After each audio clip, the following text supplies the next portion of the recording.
Mana ma'ruza prezident murojaatnoma shunda qo'ydilar, o'zlari qo'ydilar. Sekin gapiring, eshitaman.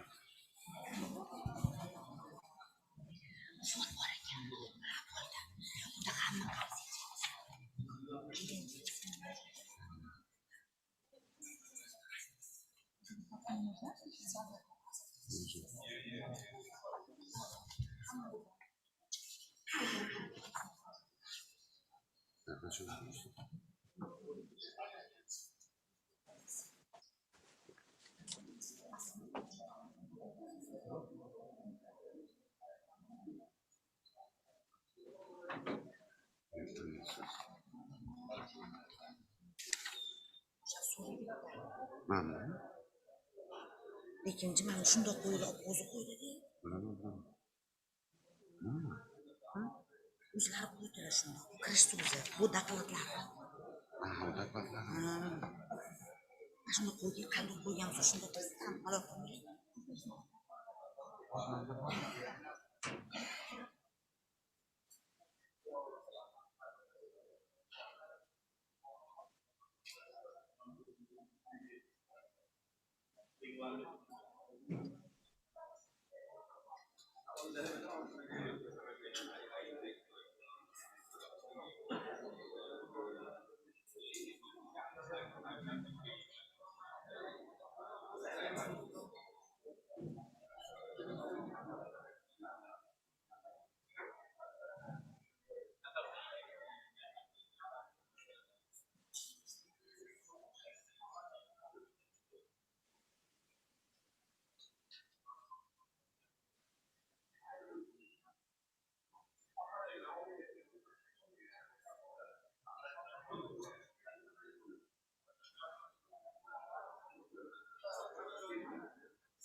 Bir daqiqada tadbirimiz boshlanadi.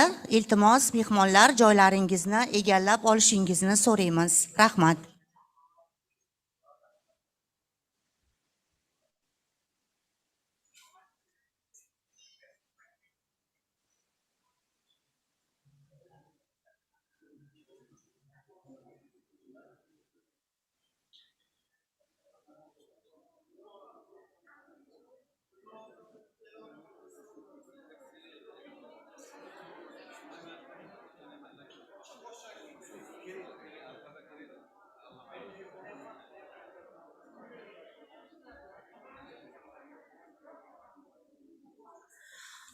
Iltimos, aziz mehmonlar, joylaringizni egallab olishingizni so'raymiz. Eshik oldidagi matbuot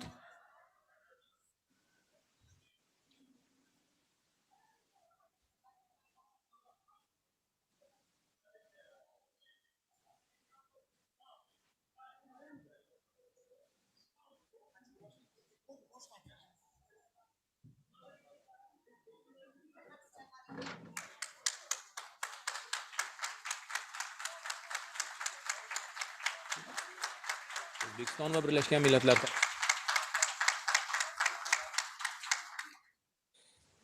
Assalomu alaykum, hurmatli xalqaro forum qatnashchilari, hurmatli hamkasblar, qadrli do'stlar, xonimlar va janoblar. Barchangizni mamlakatimizning qadimiy va betakror maskanlaridan biri Bukhara shahrida bo'lib o'tayotgan barqaror rivojlanish maqsadlariga erishishda parlamentlararo global hamkorlik masalalariga bag'ishlangan xalqaro forumda ko'rib turganimizdan benihoya mamnun ekanligimizni bildirmoqchiman. Bugungi forumda Yevropa parlamenti hamda Kanada, Buyuk Britaniya, Germaniya, Fransiya, Italiya, Ispaniya, Latviya, Bolgariya, Janubiy Koreya, Xitoy, Yaponiya, Indoneziya, Malayziya, Tailand, Turkiya, Eron, Ozarbayjon, Afg'oniston, Qirg'iziston kabi o'nlab mamlakatlar parlamentlari a'zolari, shuningdek qator nufuzli xalqaro tashkilotlar va parlamentlararo tuzilmalar vakillari ishtirok etmoqdalar. Jumladan, parlamentlararo ittifoq bosh kotibi Martin Chunkong janoblari, Birlashgan Millatlar Tashkiloti Iqtisodiy va ijtimoiy kengashi raisi Munir Akram janoblari, Yevropada xavfsizlik va hamkorlik tashkiloti parlament assambleyasi raisi Peter Lord Baunes janoblari, Turkiy tilli davlatlar parlament assambleyasi bosh kotibi janob Altinbek Mamayusupov, Osiyo parlament assambleyasi bosh kotibi Muhammad Rezo Majidi janoblari, Mustaqil davlatlar hamdo'stligi parlamentlararo assambleyasi kengashi bosh kotibi janob Dmitriy Kamitskiy, Turkiya Buyuk Millat Majlisi raisi Mustafa Shentop janoblari, Birlashgan Millatlar Tashkilotining mamlakatimizdagi doimiy koordinatori Helena Fraser xonim va yana ko'plab yuqori martabali mehmonlar ishtirok etmoqdalar. Aziz mehmonlarimizni yana bir bor samimiy qutlaymiz. O'zbekistonga xush kelibsiz. Barqaror rivojlanish maqsadlarini amalga oshirishda parlamentlararo global hamkorlik xalqaro forumini ochiq deb e'lon qilaman. Qadrli do'stlar, barqaror rivojlanish maqsadlari mavzusiga bag'ishlangan bunday nufuzli forum xalqaro parlamentlararo hamkorlik doirasida ilk marotaba o'tkazilmoqda. Ushbu anjuman ishtirokchilariga O'zbekiston Respublikasi Prezidenti murojaat yo'llagan. Ijozatingiz bilan mazkur murojaatni o'qib eshittirsam. Barqaror rivojlanish maqsadlariga erishishda parlamentlararo global hamkorlik mavzusidagi xalqaro forum ishtirokchilariga, hurmatli forum qatnashchilari, barqaror rivojlanish maqsadlariga erishishda parlamentlararo global hamkorlik masalalariga bag'ishlab o'tkazilayotgan bugungi xalqaro forumning barcha ishtirokchilari va mehmonlarini Serquyosh O'zbekiston zaminida qadimiy va navqiron Bukhara shahrida qutlashdan g'oyat mamnunman.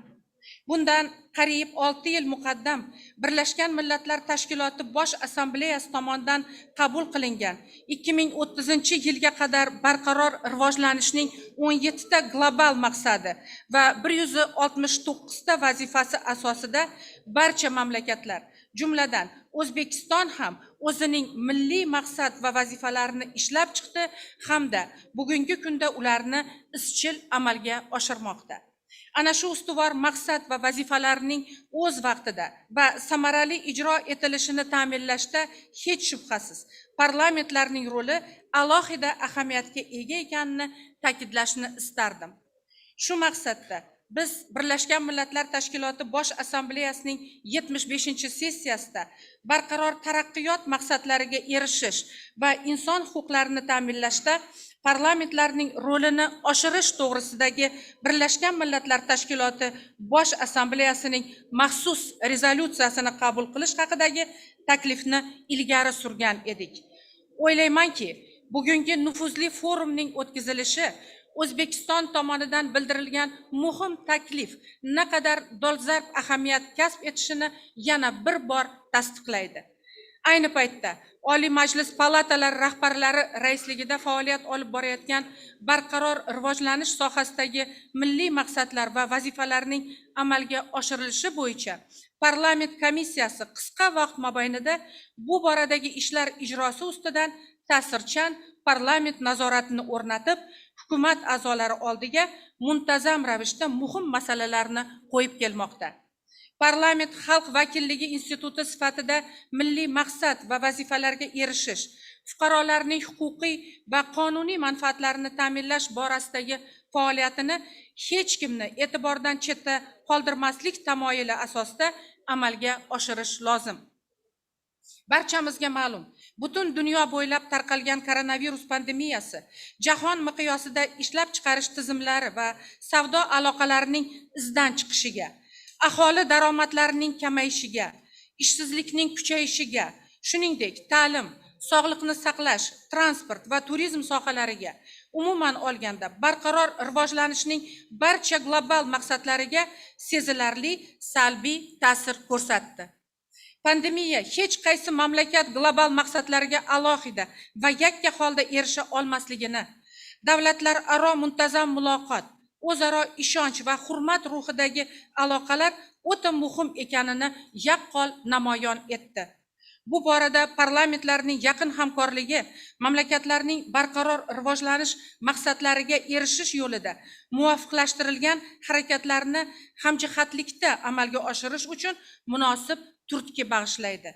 Shu maqsadda O'zbekiston tashabbusi bilan birinchi marta tashkil etilayotgan mazkur forum global maqsadlarga erishishda parlamentlarning ishtirokini keng muhokama qilish, parlamentlar aro hamkorlik munosabatlarini yanada mustahkamlash uchun samarali muloqot maydoni bo'ladi degan umiddaman.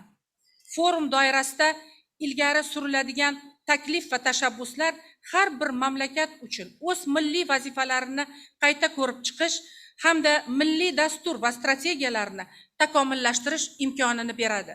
Ishonchim komilki, xalqaro anjuman yakunida qabul qilinadigan Bukhara deklaratsiyasi barqaror rivojlanish maqsadlariga erishishda parlamentlar aro hamkorlikni har tomonlama kengaytirish, ushbu jarayonda parlamentlarning rolini oshirishga xizmat qiladi.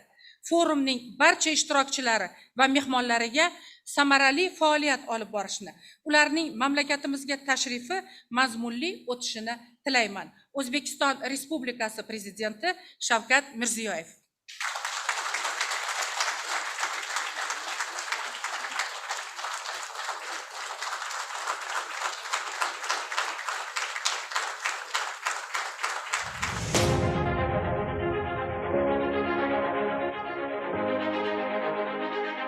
O'zbekiston va Birlashgan Millatlar Tashkiloti barqaror rivojlanish maqsadlariga erishish yo'lidagi hamkorlik.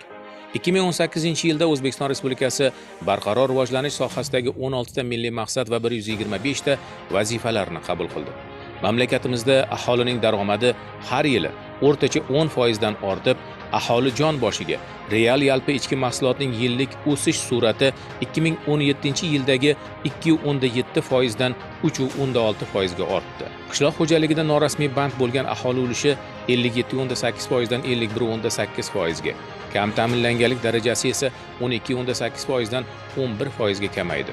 Pul o'tkazmalari hajmi 2016-2019 yillarda yalpi ichki mahsulotga nisbatan 7.1% dan 18.1% ga, davlatning umumiy daromadlari esa 16.9% dan 21.9% ga ortdi. Asosiy kapitalga kiritilgan investitsiyalarning 10.8% energetika sohasiga yo'naltirilgan bo'lib, bugungi kunda 10% dan ortiq elektr energiyasi qayta ishlanuvchi energiya manbalaridan olinmoqda. Axborot kommunikatsiya texnologiyalarining rivojlanishi barcha sohalarda internetdan foydalanishga bo'lgan talabning ortishiga olib keldi. Natijada internetdan foydalanuvchi aholi ulushi 2017-yildagi 48.7% dan 70.4% ga ortdi.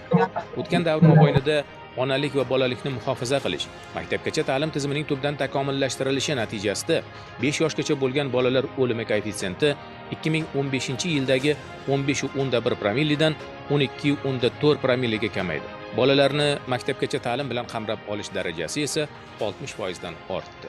Aholining uy-joyga bo'lgan ehtiyoji yil sayin ortib, so'nggi 5 yilda Bir kishi uchun belgilangan yashash maydoni 15,4 kvadrat metrdan 16 kvadrat metrga yetdi. Bu esa tabiiy resurslardan oqilona foydalanish va qattiq maishiy chiqindilar ko'payishining oldini olish choralarini ko'rish zarurligini ko'rsatdi.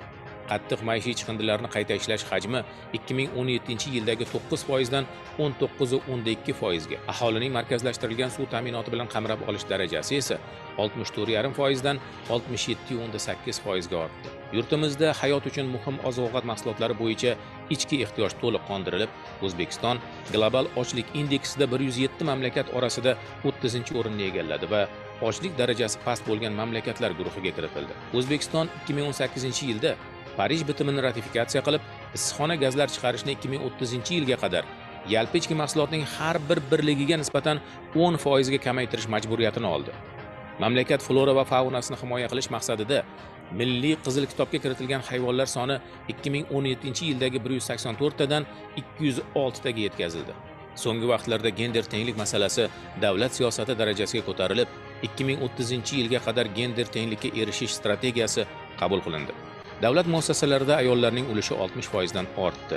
2019-yilda Oliy Majlis Qonunchilik palatasiga bo'lib o'tgan saylov natijalariga ko'ra, parlamentdagi ayol deputatlar ulushi 16% dan 32% ga ortib, Parlamentlar aro ittifoqning 2021-yilgi siyosatdagi ayollar jahon reytingida O'zbekiston 45-o'rinni egalladi.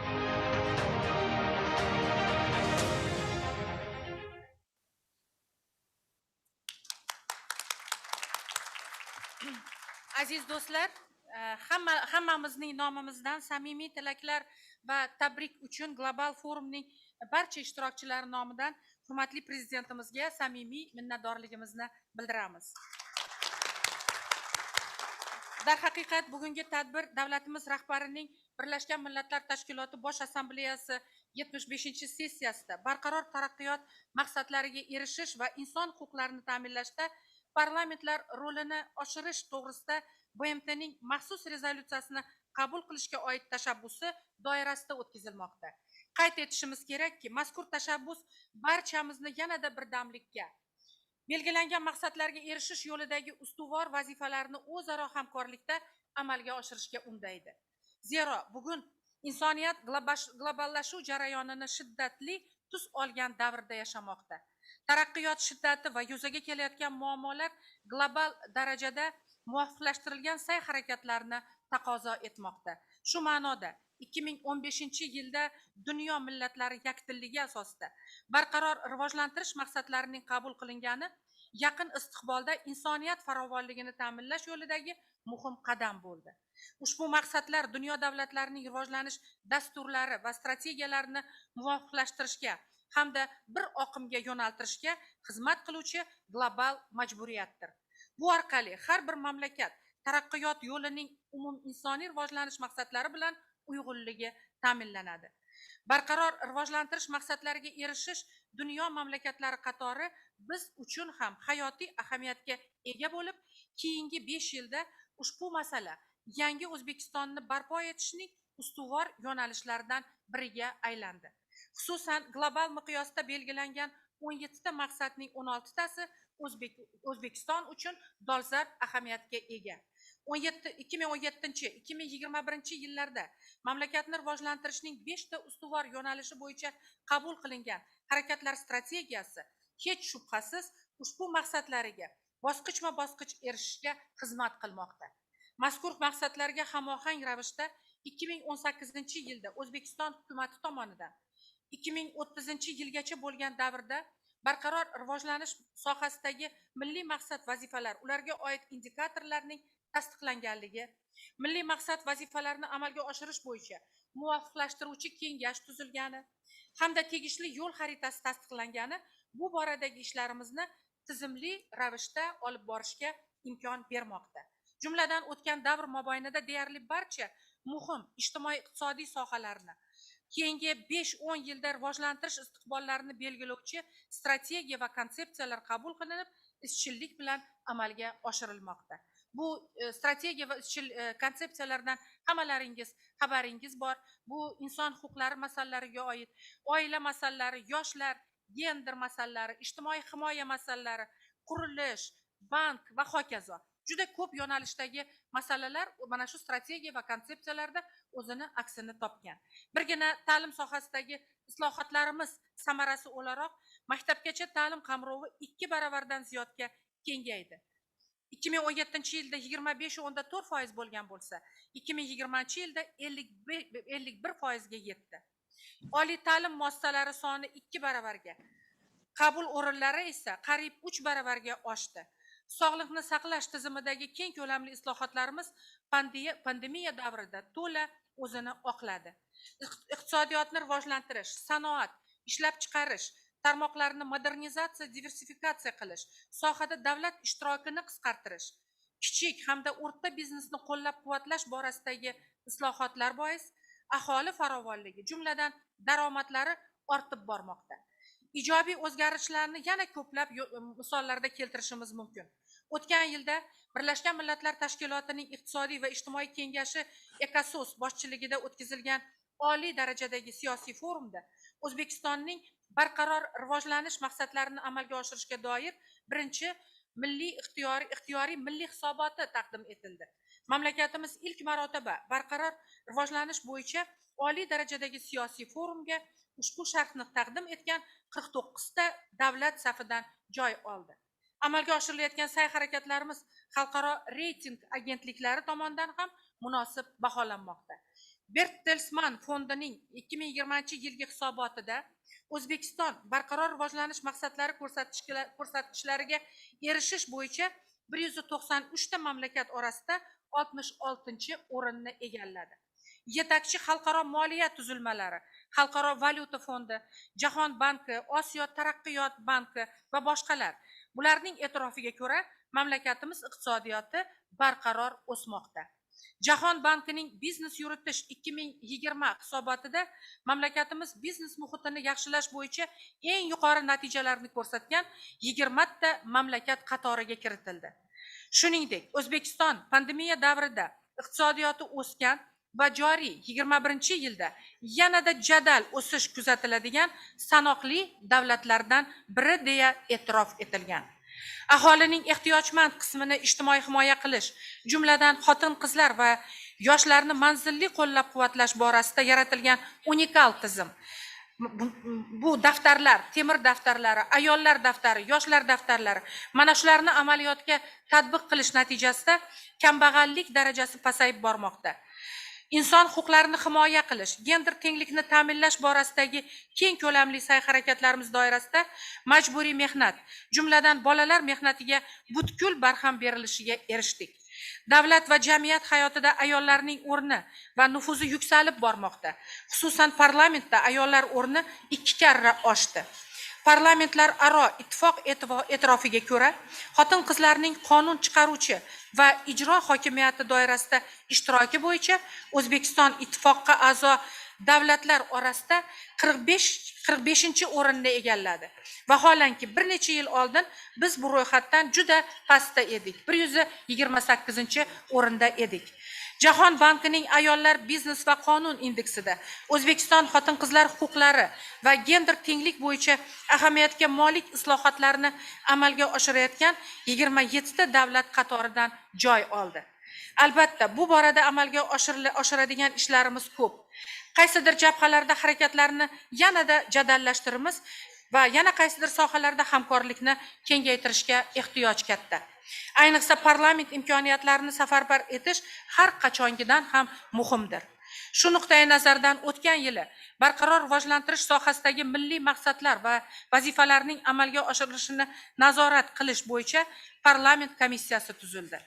Qonun ijodkorligi va parlament nazorati institutlaridan foydalangan holda barqaror rivojlanishning maqsad va vazifalarini hayotga tatbiq etishda har ikkala palata faol ish olib bormoqda. Ayniqsa byudjetni shakllantirish va ijrosini nazorat qilishda barqaror rivojlanish maqsadlari doirasidagi ustuvor vazifalarga alohida e'tibor qaratilmoqda. Ta'kidlashimiz kerakki, byudjet xarajatlarining aksariyat qismi ijtimoiy sohalarni rivojlantirishga yo'naltirilmoqda. Bugun O'zbekiston byudjeti ijtimoiy yo'naltirilgan byudjet deb bemalol aytishimiz mumkin. Bu borada mas'uliyat va javobgarlikni kuchaytirish, mavjud tizimli muammolarni birgalikda hal qilish nuqtai nazaridan hukumat bilan muloqotlarimiz, ya'ni eshituvlar, so'rovlar va hokazo uzviylik va muntazamlik asosida olib bormoqda. Ushbu jarayonga shuningdek fuqarolik jamiyati institutlari, nodavlat tashkilotlar, yoshlar tashkilotlari ham keng jalb etilmoqda. Xususan Oliy Majlis palatalari huzurida tashkil etilgan yoshlar parlamentlari samarali faoliyat olib bormoqda. Ular bugun forumimizda ham ishtirok etishmoqda. Qadrli forum ishtirokchilari, yuqorida hurmatli prezidentimiz ta'kidlaganlaridek, hech bir millat yoki davlat global maqsadlarga alohida bir o'zi erisha olmaydi. Binobarin, aksariyat maqsadlar umumbashariy ahamiyatga ega va umumiy mas'uliyat va o'zaro uyg'un sa'y-harakatlarni taqozo etadi. Shu bois, barqaror rivojlanish maqsadlariga daxldor bo'lgan milliy, mintaqaviy va global darajadagi muhim masalalarni xalqaro hamjamiyat kun tartibiga olib chiqishga harakat qilmoqdamiz. Va ularning aksariyatiga global miqyosda xayrixohlik bildirilayotgani bizni quvontiradi. Jumladan global miqyosda Orol masalasiga doir tashabbus va chaqiriqlarimiz dunyo hamjamiyati tomonidan qo'llab-quvvatlanib, 2018-yilda Orol bo'yi mintaqasi uchun BMTning inson xavfsizligi bo'yicha ko'p tomonlama sheriklik trust fondi tuzilgandi. O'tgan yili BMT Bosh Assambleyasining maxsus rezolyutsiyasi bilan Orol bo'yi mintaqasi ekologik innovatsiya va texnologiyalar hududi deb e'lon qilingandan sizlar yaxshi xabardorsiz. Mazkur tashabbuslarni hayotga tatbiq etish borasida keng ko'lamli ishlar bugungi kunda amalga oshirilmoqda. Ayniqsa mana O'zbekiston Respublikasi Prezidenti huzuridagi Orol bo'yi xalqaro innovatsiya markazi tashkil etilganligi bu diqqatga sazovor ishlarimizdan biridir. Dengizning qurigan qismida millionlab gektarlarda maydonlar barpo etilmoqda. Yashil maydonlar. Ayni paytda bu 2 million gektar bugun mana yashil maydonlarga aylantirilyapti. Ayni paytda Orol bo'yi mintaqasini ekologik innovatsiya va texnologiyalar hududi deb e'lon qilish bo'yicha BMT rezolyutsiyasining maqsad va vazifalari bilan hamohang istiqbolli innovatsion loyihalar va tadbirlarni qamrab olgan yo'l xaritasi ishlab chiqilmoqda. Fursatdan foydalanib, Orol masalasiga doir tashabbuslarimizni qo'llab-quvvatlab, ovoz bergan mamlakatlarga minnatdorlik izhor qilamiz va barchani bu borada amaliy hamkorlikka chaqirib qolamiz. Qadrli do'stlar, yuqorida ta'kidlanganidek, Birlashgan Millatlar Tashkiloti Bosh Assambleyasining 75-sessiyasida Prezidentimiz tomonidan barqaror taraqqiyot maqsadlariga erishish va inson huquqlarini ta'minlashda parlamentlar rolini oshirish to'g'risida maxsus rezolyutsiya qabul qilish taklifi ilgari surilgan. Forum doirasida sizlarga tarqatilgan materiallar orasida mazkur rezolyutsiya loyihasi ham bor. Ishonchimiz komil, mazkur hujjat o'zaro hamjihatlikdagi sa'y-harakatlarimizni sifat jihatdan yangi bosqichga olib chiqishga xizmat qiladi. Shu bois Birlashgan Millatlar Tashkilotiga a'zo barcha mamlakatlar, jumladan bugungi forumda vakillari ishtirok etayotgan davlatlarni mazkur rezolyutsiya loyihasini qo'llab-quvvatlashga va uni amalga oshirishda faol ishtirok etishga chaqirib qolamiz. Hurmatli forum ishtirokchilari, aziz mehmonlar, ishonamizki, 2 kun davomida siz bilan fikr almashib, barqaror rivojlanish maqsadlarini amalga oshirishda parlamentlar aro global hamkorlikning yangi qirralari va imkoniyatlarini ochishga muvaffaq bo'lamiz. Forum yakuni bo'yicha Bukhara deklaratsiyasining qabul qilinishi birgalikdagi sa'y-harakatlarimizni yanada faollashtirishga asos bo'lib xizmat qiladi. Barchangizga yana bir bora O'zbekistonga, qadimiy Buxoroga xush kelibsiz deymiz. Forum ishiga muvaffaqiyatlar tilaymiz. E'tiboringiz uchun rahmat azizlar. Endi forumimizda tabrik so'zlari bilan ishtirok etishadi bizning rahbarlarimiz, mehmonlarimiz. Ijozatingiz bilan ularga birma-bir so'z bersam. Mamnuniyat bilan so'z navbatini O'zbekiston Respublikasi Oliy Majlis Qonunchilik palatasi spikeri Nurdinjon Ismoilovga beraman. Marhamat. Rahmat. Hurmatli forum ishtirokchilari, mehmonlar, xonimlar va janoblar, eng avvalo O'zbekistonning ushbu xalqaro konferensiyani o'tkazish tashabbusini qo'llab-quvvatlagan barcha xalqaro tashkilotlar rahbarlariga, parlamentlar rahbarlariga samimiy minnatdorchilik bildirishga ruxsat bergaysiz. Barqaror rivojlanish maqsadlari bu Birlashgan Millatlar Tashkilotining dunyoda iqtisodiy, ijtimoiy va ekologik vaziyatni har tomonlama yaxshilash orqali butun insoniyatning hayot tarzini yaxshilash va turmush farovonligini oshirishga, adolatli va barqaror jamiyat qurishga qaratilgan global chaqirig'idir. Shu nuqtai nazardan qaraganda barqaror rivojlanish maqsadlariga erishishning eng muhim shartlaridan biri bu keng qamrovli hamkorlikni samarali yo'lga qo'yishdir.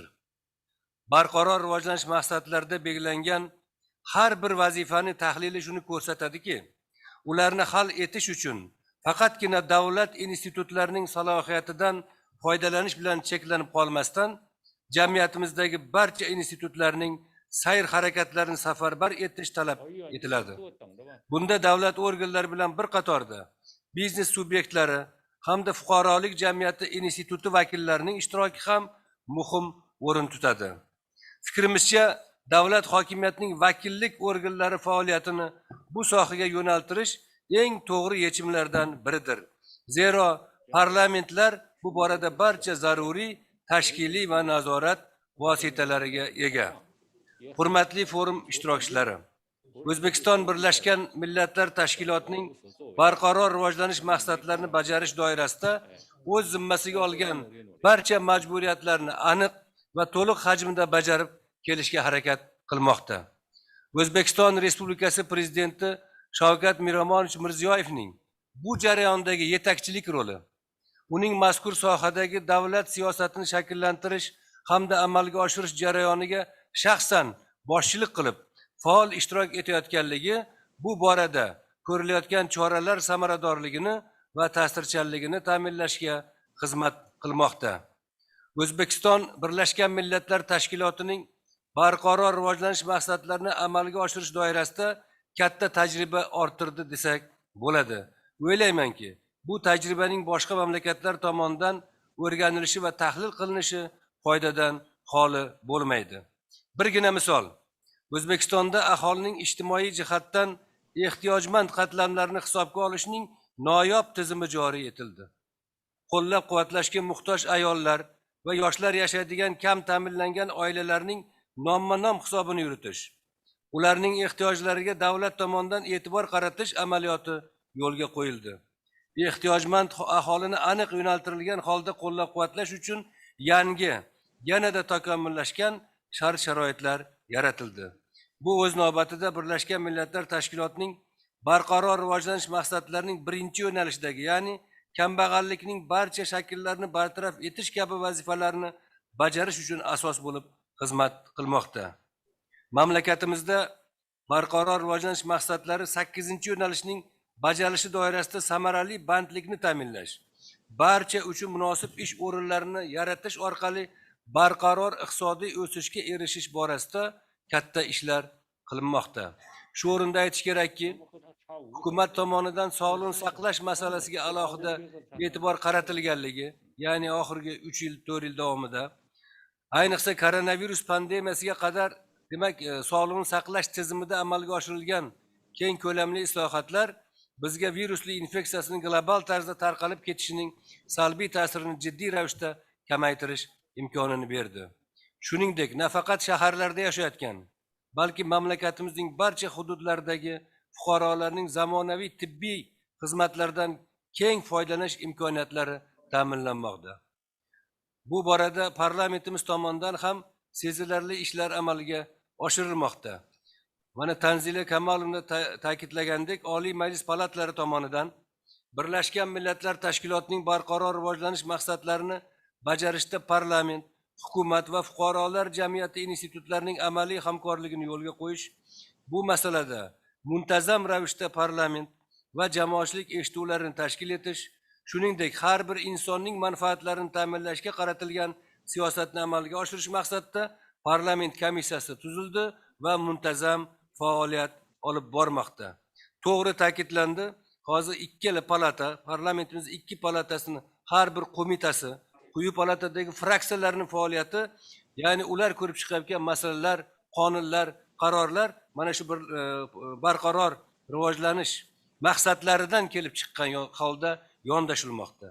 Ayniqsa davlat byudjetini qabul qilish to'g'risidagi qonunlar muhokamasi va davlat byudjetini bajarilishi ustidan parlament nazoratini amalga oshirishda bunga e'tibor kuchaytirilgan.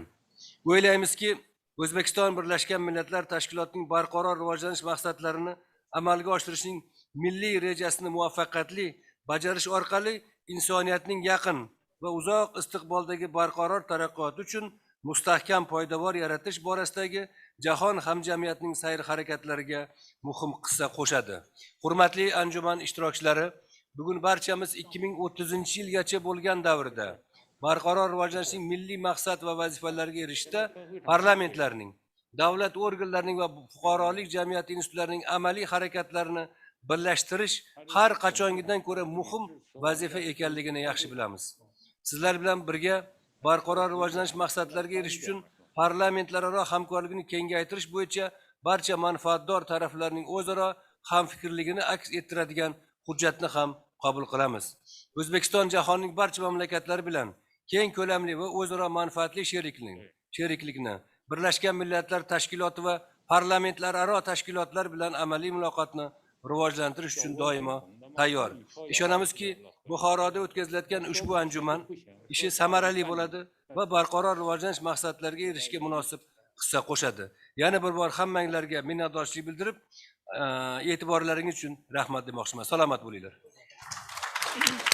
Rahmat Nurdinjon Mo'ydinxonovich, samimiy chiqishingiz uchun, tilaklaringiz uchun. O'ylaymizki, bugungi forum qatnashchilarini bildirgan tavsiyalari, yo'nalishlari bizni mana shu ikkala palatani faoliyatini, mana shu boradagi faoliyatini yanada takomillashtirishga xizmat qiladi degan niyatdaman. Hurmatli do'stlar, endigi so'zni parlamentlararo ittifoq bosh kotibi, O'zbekistonimizning mana bugungi mehmonlaridan biri Martin Chunkong janoblariga bermoqchiman. Marhamat, господин Martin, вам слово.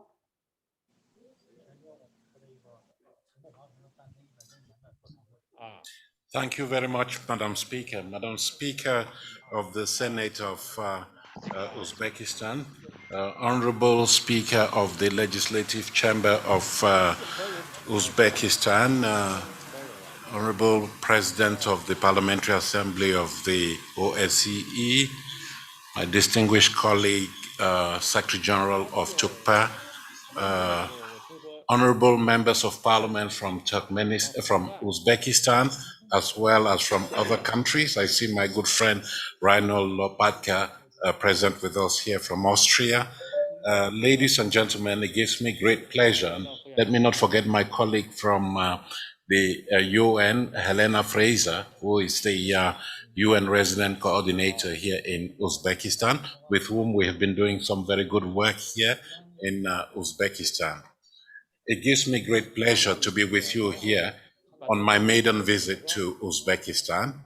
And what I have seen, Madam Speaker, Mr. Speaker, is reminiscent of the very good impressions that I have had following visits by colleagues to Uzbekistan. I want to thank you very much for your warm welcome, for your hospitality. My wife and I have been very pleased to enjoy your hospitality.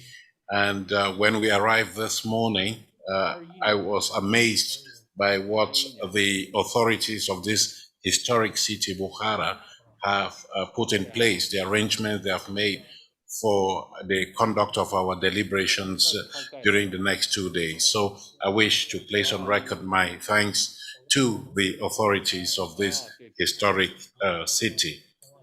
I come here to participate in this meeting in the context of efforts that we are making to strengthen relations between member parliaments and the IPU, and in this particular case, the Parliament of Uzbekistan. They first joined the organization in 1992, and since then we have grown from strength to strength in terms of our cooperation. And today we are pleased to have my good friend, Professor Saidov, the first Deputy Speaker of the Legislative Chamber of Uzbekistan, as the Vice President of the IPU and a member of its subcommittee on finance, a very strategic position indeed in the IPU. We have also recently had the pleasure of welcoming many distinguished MPs from Uzbekistan into the various bodies of the organization. So I can say, Madam Speaker, Mr. Speaker, that our relationship is on even keel, and we are going to continue to build those ties. I do know that Uzbekistan has been very active in the area of the SDGs and has been attending a lot of IPU events organized on the role of Parliament in the implementation of the SDGs, especially in times of a pandemic such as the one we are currently experiencing. I want to appreciate the strong support from the Uzbek authorities when it comes to the SDGs. Uzbekistan is one of the few countries that has actually translated the IPU UNDP handbook on the SDGs and parliaments into the local Uzbek language. Thank you very much for your ownership of this very important global effort. We look forward to pursuing our cooperation, and I want to highlight that next week, on the 29th of June, the IPU and the United Nations Environment Programme for Europe are organizing a virtual event in Central Asia, including Uzbekistan, on promoting green recovery to the COVID-19 pandemic. For example, by promoting green infrastructure and green jobs and better managing waste. This will provide another opportunity for enhancing our collaboration to achieve the SDGs, in particular goals related to the environment and climate change, as well as provide an opportunity for strengthening regional collaboration on this topic. I am very pleased that Professor Saidov has accepted to be the IPU representative at that particular event. Thank you very much. Distinguished members of Parliament, the meeting we are inaugurating today has all its importance because cooperation and dialogue among parliaments are instrumental in the effective implementation of the SDGs, particularly in the current circumstances. This is a period of extraordinary challenges in which the global population has found itself facing multiple crises that have severely hit the health and socioeconomic sectors and have particularly affected people who were already living in vulnerable situations, including poor people, women and children, people living with disabilities and other marginalized groups. Madam Speaker, in your statement, you refer to the SDG mantra, leave no one behind.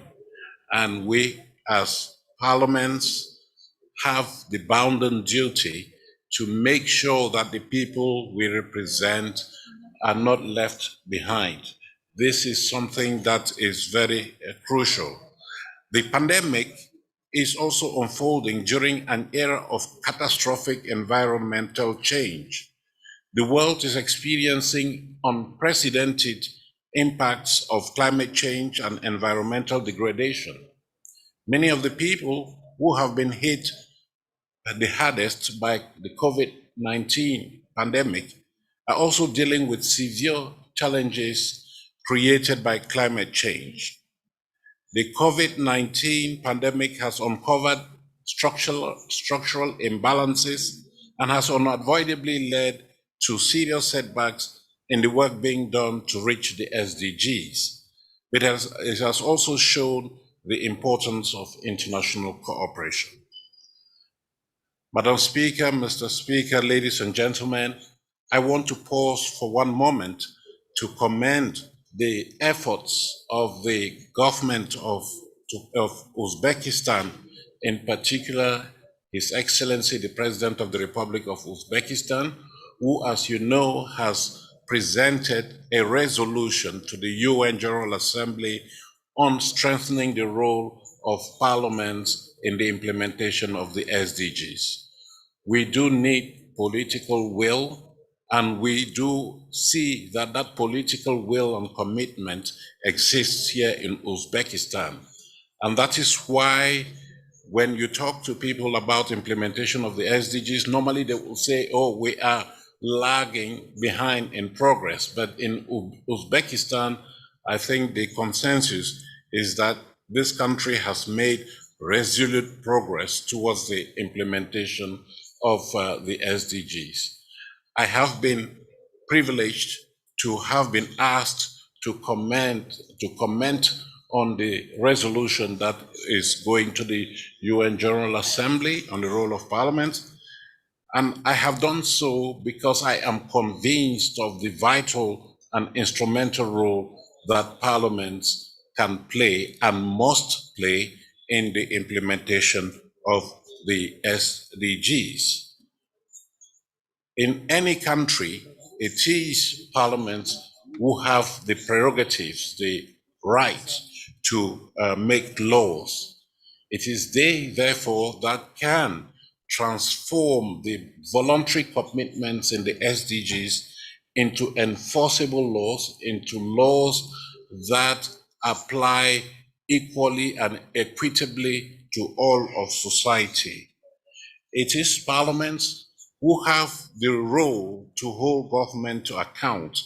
It is parliaments that can hold the feet of government to fire to make sure that the SDGs are being implemented through relevant policies and dedicated financial resources in light of the very important budgetary allocation functions that parliaments exercise the world over.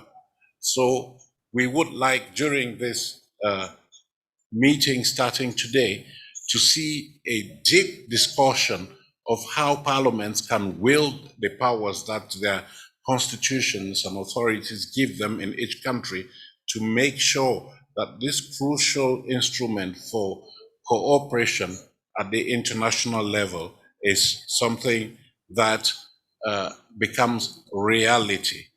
In fact, parliaments should be at the heart of transformational change, because what we need is transformational change, a major shift in paradigm in order to move forward. So I want to offer that parliamentarians and parliaments are key partners in the endeavor to implement the SDGs. Of course, people will say that it is the role of government to implement the SDGs, but we should remember that government has several arms. You have the executive arm, you have the legislative arm, and the judiciary.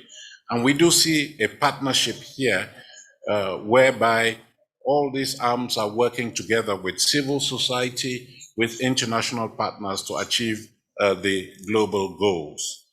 We have now entered the decade of action and delivery for sustainable development.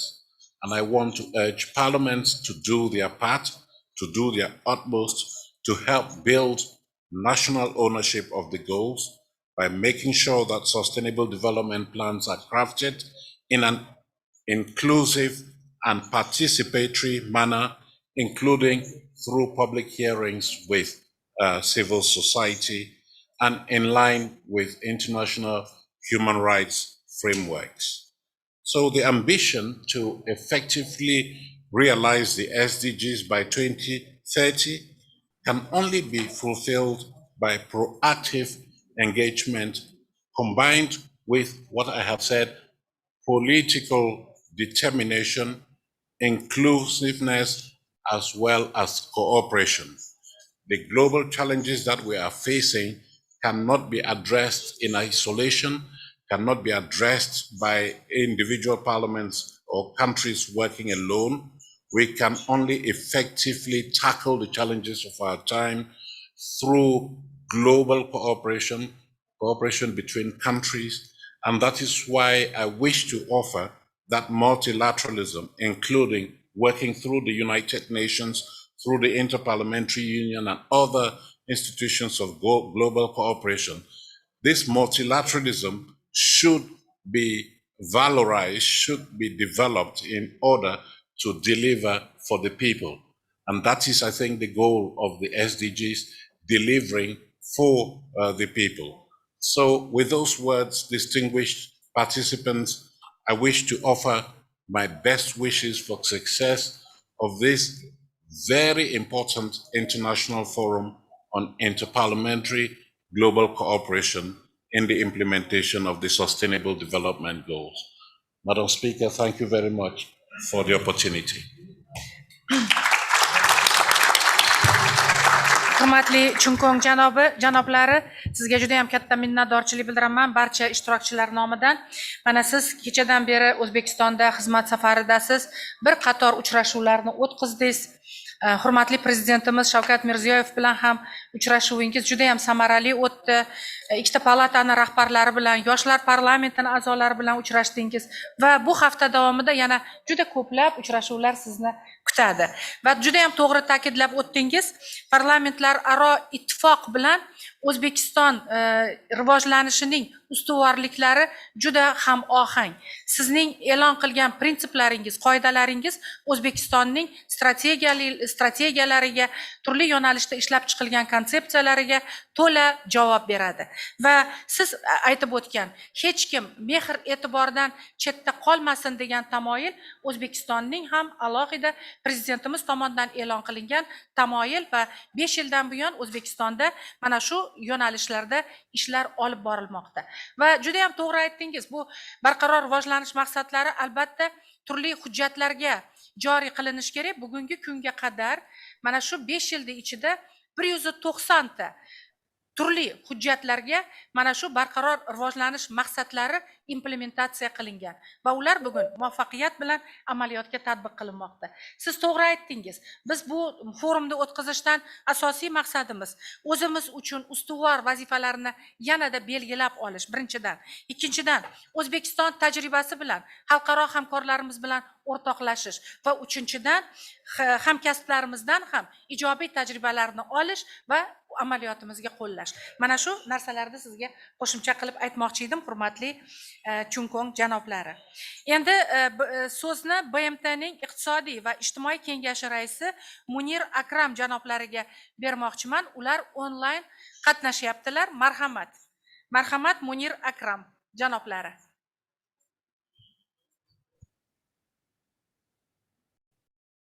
Excellencies, ladies and gentlemen, I thank the government of Uzbekistan for the opportunity to speak at this important event. Achieving the Sustainable Development Agenda requires intergovernmental and multi-stakeholder partnerships between national governments, the private sector, and the people.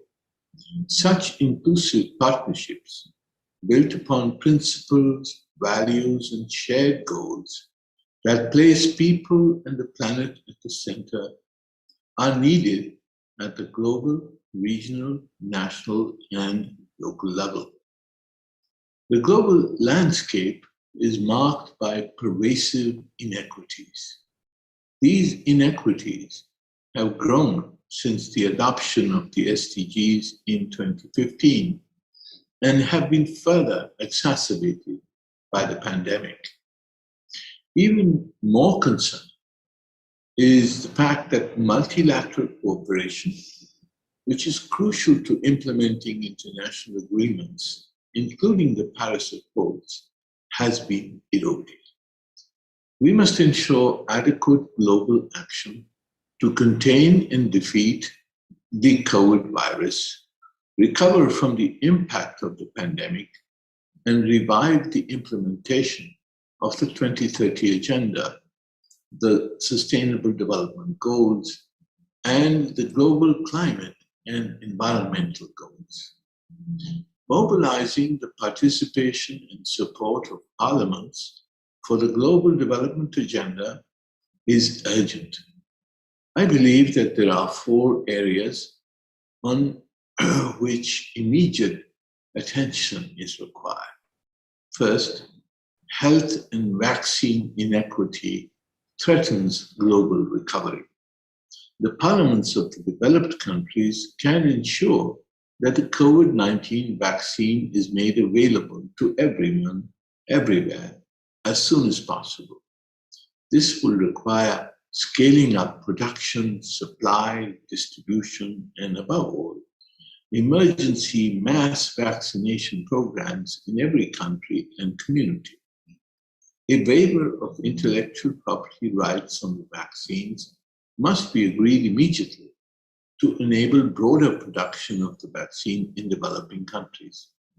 We must also close the funding gap of roughly $18 billion for the ACT Accelerator, including the COVAX facility. Secondly, parliaments should support adequate financing for sustainable development. The latest outcome of the Financing for Development Forum indicates that broad consensus on multiple actions is needed.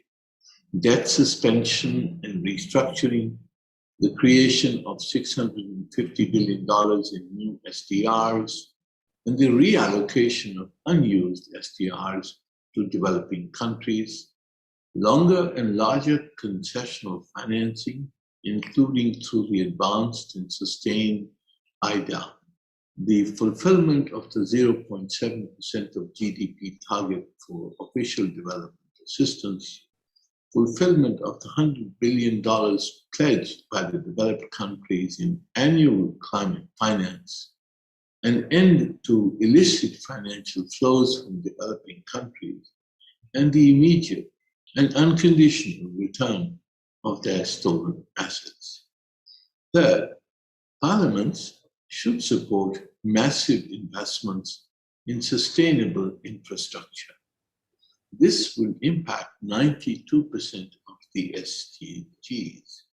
It is indispensable to achieve net zero emissions by 2050. The investment gap in sustainable infrastructure is growing, unfortunately. Investment in sustainable infrastructure in developing countries declined last year by over $50 billion. Both public and especially private sector investments in sustainable infrastructure, such as energy, transportation, housing, agriculture, ICT, and other sectors, must be scaled up. Development cooperation partners should commit to strengthening the capacities of developing countries to prepare a pipeline of investable projects in sustainable infrastructure. Finally, parliaments must support developing countries to build the capacity to transition into the new world economy, to enter the new global supply chains, to create new and decent jobs, and to expand production and productivity. This requires rapid progress in digitalization and investing in digital infrastructure and skills. It implies greater access to advanced technologies and research and development, focused on realizing the Sustainable Development Goals and the climate goals. Excellencies, ladies and gentlemen, we hope that interparliamentary cooperation will lead to generating momentum towards achieving the SDGs and overcoming the challenges posed by the COVID crisis. I thank you very much.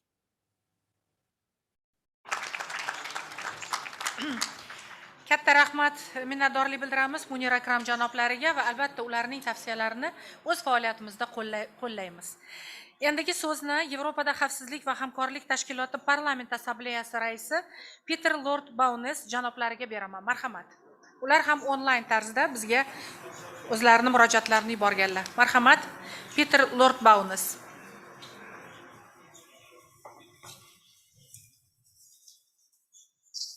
Madam Chairman, Mr. Speaker, Mr. Secretary General, Your Excellencies. Firstly, let me thank the Oili Majlis, the Parliament of the Republic of Uzbekistan, the Cabinet of the Ministers of the Republic of Uzbekistan, and the Permanent Mission of the United Nations in Uzbekistan for organizing this event. I'm very pleased to be with you, albeit only virtually. It's now some 4 years ago since in London I met with your then Ambassador Kurmanov and Senator Safeov and discussed the involvement of your parliament in the OSCE Parliamentary Assembly. And since then, we've seen a much greater involvement by representatives of your parliament in the Parliamentary Assembly, and we have the prospect of OSCE Parliamentary Assembly meetings and events in Uzbekistan, and I very much hope that these come to pass.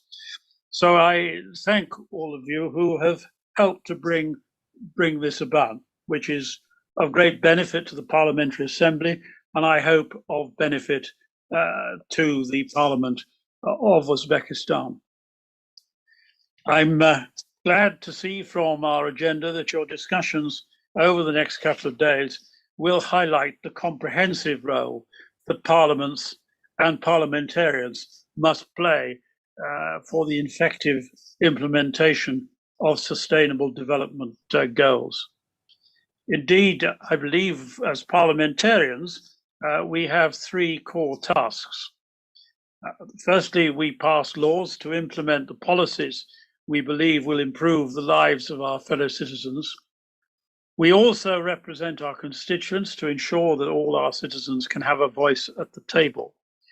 And considering how important these 2 roles are, oversight is sometimes seen as a lesser priority. But the critical role that parliaments play in providing oversight may be the most important long-term contribution that we can make to democracy and good governance in our countries. By monitoring the implementation of projects and policies, we make sure that funds are not wasted but maximized. In doing so, our parliaments strive to serve as a steadying hand that makes sure that state actions are efficient and that they respond to the needs of the public and are not a simple chamber of approval of actions by the executive. On this issue, let me specifically underline the important work that's being undertaken in Uzbekistan to strengthen the role of Parliament and its oversight function, including through the support of the OSCE project coordinator in Uzbekistan. I should also note your efforts to develop a strong, vibrant and independent civil society. In the OSCE Parliamentary Assembly, we firmly believe in the added value of engaging with civil society and ensuring public participation in the development of policies.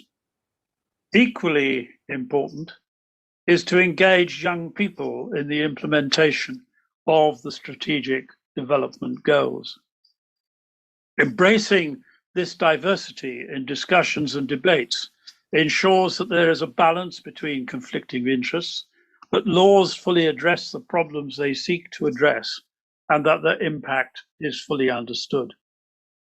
Your Excellencies, for over a year, COVID-19 has forced governments and parliaments to respond in a multiplication of crises in an unprecedented manner. Many OSCE participating states have adopted emergency measures to contain the virus as quickly and as effectively as possible. But this has also modified the process of making laws. Although emergency powers or states of emergency are more often than not regulated by law, we've seen through the OSCE area a very significant increase in the powers of the executive and a reduction in the powers of parliaments and reduced opportunities for debate and oversight. As the pandemic recedes, as we hope it will, and society opens up, it's crucial that our countries return to the normal democratic process for making laws. This means we must adhere to clear processes and timeframes, which would allow for consultation between governments and lawmakers, discussions with various interest groups and individual citizens, and vigorous debate between the parliamentary majority and the opposition. It must not become an excuse for the executive to cling on to powers, claiming that these are making government more efficient. Our collective vigilance is needed today to safeguard the progress achieved so far to strengthen parliaments across the region. We must continue to work together by participating in international conversations like the one hosted today in Bukhara, and through our membership in organizations such as the OSCE Parliamentary Assembly, to build solid international dialogue and strong partnerships in support of sustainable development. This is an essential exercise to better understand our common challenges, share best practice, and find adequate solutions to fully implement the Sustainable Development Goals. But if we hope to make progress, our focus must also be on tackling the crises that already exist. The OSCE area remains marred by armed conflicts in and around Ukraine, in the South Caucasus, and indeed elsewhere.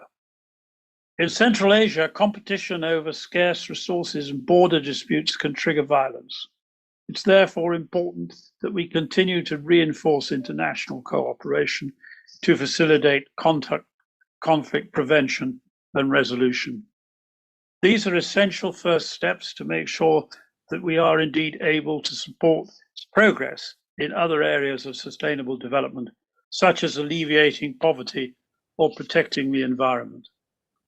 On that account, strong political engagement by governments and parliaments in the OSCE and our Parliamentary Assembly is crucial to make full use of our organization's potential to build a safer and more stable future for all of us. Ladies and gentlemen, I thank you very sincerely for your kind invitation to address this very important conference, and let me wish you fruitful discussions over the next 2 days in your beautiful city of Bukhara.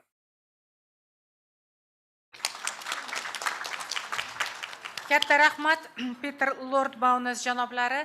Haqiqatan ham Yevropada xavfsizlik hamkorlik tashkiloti O'zbekistonda juda ham ko'p ijtimoiy, iqtisodiy ahamiyatga molik loyihalarni amaliyotga tatbiq qilmoqdalar va O'zbekistondagi islohotlarimizda faol ishtirok etmoqdalar va o'zingiz to'g'ri ta'kidlab o'tganingizdek, bu borada parlamentlarning hamkorligi ham yanada kuchayishi kerak va eng ustuvor hamma mamlakatlar uchun dolzarb bo'lgan masalalar yuzasidan, muammolar yuzasidan biz hamkorligimizni kuchaytirishimiz kerak va sizni shu munosabat bilan O'zbekistonga taklif qilamiz mana shu masalalarda kengroq muhokama qilib olish uchun. Yana bir marta sizga minnatdorlik bildiramiz. Endigi so'zni Turkiy tilli davlatlar parlament assambleyasi bosh kotibi janob Altinbek Mamayusupovga beriladi. Marhamat, u kishi shu yerdan qatnashyaptilar. Marhamat. Honorable speakers, the members of parliaments, honorable heads of international organizations, dear colleagues, ladies and gentlemen. I would like, first of all, to extend my gratitude to Chairperson of the Senate of the Parliament of the Republic of Uzbekistan, Ms. Tanzil Narbayeva, for inviting Turkba to such a significant event, covering the key issues of the global agenda and with a high-level participation. Today, we are pleased to represent Turkba with a large delegation in the ancient city of Bukhara, the pearl of our Uzbekistan and of the whole Turkic world. The program adopted at the UN summit in 2015 aims the poverty eradication in the world and achieving equality in all areas, leaving no one behind, guided by human rights principles with 17 goals set in the economic, social, environmental spheres, 3 main pillars of sustainable development. And these are the ultimate goals of all international organizations, governments, and parliaments. In this context, I would like to mention the success and the achievements of brotherly Uzbekistan. Reforms implemented under the leadership of the President Shavkat Mirziyoyev in the recent years, the policy of openness, support to the improvement of the business climate, play a key role in the development of Uzbekistan, strengthening good neighborliness and fraternal relations, as well as the transformation into a reliable partner. I'm convinced that the development of Uzbekistan is fundamental to achieving sustainable development in the overall region. In this regard, we are delighted that Uzbekistan has entered a new period of dynamic development and is using its great potential to achieve the sustainable development goals. I would like to highlight the special attention of Uzbekistan to the issues such as gender equality, women empowerment, as well as the gender-responsive measures taken in the country. It is no coincidence that Uzbekistan has entered the top 50 countries in the global ranking of Women in Politics 2021, announced by the Interparliamentary Union, leaving behind a number of leading countries of the world. Uzbekistan currently holds the chairmanship of the Dialogue of Women Leaders of Central Asian States. I'm convinced that the mechanism will give impetus to achieving sustainable development, empowering women in the system of state and public administration, entrepreneurship, and wish success to Uzbekistan in its chairmanship of the platform. Dear participants, sustainable development goals call on the parliaments to form or improve the relevant legal framework and governments to implement relevant national strategies. In this context, parliaments have a great responsibility. SDGs are a global framework and parliaments play an important role in aligning them with national policy. Parliaments and their members in general can make a significant contribution to achieving the goals. Thus, parliaments can formulate or further improve the existing legislation, taking into account the interests of vulnerable social groups and allocate the appropriate budget for this purpose. Parliamentarians can achieve the needs of voters in their constituencies and stakeholders by taking into account the drafted legislation, which in its turn is an important contribution to the ultimate goal, leaving no one behind. One of the main tools is including these issues covering the various sectors to the parliamentary agenda and their discussion. Furthermore, control mechanisms, function of parliaments in the implementation of national strategies necessitates their key role in achieving the development goals. Apart from the national initiatives, parliaments, as indicated in the title of the forum, could provide impetus for implementation of these goals on a global scale. In this regard, parliamentary cooperation and interaction within interparliamentary assemblies play an important role. Interparliamentary organizations have a great impact on the formation of the global agenda by including the issues such as human rights, gender equality, climate policy, stronger healthcare systems, and quality education, poverty eradication, and economic development in their agendas on a regular basis. Dear participants, the Turkic world extends between the Chinese border in the east and the Asian and Mediterranean seas in the west, in a wide geographical area in the center of Eurasia. Strategic geographical position, as well as the natural resources of the Turkic world, always had impact on the political and economical processes taking place in Eurasia. Turkic-speaking countries are located on the existing and potential intercontinental transport corridors, playing a vital role in energy security of many countries. Today, implementation of various international transport corridors, as well as globally significant projects such as the new Silk Road, One Belt, One Road, connecting Europe and Asia, is impossible without the participation of the Turkic world. Moreover, 16+1 cooperation format with European countries proposed by China necessitates collaboration with Turkic-speaking countries. The great transit potential of the Turkic world is of vital importance in the implementation of these projects that will foster economic development in the most of the continent. In this context, I would like to clarify my view in terms of activities of Turkpa, the parliamentary dimension of Turkic cooperation, and highlight the significance of harmonization and legislation as an important part of activities of our Assembly.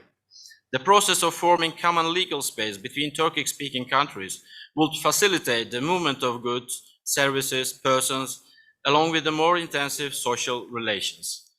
This, in turn, will further increase the transit potential and foster economic growth, not only in the Turkic world, but also in the other countries that will use the transport corridors through the territories of Turkic-speaking countries. Consequently, economic development lays solid foundation for regional peace and security. At the same time, being conscious of our responsibility in achieving SDG, we pay special attention to the inclusion of these issues to the agenda of our Commission, 4 main pillars of Assembly's activities. Issues related to family, gender, environmental protection have been repeatedly discussed in the meetings, and activities on model legislation are being carried out in this direction. The establishment of women parliamentarian and young parliamentarian groups during the last plenary session are of a great importance in terms of contributing to the gender and the youth policies of the countries. The decision on establishment of this group was taken in the plenary session that was held in Baku with participation of Chairperson of the Senate, Ms. Tanzila Narbayeva. Taking of this opportunity, I would like to note that participation of Uzbekistan in the activities of our Assembly would immensely contribute to the further development of cooperation among the member countries. Dear participants, inter-regional cooperation of our great significance as well. Cooperation with other interparliamentary organizations, especially with those in the region, involves joint activities, exchange of information, knowledge, and experience in achieving sustainable development goals in most of the planet. In this regard, I would like once again to express our readiness to cooperation with other international organizations in achieving the goals that will lead to the well-being of mankind.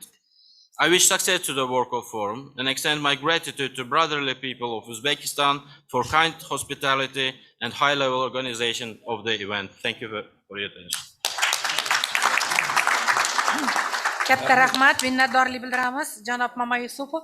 Haqiqatan juda ham to'g'ri masalalarda aytdingiz. Mana shu turkiy tilli davlatlar kengashiga O'zbekiston a'zo bo'lgan va bizning hamkorligimiz, hamma sohalardagi hamkorligimiz mana shu makonda yashayotgan xalqlar farovonligiga birinchidan xizmat qiladi. Va buning uchun birinchi navbatda parlamentlarning o'rniga juda ham alohida to'g'ri urg'u berdingiz. Biz qonunlarimizni bir-birimizga qonunlarni sinxronizatsiya qilish, bir-birimizni mana shu qonunlarimizni o'rganish, takomillashtirish bo'yicha ishlarni juda ko'p olib borishimiz kerak va bu borada biz hamkorlikka tayyor ekanligimizni bildiramiz va gender masalasi bo'yicha ham berilgan baholaringiz uchun katta rahmat. Haqiqatan ham barcha bizni forum ishtirokchilariga aytmoqchiman, Markaziy Osiyo davlatlari yetakchi ayollar muloqotiga O'zbekiston bu yil raislik qilyapti va biz bir qator masalalarda, jumladan qonunchilikni takomillashtirish, hukumat tomonidan olib borilayotgan ishlarni yana ham yaxshi yo'llarga solish bo'yicha hozir yaxshi muloqotlarni yo'lga qo'yganmiz. Mana kuni kecha biz juda katta biznes forum o'tkazdik. 400 dan ortiq tadbirkor ayollar ishtirok etdi. Nafaqat 5 ta mamlakat, balki Afg'oniston davlati ham bizga qo'shildi va o'ylaymizki, tadbirkor ayollarimizning hamkorligi ham mana shu davlatlardagi iqtisodiyotni rivojlantirish bo'yicha olib borilayotgan islohotlarga juda katta hissa qo'shadi deb niyat qilamiz. Sizga katta rahmat, kelganingiz uchun ham rahmat. Endigi so'zni hurmatli aziz ishtirokchilar, Osiyo Parlament Assambleyasi bosh kotibi Muhammad Rizo Majidiy janoblariga bermoqchiman. Ular ham onlayn qatnashyaptilar. Marhamat, janob Majidiy. Thank you very much, Madam Chair. Assalamu alaikum. Bismillahirrahmanirrahim. Madam Chairperson, dear colleagues, it is a great pleasure for me to have the privilege of joining you at this important forum in the historic and beautiful city of Bukhara in my capacity as Secretary General of the Asian Parliamentary Assembly, a regional parliamentary body representing 44 member parliaments in the vast and densely populated continent of Asia. Allow me to seize this invaluable opportunity to express my deep appreciation to Her Excellency Mrs. Tanzila Narbayeva, Honorable Chairperson of the Senate of Oily Majlis of the Republic of Uzbekistan, His Excellency Mr. Nurdinjun Ismailov, the Honorable Speaker of the Legislative Chamber of the Oily Majlis of the Republic of Uzbekistan, my dear colleague, Secretary General of the Parliamentary Assembly of the Turkic-speaking countries, and my dear colleague, Mr. Martin Chungkung, the IPU Secretary General, for his unceasing efforts in supporting the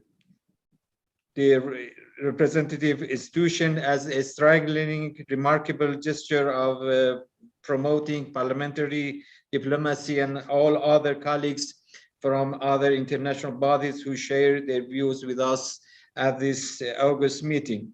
Let me also express my gratitude to all the parliamentary colleagues in the Republic of Uzbekistan for their thoughtful attitude to host this significant event aimed at strengthening interparliamentary cooperation in implementing the SDGs goals through exchange of experience and promoting new ideas and initiatives. Also, let me avail myself of this occasion to extend my sincere welcome to all the dignitaries of different echelons present here, whose participation has greatly added to the value of this event, and their interactive and insightful viewpoints will make this meeting a success. No doubt the timing of this forum is also of great importance when the entire world has immobilized to channel best practices in a bid to support the pandemic and to suppress the pandemic and to restart the economy in various regions, particularly in the Asian region, in a sustainable and inclusive manner for realization of the goals under 2030 agenda. The Asian Parliamentary Assembly, as the institutional voice of the elected representatives of Asia and the embodiment of Asian worldwide, strongly believes that it is in the Asian hands to shape the future of the continent as one of the most resourceful regions of the world, with wonderful capacities, opportunities, and bedrocks for desirable cooperation in various domains. I will share my ideas and perspectives in the first session, and finally, in this opening words, let me conclude my remarks by wishing you all ever increasing health and prosperity and successful outcome for this forum. Thank you very much, dear colleagues. Rahmat. Katta rahmat, hurmatli Muhammad Rizo Majidiy janoblari. Haqiqatdan juda ham to'g'ri ta'kidlab o'tdilar janob Majidiy. Murakkab davrni hamma davlatlar o'zining boshidan kechirmoqda. Yangi muammolar, mana pandemiya oqibatida hamma davlatlarda oldida yangi muammolar paydo bo'ldi. Mavjud muammolar keskinlashdi va mana shu jarayonda biz shuni bilyapmizki, isbotini topyaptiki, Birlashgan Millatlar Tashkiloti barqaror rivojlanish maqsadlarini juda ham o'z vaqtida to'g'ri davlatlarda oldiga qo'yganki, agar mana shu maqsadlar bo'lmaganda, davlatlar hozir shu jarayonlarda tayyorgarlik ishlarini ham olib bormas edi. Va mana shu maqsadlarni bajarilishi ham muammolarni bartaraf qilishga o'zini albatta hissasini qo'shdi. Va biz hamkorlikka Osiyo Parlament Assambleyasi bilan ham tayyor ekanligimizni bildirmoqchiman. Endigi so'z, хочу, уважаемые друзья, слово предоставить генеральному секретарю Совета Межпарламентской ассамблеи стран Содружества независимых государств Дмитрию Кабицкому. Он участвует в онлайн-формате. Пожалуйста.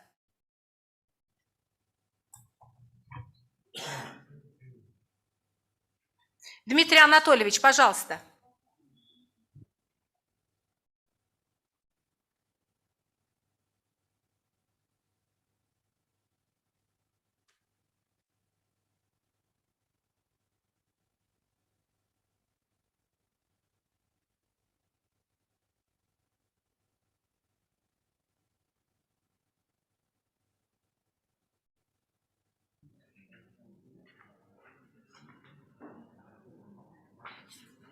Ulanmayaptimi?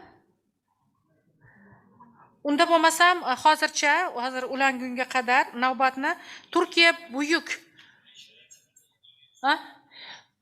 Buyuk Millat Majlisi raisi Mustafa Şentop janoblarining tabrik so'zlariga o'tamiz.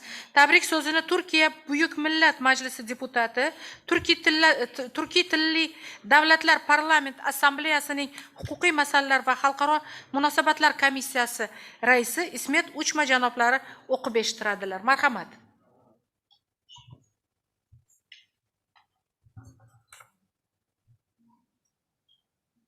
Özbekistan Meclisi Senato Başkanı Tanzila Nazarbayeva diye şey yapıyor, karışıyor bizde. Bu sona eklenen ekler biraz bizi zorluyor ara sıra ama Narbayeva olarak kaydediyoruz. Sizinle önceden de zaten ama biz Sayın Tanzila hanımefendi olarak hep tesmiye ederdik. Efendim bugün çok önemli bir toplantıda dünyanın botaniği olan Özbekistan'da ve özellikle Bukhara'da bulunmaktan Türk adına ve heyetim adına çok büyük bir mutluluk ve memnuniyet duyuyorum. Hazirunu saygıyla, sevgiyle selamlıyorum. Bugün zannediyorum kurulu ve verili ezber düzenlerin dışında alternatif bakışlara ihtiyaç olduğunu düşünüyorum. Aşağı yukarı her dönem kadim iktisatçılarımız dahil olmak üzere bu adil bölüşüm konusunda daima bir takım teoriler öne sürmüşlerdir. İnsanlığı bu hususlarda adil şahitlik edecek ispatımız, gelecek torunlarımız iki yüzlü olmakta suç duyacaklardır. Çünkü önce çevreyi kirletiyoruz. Yani herhalde bir ülkenin çöpü ya da denizi, havayı, karayı kirleten malzemesi ötekinden daha temiz değildir. Dolayısıyla öyle yapıyoruz ki bizim çok güzel bir atasözümüz vardır. Öldüren de sensin, ağıt yakan da sensin diye. Çünkü biz özellikle gelişmiş dünya ülkelerinin geride kalmış, gelişmekte olan ya da gelişmesi gecikmiş olan ülkeler hak ve hukukuna girdikleri kanaatimi ifade etmek istiyorum. Doğal ve tabii hukukla insanlık savaştığı sürece, doğal olana yönelmediği sürece ve yerüstü, yeraltı kaynak stoklarımızın adil bir bölüşümle insanlığın emrine sunulmadığı sürece insanlığın özellikle istikrar ve güven açısından geleceğinin fazla aydınlık olacağını düşünmüyorum. O zaman bizim burada bugün mesela Sayın Başkanımın şahsında haziruna bundan sonraki oturumlar için bir düşünsel devrime ihtiyaç olduğu ifadesini kullanmak istiyorum. Yani dünyada siyaseten, yani çünkü siyaset çok etkili, politika bu işin içine girmesi gerekiyor, devlet çok etkili, dolayısıyla devletin alt kurumları etkili. Şimdi bu sürdürülebilir insanlık kardeşliği sağlanmadan sürdürülebilir ekonomik kalkınmayı sağlamak mümkün değildir.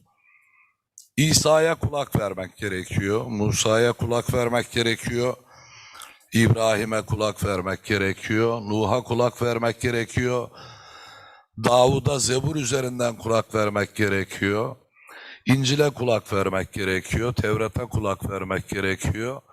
Bu tecrübelerin tamamını gerçekten kendi portföyümüze almamız gerekiyor. Kur'an'a kulak vermek gerekiyor, Muhammed'e kulak vermek gerekiyor.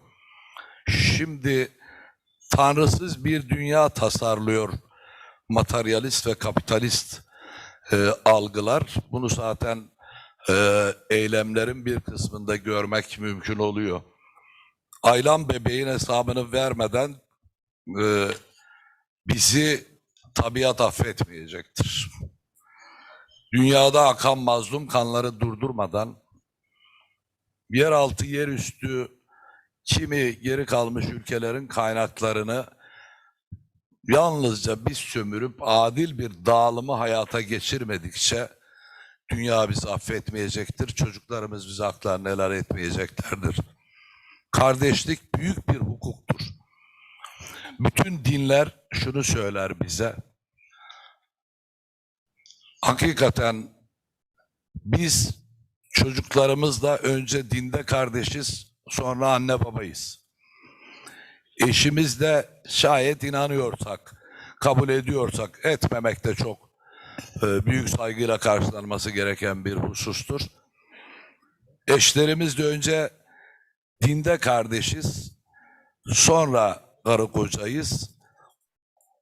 Daha ilerletiyoruz bunu, insanlıkta kardeşiz, sonra karı kocayız, sonra baba oğul, anne kızız.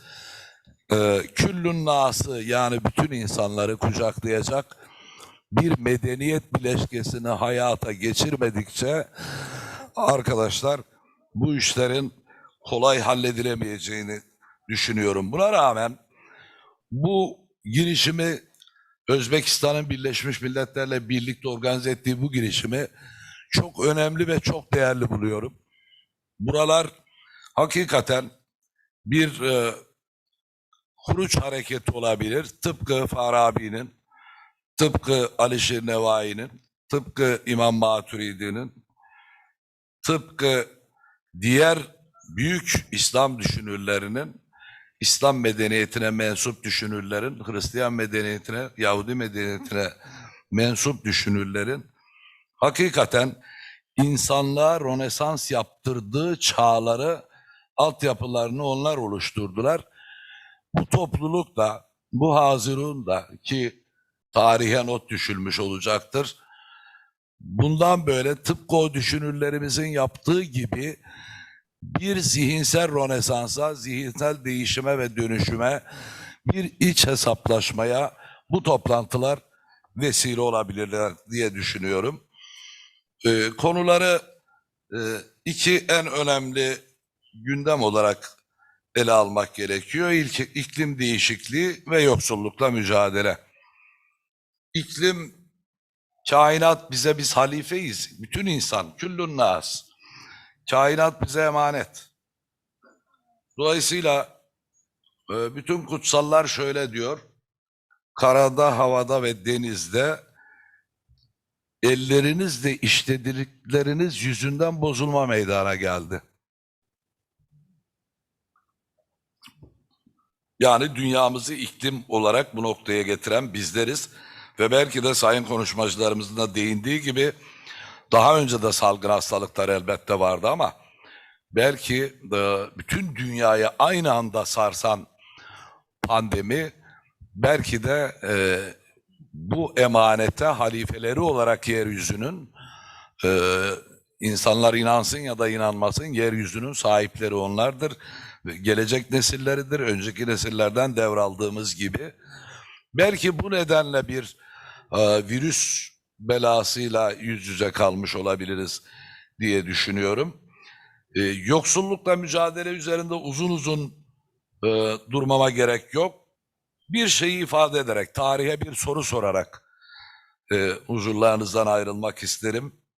Bu imkanı da bana tanıdığınız için ayrıca çok ama çok teşekkür ediyorum. Şimdi diğer teknik konuları arkadaşlarımız anlattılar ve anlatacaklar. Tanrı şöyle buyuruyor, İsa'ya hitaben ve bütün peygamberlere hitaben şöyle buyuruyor. Yeryüzüne yarattığım bütün mahlukatın, sadece insanın da değil, bizim onlarla da bir habitat alanımızın olması gerekiyor. Eğer onları o alanda yaşatamazsak bizim yaşamamız, yani Birimiz fakirsek, hepimiz fakiriz arkadaşlar. Birimiz zenginsek, yani hepimizin zengin olması için gayret etmek zorundayız. Bu dini, iktisadi anlayışların zorunlu vergi olarak ortaya koyduklarına girmiyorum. Ama ben bu toplantıların süreceğini biliyorum. Tarihe soracağımız sual şudur. Madem Tanrı yeryüzünde yaşayan bütün insanların ve bütün mahlukatın rızkını sağlamayı üzerine borç yazmıştır, nasıl oluyor da Tanrı la yuhliful miattır, yani çelişkisizdir, söylediğinden dönmez. Nasıl oluyor da yeryüzünde coğrafyanın bir kısmında insanlar açlıktan ölüyor, bir kısmında vitamin zehirlenmesinden ölüyor? Benim bugün burada sormak istediğim en önemli suallerden birisi budur. Bununla da zaten bitireceğim ama kutsallarda devam eden tavsiyelerde ve uyarılarda yeryüzünde Tanrı'nın rızık muslukları başında olanların rızık musluklarının başından adaletle uzaklaşmaları ve adaletle o rızık musluklarını bütün yeryüzüne, mahlukata ve insanlara açmaları gerekmektedir. Ben bu oturumların hayırlara vesile olmasını diliyorum. Öyle zannediyorum. Çok önemli sonuçlar çıkacak ve çok insanlığın, hepimizin, medeniyetlerimizin yararlanacağı çok önemli sonuçlara burada imza atılacak. Sonuç bildirilerini de ben de çok merak ediyorum doğrusu. Efendim, Özbekistan'ı bir kere daha tebrik ediyorum. Çok başarılar diliyorum. Çok nazik davetiniz için tekrar çok teşekkür ediyorum. Hepinize saygı, sevgi ve muhabbetlerimi sunuyorum. Sağ olun, var olun. Rahmat katta İsmet Uçma janoblari, juda ham keng mushohadali, o'ylantirishga majbur qiladigan chiqishingiz uchun. Albatta bizning mana forum materiallari, ya'ni loyihalar, deklaratsiya loyihalari ham tarqatilgan. Agar mana shu loyiha bo'yicha ham qimmatli fikrlaringizni bildirsangiz, biz juda ham xursand bo'lardik va hamkorlikka tayyormiz. Rahmat sizga. Endi hozir Kabitskiy, Dmitriy Kabitskiyga so'z bersak, marhamat, MDH davlatlari hamdo'stligi parlamentlararo ассамблеясы kengashi bosh kotibi. Уважаемый Дмитрий Анатольевич, пожалуйста, вам слово. Ulanadimi, yo'qmi? Kim javob beradi bunga?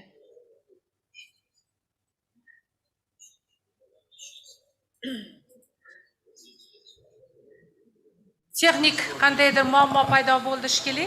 Yo'q, ishimizni to'xtatmaymiz. ular Zoomga ulanmaganligi sababli biz hozir so'zni Birlashgan Millatlar Tashkilotining mamlakatimizdagi doimiy koordinatori Helena Fraser xonimga bermoqchiman. Marhamat, bizni eng yaqin hamkorimiz va mana shu tadbirni tashkil qilishda juda katta yordam bergan. Marhamat, Helena Fraser xonim, sizga rahmat.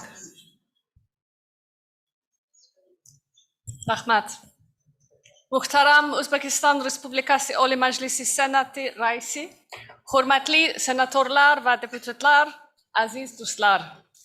Birlashgan Millatlar Tashkilotining O'zbekistondagi jamoasi nomidan bugun bu yerda bo'lishdan mamnunman. Ladies and gentlemen, I am absolutely delighted to participate in this international forum in the beautiful city of Bukhara. Over the next 2 days, we will discuss and share experiences on the role of parliaments in achieving the global blueprint for peace and prosperity on a healthy planet, Agenda 2030 and the SDGs. As the Interparliamentary Union Secretary General has just said, the Oliy Majlis of the Republic of Uzbekistan has shown true commitment to exercising its vital role in supporting and monitoring the implementation of the SDGs. The establishment of a bicameral parliamentary commission on SDGs last year is a clear demonstration of this and a good practice globally. and the creation of both the Central Asia Women Leaders Caucus, currently chaired by Her Excellency Tanzila Kamalovna Narbayeva, and the creation of the Youth Parliament of Uzbekistan are important steps in recognizing and in empowering both women and young people as agents for sustainable development in Uzbekistan. Ladies and gentlemen, today's forum underlines not only Uzbekistan's commitment to its national SDGs, but also its comprehension of the importance of global solidarity, collaboration, and dialogue for sustainable development. Partnerships are essential for accelerating the achievement of the SDGs and for tackling the many socio-economic and environmental challenges that are often of global or transboundary nature, including the climate crisis, the COVID-19 pandemic, migration, and security challenges. In fact, without global solidarity and inclusive partnerships, including interparliamentary cooperation, we cannot achieve the ambition and the promise of the SDGs. Strong international cooperation is needed now more than ever to ensure means to recover from the pandemic, build forward better and greener, rebalancing the health of our planet for the next generation. Dear friends, the United Nations country team in Uzbekistan, 24 UN agencies, funds, and programs, some of whom are here today, is fully committed to supporting Uzbekistan's national sustainable development journey and is a proud partner to this forum. We believe that this is an excellent platform to unite forces, exchange knowledge, and forge alliances so that together we could achieve our collective ambition and leave no one behind. Katta rahmat.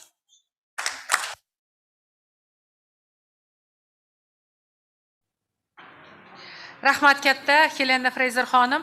Siz haqiqatdan juda ham jonkuyar xalqaro tashkilotning rahbari sifatida O'zbekiston uchun juda ko'p ishlarni amalga oshiryapsiz va o'ylaymanki, sizni va sizdan yuqorida bizga mana so'zga chiqib hamma samimiy tilaklarni bildirgan aziz mehmonlarimizga men hamma forum ishtirokchilari, milliy o'zimni hamkasblarim nomidan samimiy minnatdorlik bildiraman va ijozatingiz bilan forum sessiyalariga boshlayveramiz. Sessiya biz 1 soatga kech qolyapmiz, shuning uchun hozir reglament bo'yicha endi aziz mehmonlarning gapini batafsil eshitmasak iloji yo'q edi. Shuning uchun bemalol eshitdik. Bu juda ham qimmatli fikrlar, yo'nalishlar bo'ldi.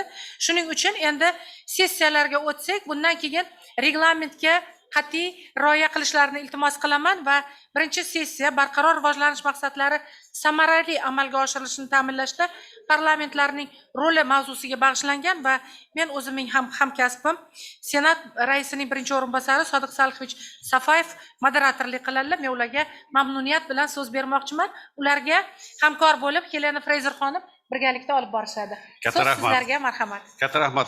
Avvalambor men ham hammani olqishlagan holda tabriklamoqchiman. Hamma ishtirokchilarni, tashkilotchilarni bu nihoyatda muhim xalqaro anjuman bilan bu ko'p nuqtai nazardan unikal bir forum desak bo'ladi, chunki parlamentlarni bevosita barqaror rivojlanish maqsadlaridagi rolini oshirishga bag'ishlangan anjuman bu menimcha hammamiz uchun nihoyatda muhimdir va birinchi navbatda albatta butun dunyoda, shu jumladan bizning mintaqamizda parlamentlarni jamiyatlarni rivojida tutgan o'rnini ortib borayotganini ko'rsatyapti. Ikkinchidan, bugungi kunda biz hammamiz fikr almashishimiz, tajriba almashishimiz va bir-birimizdan o'rganimiz muhimligi bor va men o'ylaymanki, bugungi hozirgi panelimizning asosiy maqsadi barqaror rivojlanish maqsadlariga erishishda bor bo'lgan mavjud muammolar haqida, ularning yechimi haqida fikr almashishni kutamiz. Albatta, qandaydir takliflar, mulohazalarni ilgari surishlarini iltimos qilamiz va sizlarni e'tiboringlarga taqdim etilgan bugungi Bukhara konferensiyasining yakuniy hujjati, ya'ni rezolyutsiyasi bo'yicha o'z fikringizni ifodalashlarini kutib qolamiz. Iltimos qilamiz, bu tarjima sinxron ravishda bir necha tillarga olib borilayotganini inobatga holda hamma so'zga chiquvchilar so'zlarini aniq, ravshan va uncha shoshilmasdan, ya'ni tarjimonlar ulgurish uchun imkon berishlarini so'rab qolamiz. Biz Yelena Fraser bilan harakat qilamiz. Albatta sizlarni reglamentni rioya qilishlarini ham nima deydi, ta'minlash uchun. Mana ham moderator bo'lgan hozir Yelena Fraser xonimlarga kirish so'zi uchun so'z bermoqchiman. Keyin o'z ishimizni boshlaymiz. Helena, floor is yours, please. Thank you very much. Indeed, the SDGs provide a vital and robust framework around which parliaments can base their oversight and accountability mandate. But parliaments can also play a leading role in facilitating inclusive dialogue between state institutions, civil society, young people, and so on. Now, between the 10th and 17th of June, we were delighted to work with the Oli Majlis to organize SDG Week here in Uzbekistan. And along with a multitude of national experts, parliamentarians, government officials, 47 UN experts and 7 World Bank experts joined forces to review and provide recommendations and insights on Uzbekistan's SDG progress. So I think this has been a really important lead up to the forum that we are holding today. The themes that emerged from the SDG Week in Uzbekistan was the importance again of inclusion, of leaving no one behind, of improving data quality, availability, ensuring the financing is there behind the SDG commitments, and the importance of the human rights-based framework to ensure that we reach those furthest behind first. And finally, the importance of ensuring that SDG targets and indicators are really included in new programs, strategies, laws, and regulations. All of these issues will be familiar to the parliamentary delegations here today, and so I really look forward to hearing the exchanges that will come ahead. And on that note, I'm very pleased to introduce the first speaker, Mr. Bori Alekhanov, Chairman of the Committee on the Development of the Aral Sea region of the Senate of the Oli Majlis of the Republic of Uzbekistan. The floor is yours. Assalomu alaykum, hurmatli aziz do'stlar, hurmatli Tanzila Kamolovna, hurmatli Nurdinjon Mo'ydinxonovich, janob Chunkong, hurmatli aziz hamkasblar. Men uchun katta baxt shunday bir katta anjumanda nafaqat ishtirok etish, balki so'zga chiqish. Уважаемые коллеги, уважаемые друзья, глубокие перемены стремительно входят в нашу жизнь. Кардинальные сдвиги быстро меняют облик мира. Действительно, современный мир так взаимосвязан, что любое предпринимаемое действие обязательно отразится в любой другой точке Земли.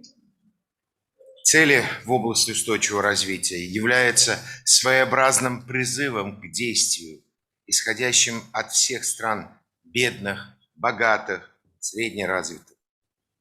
Он нацелен на улучшение благосостояния и защиту планеты. Государства признают, что меры по ликвидации бедности должны приниматься параллельно по усилиям по наращиванию экономического роста и решению целого ряда вопросов в области образования, здравоохранения, социальной защиты и трудоустройства, а также борьбе с изменением климата и охраной окружающей среды. В этом контексте Oli Majlis играет активную роль в формировании законодательства, мониторинга и продвижения повестки дня и целей в области устойчивого развития на период до 2030 года. Так, основными задачами, созданные в 2020 году парламентской комиссией, является интеграция ЦУР в законотворческие процессы и обеспечение эффективной реализации парламентского надзора.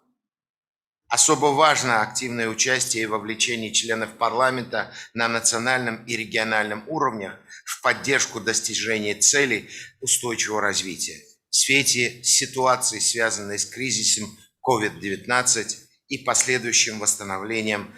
Парламент также сталкивается с необходимостью пересмотреть подходы и методы работы.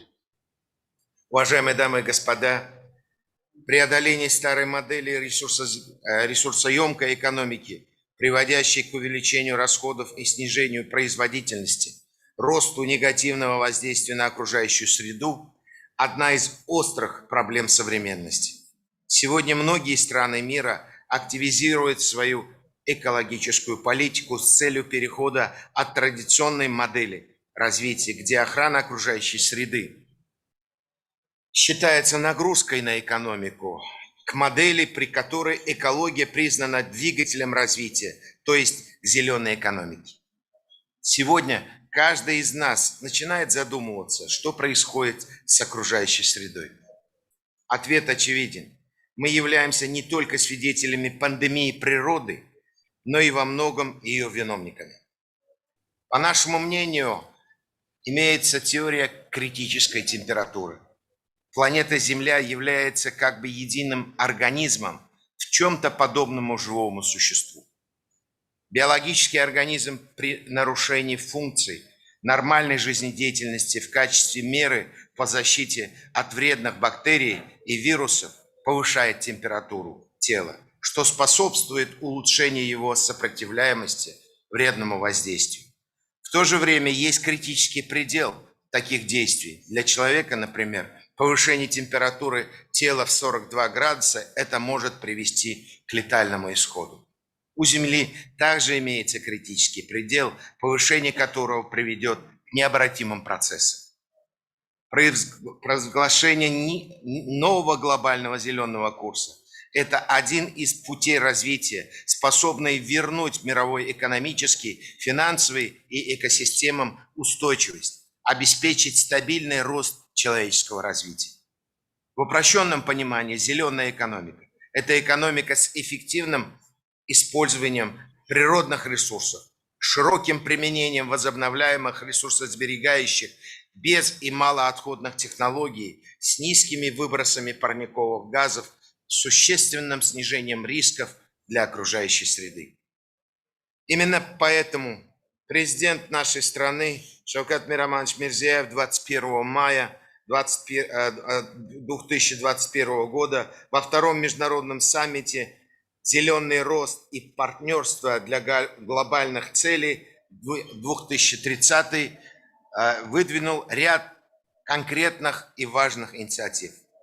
Развитие зеленой экономики, в том числе в контексте снижения негативных последствий аральского кризиса и социально-экономической, экологической реабилитации региона Приорале, имеют актуальное значение не только для Узбекистана, но и для целой Центральной Азии.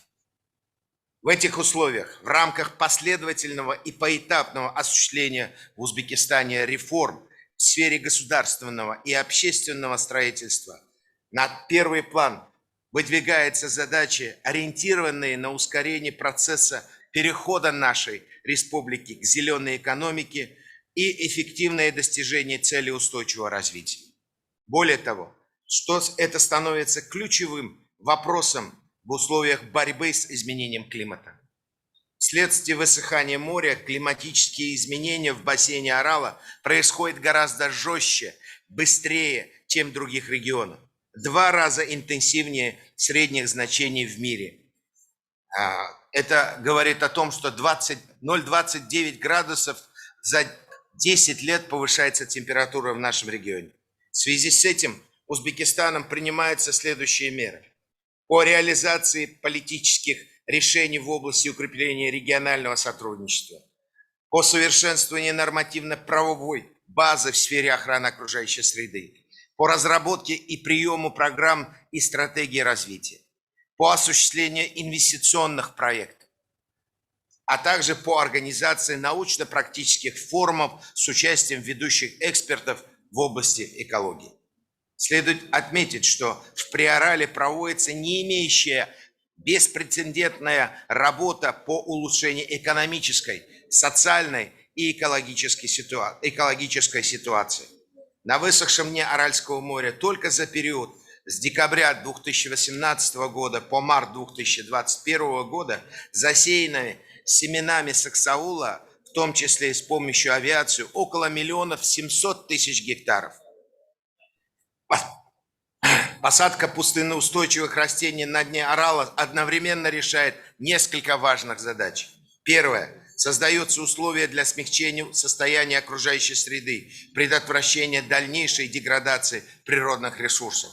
Второе. Обеспечивается максимальный объем пескоудержания на осушенном дне Арала. Третье. Формируется благоприятная экосистема для распространения и размножения различных видов фауны. И, наконец, четвертое. Увеличение площадей пустынных лесов, биоразнообразие создает условия смягчения климата в этом регионе. Среди перспективных направлений внедрения зеленой экономики аграрный сектор Республики Узбекистан, развитие производства экологически чистых сельхозпродуктов. В настоящее время остро ощущается в научно-инновационных разработках в таких сферах, как органическое земледелие, персонализированное и умное сельское хозяйство, создание генотипов сельхозкультур с высокой урожайностью и устойчивых к суровым почвенно-климатическим условиям. Важнейшими также направлениями озеленения водного сектора республики является совершенствование системы питьевого водоснабжения и развитие экологически безопасных систем канализации. Модернизация водопроводных сетей, проводимая в районах с недостаточным развитием централизованного питьевого водоснабжения, представляет практические шаги по озеленению данного сектора. Так, в зоне в Приорале и в других регионах нашей страны развитие данного сектора намечено как на базе совершенствования магистральных водоводов, так и на основе создания локальных систем опреснительных установок.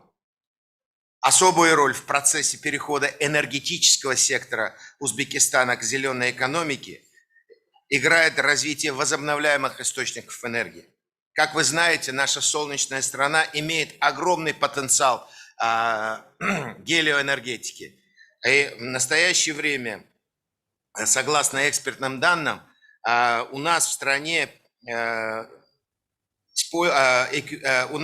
потенциал возобновляемых источников солнца имеет 51 миллиард тонн нефти по эквиваленту.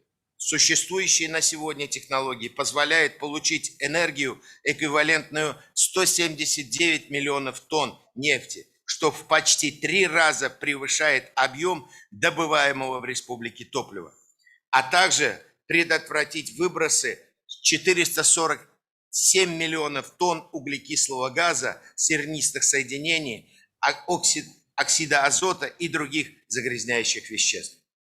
Одним из важных аспектов перехода Узбекистана к зеленой экономике является развитие экологически чистого транспорта. На наш взгляд, одним из эффективных и экологически безупречных является переход двигателей внутреннего сгорания на криогенное водородное или бензиноводородное композиционное топливо. Во многих странах мира занимается этой разработкой по технологии по переходу на водородное топливо, но, к сожалению, это все разрознено. В то же время преимущество водорода как топлива связано не только с тем, что при его сгорании образуется экологически чистый водяной пар, но и с тем, что по сравнению с органическим топливом он обладает большим запасом энергии. При сгорании тонны водорода, например, выделяется столько же тепла, сколько при сгорании 3,5 тонны органического топлива. Особую роль в процессе перехода Узбекистана к зеленой экономике играет также образование и наука.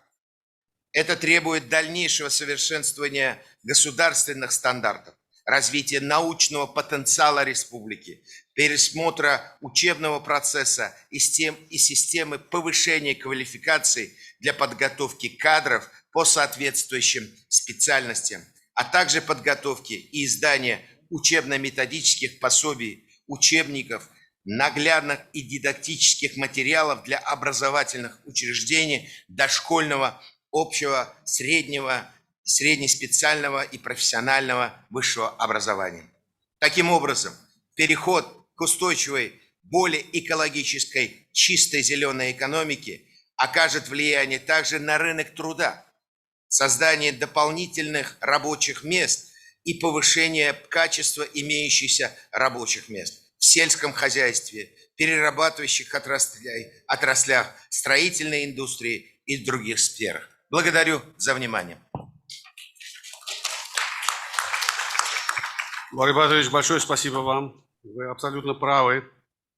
Мы все сегодня должны думать о мире после пандемии. Понятно, что он будет другим, этот мир. Мы также все хорошо осознаем, что пандемия не создала проблемы сегодняшнего дня, она лишь обострила существующие системные проблемы в глобальном развитии. И одной из наиболее острых из них являются проблемы, связанные с окружающей средой, с экологией. Особенно для нашего региона нарастающий дефицит питьевой воды, деградация земель, как вы правильно отметили, ну так же, как и глобальное потепление и таяние ледников, оно, конечно же, это то, о чем мы должны сегодня думать.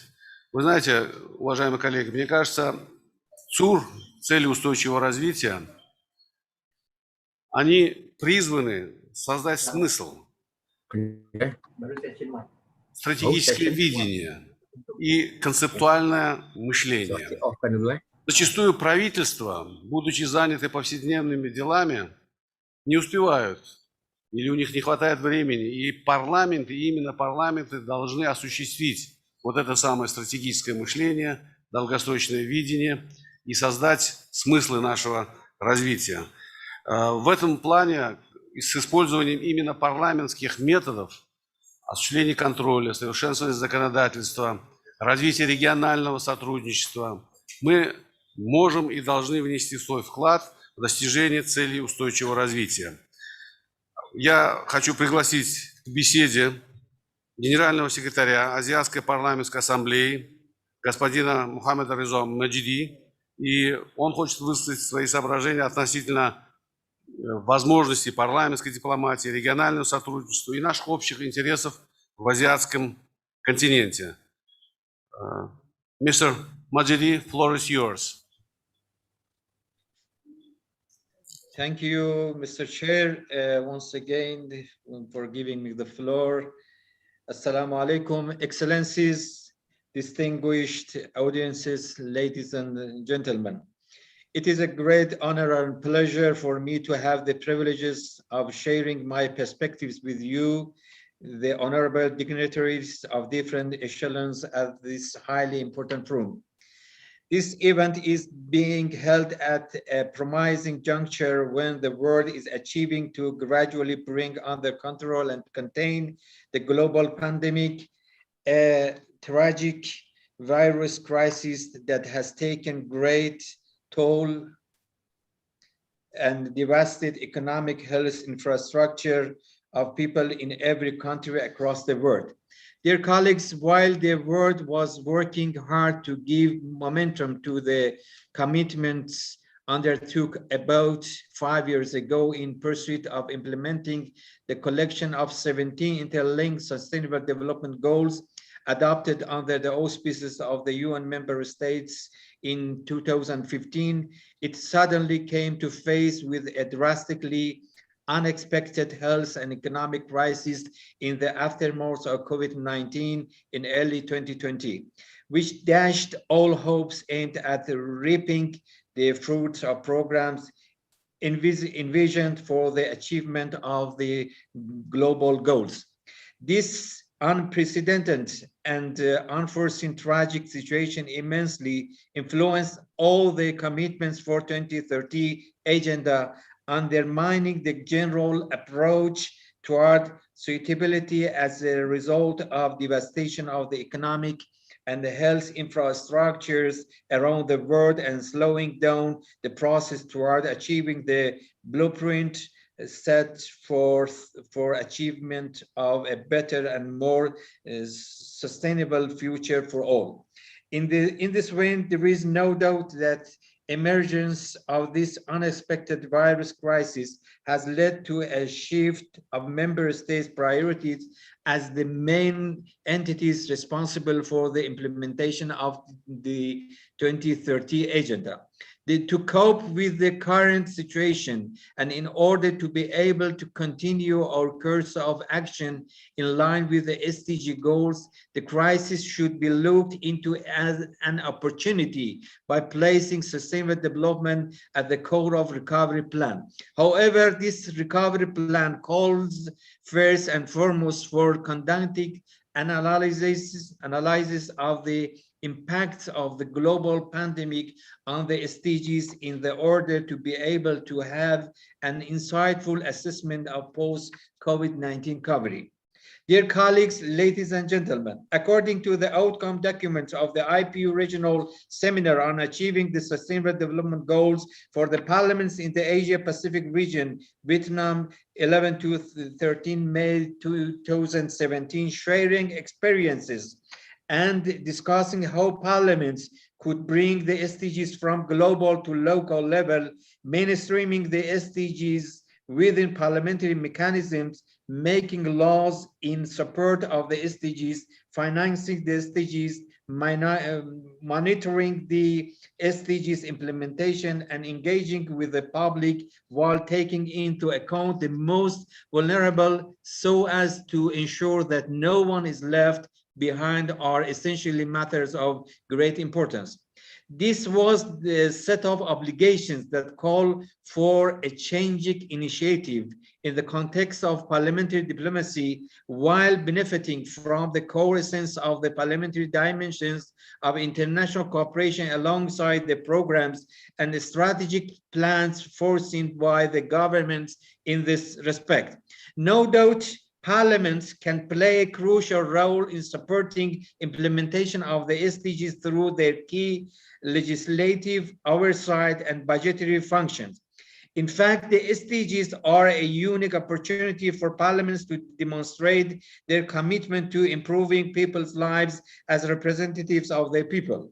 To this end, it will be more important than ever for parliaments to assert their legitimate place in the decision-making process at the national and international levels, thanks to the IPU and its efforts mobilizing greater oversight capacities and legislative authority of the parliaments to draft the comprehensive strategic programs for the 2030 Sustainable Development Goals, contrary to the UN Millennium Development Goals, which were very limited in scope and did not involve national parliaments. Fortunately, the Sustainable Development Goals, which was adopted in September 2015 by the United Nations General Assembly as a part of the 2030 Agenda for Sustainable Development, has widely benefited from parliamentary visions under the auspices of the IPU. In this context, the IPU member parliaments have many occasions reiterated their commitment to do their utmost to make sure that the SDGs are effectively implemented. To this end, they have pledged to translate the SDGs into enforceable domestic law, hold governments accountable, and align budgets with national sustainable development plans. Dear colleagues, I should state that in my capacity as Secretary General of the Asian Parliamentary Assembly, with membership of coverage of 44 member parliaments in the densely populated continent of Asia, we have made every effort in line with the implementation of SDGs and due respect to the policies pursued within the context of parliamentary diplomacy in Asia. Our organization has endeavored to follow parliamentary approaches which best serve to the accomplishment of 17 goals adopted by the UN in 2015 within the scope of the parliamentary visions provided by the IPU. To this end, the 4 APA standing committees tried to mainstream their policies with a parliamentary visions to the SDG goals through adoption of various resolutions within the remit of their mandates. A cursory glance at the resolution adopted by the 4 APA standing committees reveals that our organization has had an all-inclusive vision to SDG goals in Asia. The issues pursued by the APA standing committees are focused on the following items: Asian integration through information and communication technology, collaboration on health equity in Asia, promotion of quality child and youth development for sustainable society in Asia, Asian Climate Financial Initiative, adopting a roadmap providing for measures to stimulate green finance, water and sanitation in Asia for all, building prosperity in Asia through friendship and cooperation. And the last but not the least, the role of APA parliaments in supporting the implementation of sustainable development goals. This resolution, which was adopted by consensus, urges APA member parliaments to uphold parliamentary diplomacy as an instrument to improve the implementation of SDGs in general and APA priorities, including environmental protection, poverty eradication, protection of the safety of energy market in Asian economic growth of the APA member states, and preventing water crisis in particular. It also urges the Asian parliaments to contribute to national efforts toward achieving the SDGs, including through establishment of the appropriate mechanisms to monitor the implementation of the 2030 Sustainable Development Agenda at the national level. In addition, APA member parliaments are called to provide adequate budgetary resources and adopt legislations which are relevant to support and monitor the successful implementation of the SDGs. Another important point is that it calls upon APA member parliaments to strengthen regional economic cooperation and integration to enhance regional connectivity in supporting the implementation of the SDGs. Meanwhile, the Asian countries have been called to adopt a coordinated and comprehensive multilateral response in the face of COVID-19 pandemic that puts the achievement of the Sustainable Development Goals back on track under the leadership, insight, innovation, and adequate, coordinate, and coherent financing and cooperation between all governments and the stakeholders, and with the participation of the United Nations bodies and other relevant intergovernmental and regional bodies, and relevant civil societies, institutions affirming the principle of partnership and joint Asian ownership. Dear colleagues, as regards regional cooperation, it should be noted that regional parliamentary organizations have also stepped up to share best practice. In fact, a successful way of harmonizing the different interests of governments and parliaments to a fruitful relationship are parliamentary assemblies. This will widespread the sphere to monitor, control, and comment on governments from the national to international level, parallel to the decision-making process of the governments from the national to the international stage. It is also essential that parliamentary cooperation at regional and international levels is taken into account as a priority in favor of SDGs. In addition, it is also important that parliaments place particular emphasis on sharing experiences and good practices in partnership with other sections of the society, including research institutes and private sectors. To conclude, my dear colleagues, it is necessary to focus on the policies needed to be adopted as part of recovery action to diminish adverse impact of the serious global health catastrophe of the century COVID-19 pandemic, in order to be able to fast reach the desirable point intended to achieve the targets of the Sustainable Development Goals within the 2030 agenda. Thank you very much for your kind attention. Rahmat. Thank you very much, Mr. Secretary General, for sharing this very valuable experience on how the Asian Parliamentary Assembly has been fostering cooperation around the Sustainable Development Goals based on shared interests and common challenges, including the imperative to build back better following the COVID pandemic. And now, ladies and gentlemen, it's my pleasure to introduce a speaker who will speak on a very topical subject in light of the convening by the UN Secretary General in September this year of the Global Food Systems Summit. The speaker is Rahmat Gobel, the Vice Speaker of the House of the Representatives of the Republic of Indonesia, on the topic of ending hunger and achieving increased food security, nutrition, and promoting sustainable agriculture.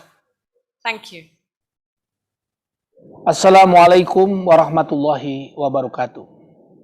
Your Excellency Tanzila Narbaeva, Chairperson of the Senate of the Oli Majlis of Republic of Uzbekistan, distinguished delegates, panelists, ladies and gentlemen. I would like to thank Her Excellency Tanzila Narbaeva and the organizing committee of the Interparliamentary Global Cooperation in the implementation of the Sustainable Development Goals for the generous invitation to take part in this strategic forum. I believe that attaining the SDGs is a noble mandate of all people as humankind, where every individual is asked to share the responsibility of creating a prosperous and just global society, and of creating a governance that is able to preserve the quality of life and the sustainability of the planet from one generation to the next. Because is it not the purpose of human creation and existence to preserve the planet and the life it contains? The road towards realizing SDGs is not an easy slope down. Instead, it is a strenuous ascent. It has been made even more difficult amid the COVID-19 pandemic. The pandemic forced nearly all countries to rethink its economic development policies and action because all the other policy designs and scenarios that had been prepared now suddenly become irrelevant. Indonesia has spent over $100 billion to pay for our recovery efforts, which including mitigating economic construction and the loss of income of our households. Nevertheless, this challenge will not hold us back from our commitment to attain the SDGs by 2030. Indonesia has consistently met the commitment to deliver all 17 goals as part of its medium-term development plan. Ladies and gentlemen, the attainment of SDGs should be the shared responsibility of all countries, and this speaks to the importance of international collaboration and cooperation. Experience sharing through forums such as today is strategic and valuable. In Indonesia, we realize that the parliament is a key element to the attainment of SDGs. Through the legislative, oversight, and budgeting function, parliament carries a strategic role as the conductor that pushes for the harmony between the policies of our executive body and the needs and aspirations of the stakeholders, which are the people, business players, NGOs, the academia, and think tanks. In fulfilling this function, in my opinion, parliamentary members cannot rely on secondary data from the government or the executive body alone. Every MP should obtain primary data or see for themselves the fact and situation on the ground. The Indonesian Parliament has provided ample room to that end, namely with its 5 recess periods in which MPs can learn of the situation in the society real time, learning of the people new aspirations, and bring that knowledge back to initiate alternative solutions. Ladies and gentlemen, in 2020, Indonesia Parliament passed the Job Creation Law, also known as the Omnibus Law. The law too, among others, aims to accelerate the development and contribute to the attainment of SDGs. The law reflects our effort to build a more inclusive economy in Indonesia. SDGs will not be met by only stimulating economic growth. Meeting the SDGs also requires the economy to create productive, equitable, and decent job opportunities for all. That is the core principle of an inclusive economy. Through the mechanism of working meeting with the government, the Parliament consistently emphasizes and reminds the government to ensure that their programs contribute to SDGs. Ladies and gentlemen, Indonesia is the largest archipelagic nation that consists of 70,499 islands. We span across 7.81 million square kilometers, comprising 2.01 million square kilometers of land, 3.25 million square kilometers of water, and 2.55 million square kilometers of exclusive economic zone. Our people is rich in diversity with 1,340 ethnicities, and according to our last census, 270.20 million population. Most of them, or 70.72%, are in the productive age group, which places Indonesia at the cusp of the democratic dividend. Indonesia is also blessed with bountiful natural resources, including our extensive and the world's second richest biodiversity. With these potentials, various international and multilateral institutions project that by 2030, Indonesia could become one of the world's 5 largest economies. The OECD projects that Indonesia GDP by 2030 may reach 5.1 trillion US dollar. For Indonesia, those potentials are our main capital to attain SDGs and contribute to regional and global targets. To that end, the Indonesian Parliament will continue to encourage international cooperation so that we can help each other and deliver the SDGs. Ladies and gentlemen, with regards to our economic structure, over 60% of Indonesian GDP is contributed by the micro, small, and medium enterprises, or MSMEs.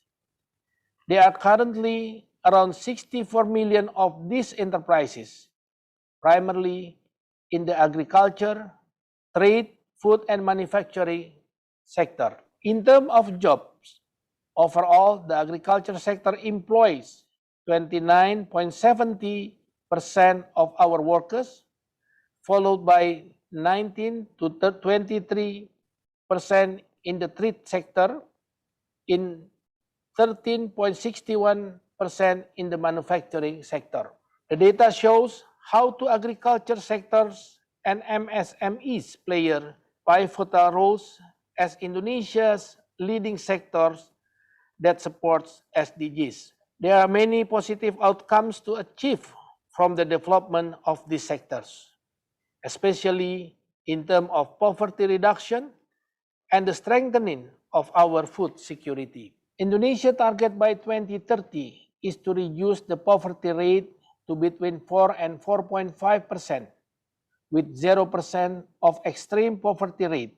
According to our Central Statistics Agency report, the COVID-19 pandemic has caused an increase in poverty rate to 10.19% based on poverty line calculation that is determined at 458,947 of per capita consumption per month, or an equivalent of per capita consumption of 2,112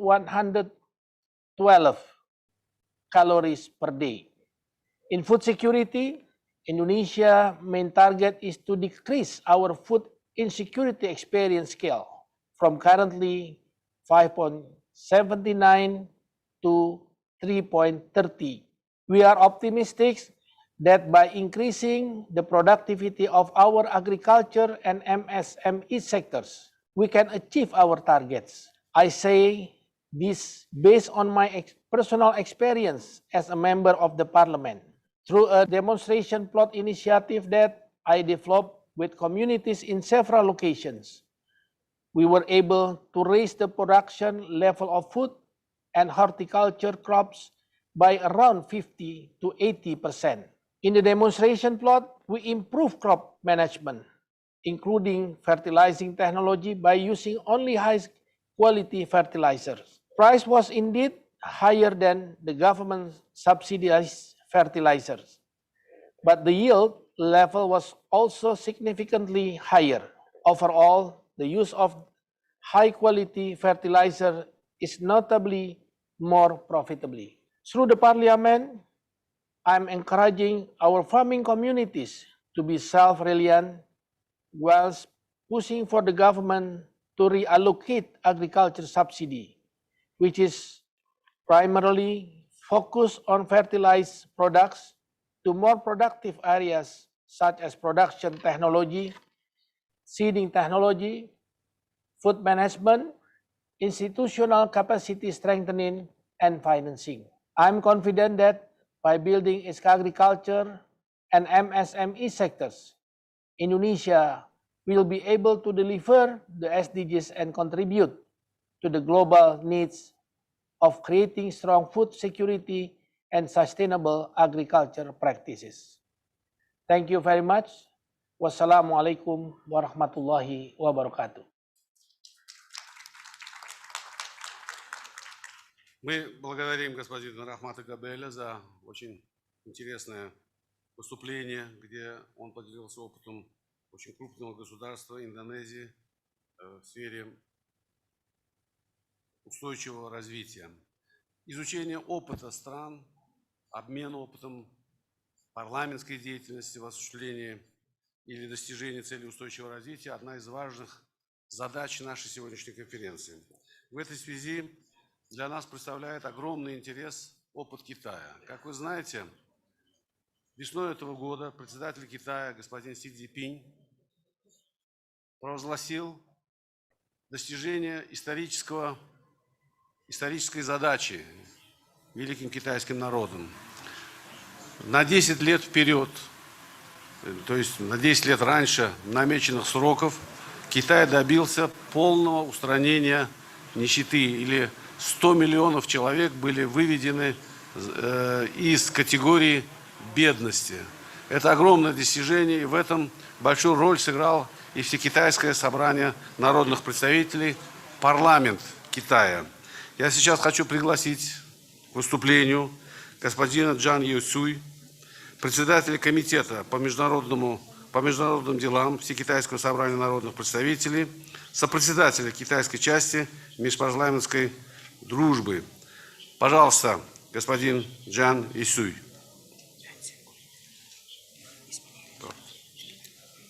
Господин Ван Сянькюй. 尊敬的大法委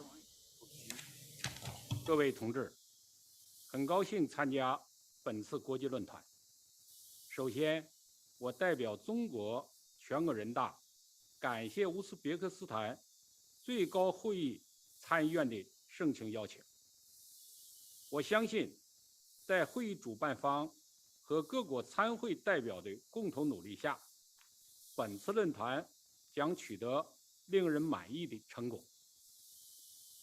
中国始终是可持续发展理念的坚定的支持者、参与者、实践者，并把它上升为国家战略。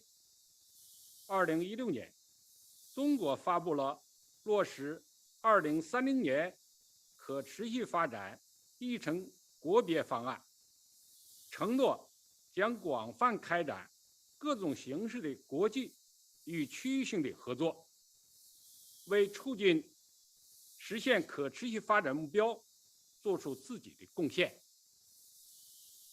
中国全国人大作为立法机构，以建立健全、支持可持续发展的法律体系为目标，在履职尽责中坚持贯彻创新、协调、绿色、开放、共享的新发展理念，发挥立法核心的职能，大力推动可持续发展领域的立法，将17项可持续发展目标融入全面深化改革开放的具体任务当中，加强立法监督，为实现可持续发展的日程营造有利法治的环境。下面，我将从环境、社会、经济3个方面向与会各位介绍中国全国人大可持续发展的相关立法的举措。一是坚持绿色发展。当前，中国生态环境法律法规框架体系已基本形成。为进一步加强生态环境保护，中国全国人大2017年修改了水污染防治法，增加了合掌制的内容，推进排污许可制度，严格控制工业污染、城镇生活污染，防治农业面源污染。2018年还修改了大气污染防治法，推进排放总量控制，实行控车减煤，强化区域联防联控和重污染环境的应对。2020年修改了固体废物污染防治法，进一步明确卫生健康、生态环境等主管部门的监管职能，完善应急保障。这些法律实施以来的效果显著，环境质量明显改善。在资源与能源开发利用方面，中国全国人大先后制定了矿产资源法、水法、野生动物保护法、海域使用管理法、畜牧法、海岛保护法律法规等等，对自然环境的权属、管理、保护、利用做出了明确规定。2019年修改了森林法，建立和完善了森林资源保护管理制度，首次提出国家以培育稳定、健康、优质、高效的森林生态系统为目标，对公益林和商品林进行了分类经营管理，体现了建设生态文明、绿水青山就是金山银山，坚持可持续发展的原则。此外，先后制定了节约能源法、清洁生产促进法、可再生能源法、循环经济促进法等法律，加大重污染企业的淘汰力度，严控高耗能行业的新增能源产能，大幅度提高罚款额度。截至2019年底，中国单位国内生产总值二氧化碳排放量比2005年降低了48%，超额完成了2030年的森林碳汇目标。二是坚持以人为本，消除贫困，改善民生，逐步的实现共同富裕，是中国可持续发展最艰巨的任务之一。中国全国人大2019年修订了土地管理法，确定了承包权和经营权的分离制度，促进农村土地规模化、集约化使用，对中国的减贫事业具有重要意义。今年4月，刚刚出台了《乡村振兴促进法》，建立健全有利于增加农民收入、壮大乡村人才队伍的相关机制，推动脱贫攻坚与乡村振兴的有效衔接。中国社会朝着实现城乡共同富裕的目标不断迈进。在医疗卫生领域，中国全国人大着力通过立法解决医疗资源的供需矛盾，提升公共卫生服务水平。新冠肺炎疫情发生后，中国全国人大紧跟习近平主席始终把人民群众生命安全和身体健康放在第一位的号令，部署启动强化公共卫生法治保障体系的立法修法工作，出台了全面禁止野生动物非法交易和食用的决定，审议了生物安全法草案、动物防疫法修正草案，保证人民群众生命健康安全。3是创造良好的营商环境。中国全国人大积极发挥立法规范引领作用，为中国深化改革开放、构建社会主义市场经济体制提供服务保障。比如，审议通过《中外合资经营企业法》、《外资企业法》、《中外合作经营企业法》，奠定了中国利用外资的法律基础，为推动中国特色社会主义市场经济体制建设做出了巨大贡献。随着新制定的外商投资法的生效，中国外资准入更加自由，投资活动更加便利，权益保护更加有效，营商环境更加优化。2020年，中国利用外资逆势增长4.5%，中国成为全球最大的外资流入国。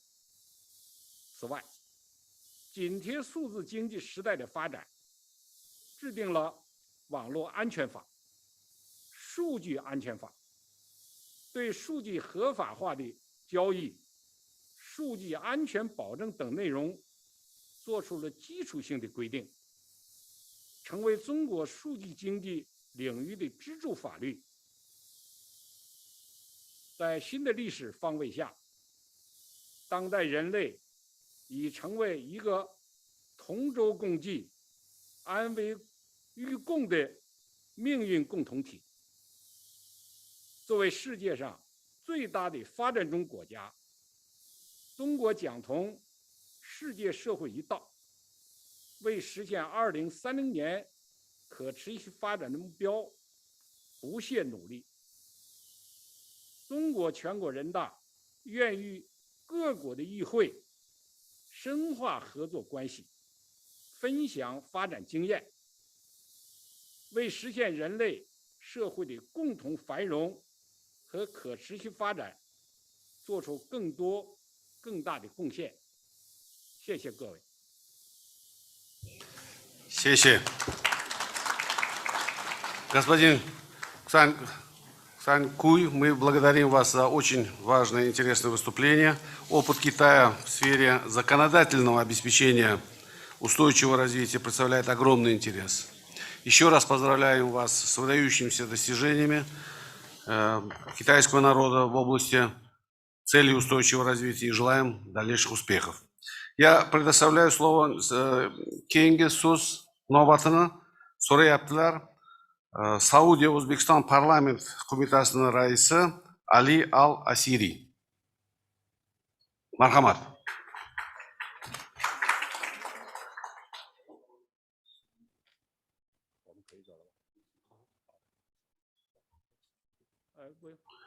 Mr. Ali Al-Asiri, floor is yours. We're going to invite you. Please.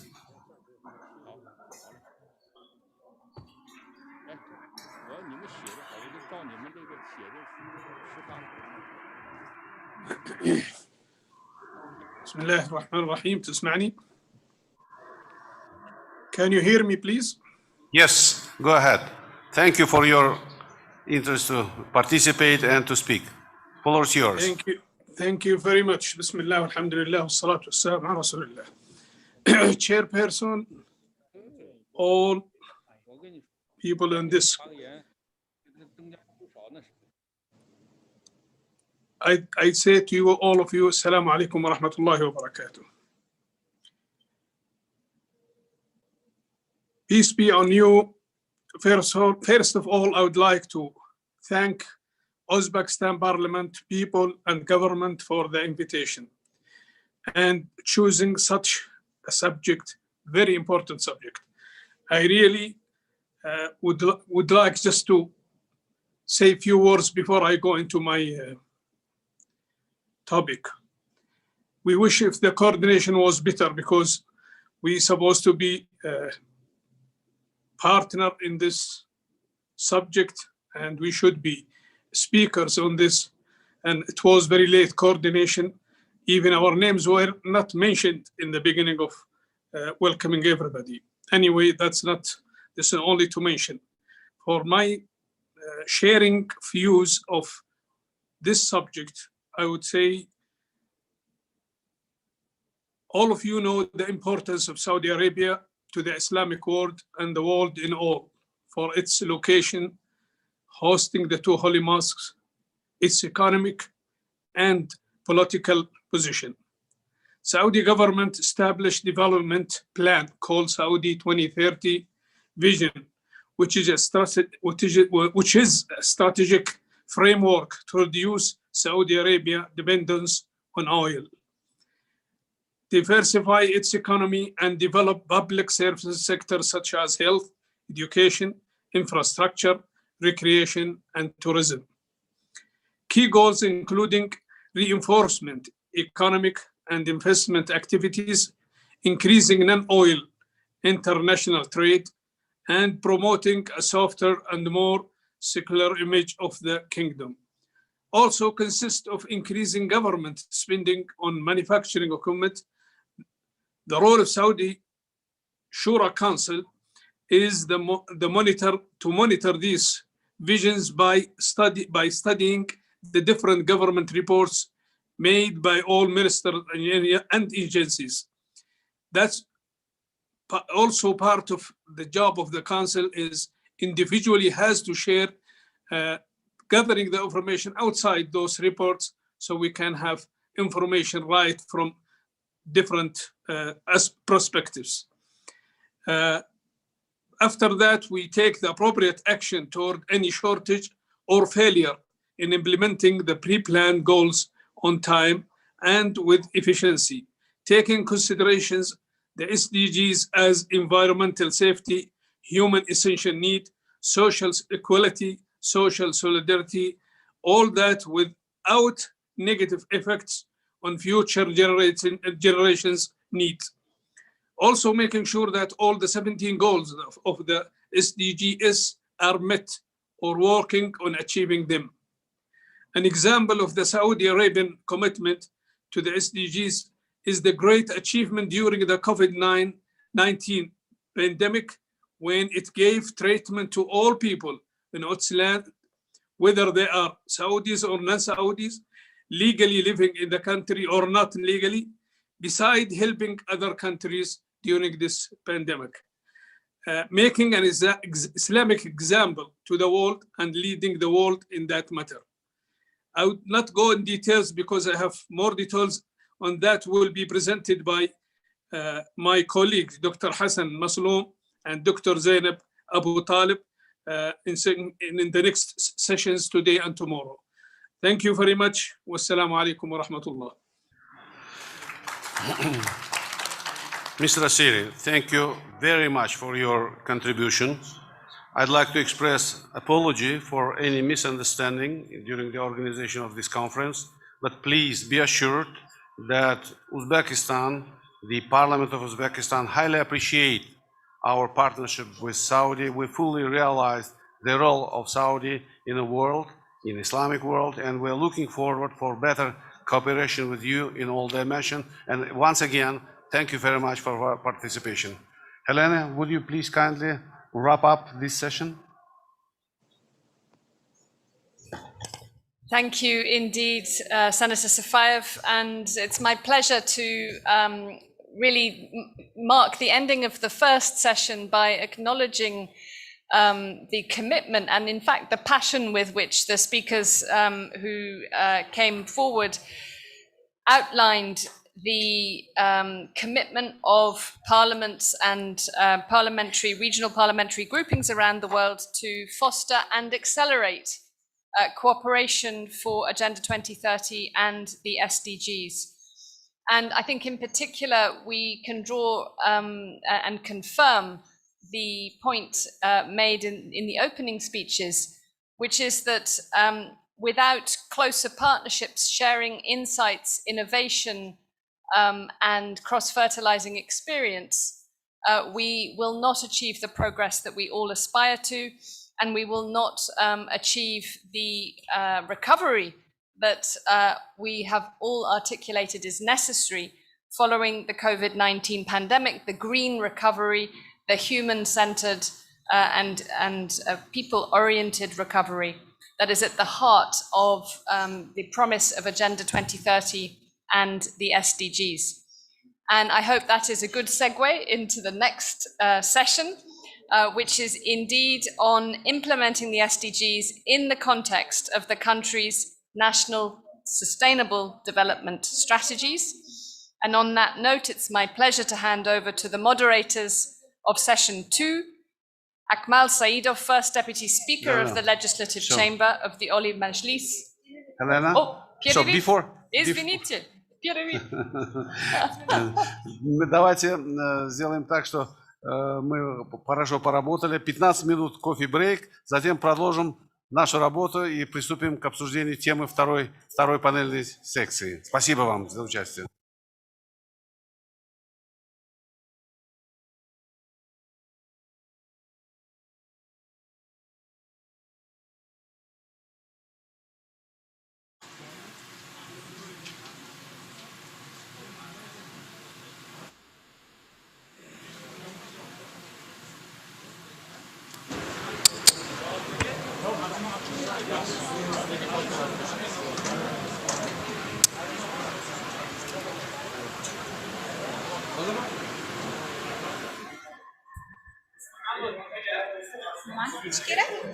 Bular o'zbek tilida bo'ladi. Siz qaysi tilda demoqchisiz?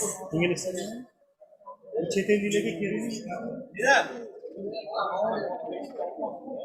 Martin tushunib turadi-ku, unga kerak. Ha, mabodo tushunganki, agarda tursa yonida o'shanga inglizcha qilib berasiz. Mikrofon gapirish shartmi? Yo'q, shart.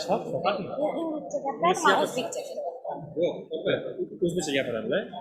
Siz ingliz anaqa mehmonga gapirasiz. Mikrofon shartmi? Shart emas. Agar opa u mehmon gapirsa, unga ta'zim. Ayyo. Mehmon gapirsa, mehmon gapiradi.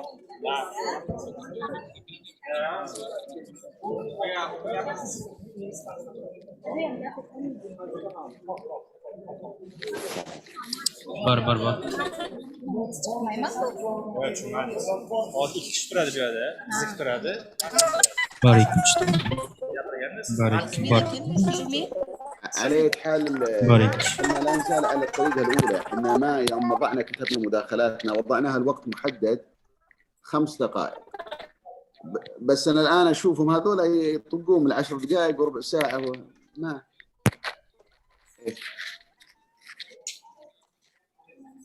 إيه.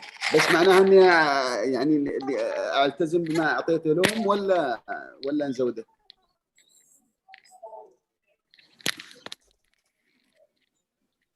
صادق والله.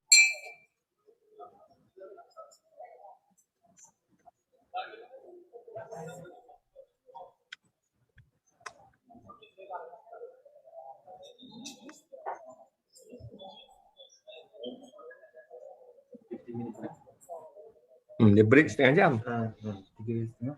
Oke, boleh. Oke. Ini cari mana yang kenal.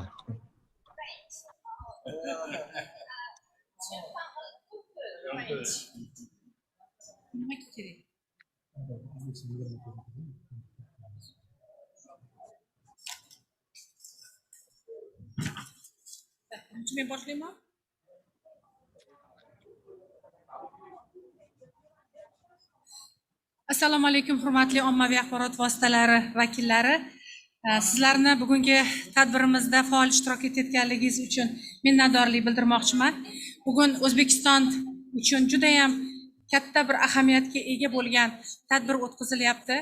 Mana xabaringiz bo'ldi, Birlashgan Millatlar Tashkiloti tomonidan 2015-yilda barqaror rivojlanish maqsadlari e'lon qilingan edi va Birlashgan Millatlar Tashkilotiga a'zo bo'lgan barcha mamlakatlar mana shu maqsadlarni o'ziga xalqaro majburiyat qilib qabul qilgan va o'zlarining ish faoliyatlarida davlatlarini rivojlantirishning barcha yo'nalishlarida mana shu barqaror rivojlanish maqsadlarini e'tiborga olib faoliyatini olib bormoqdalar.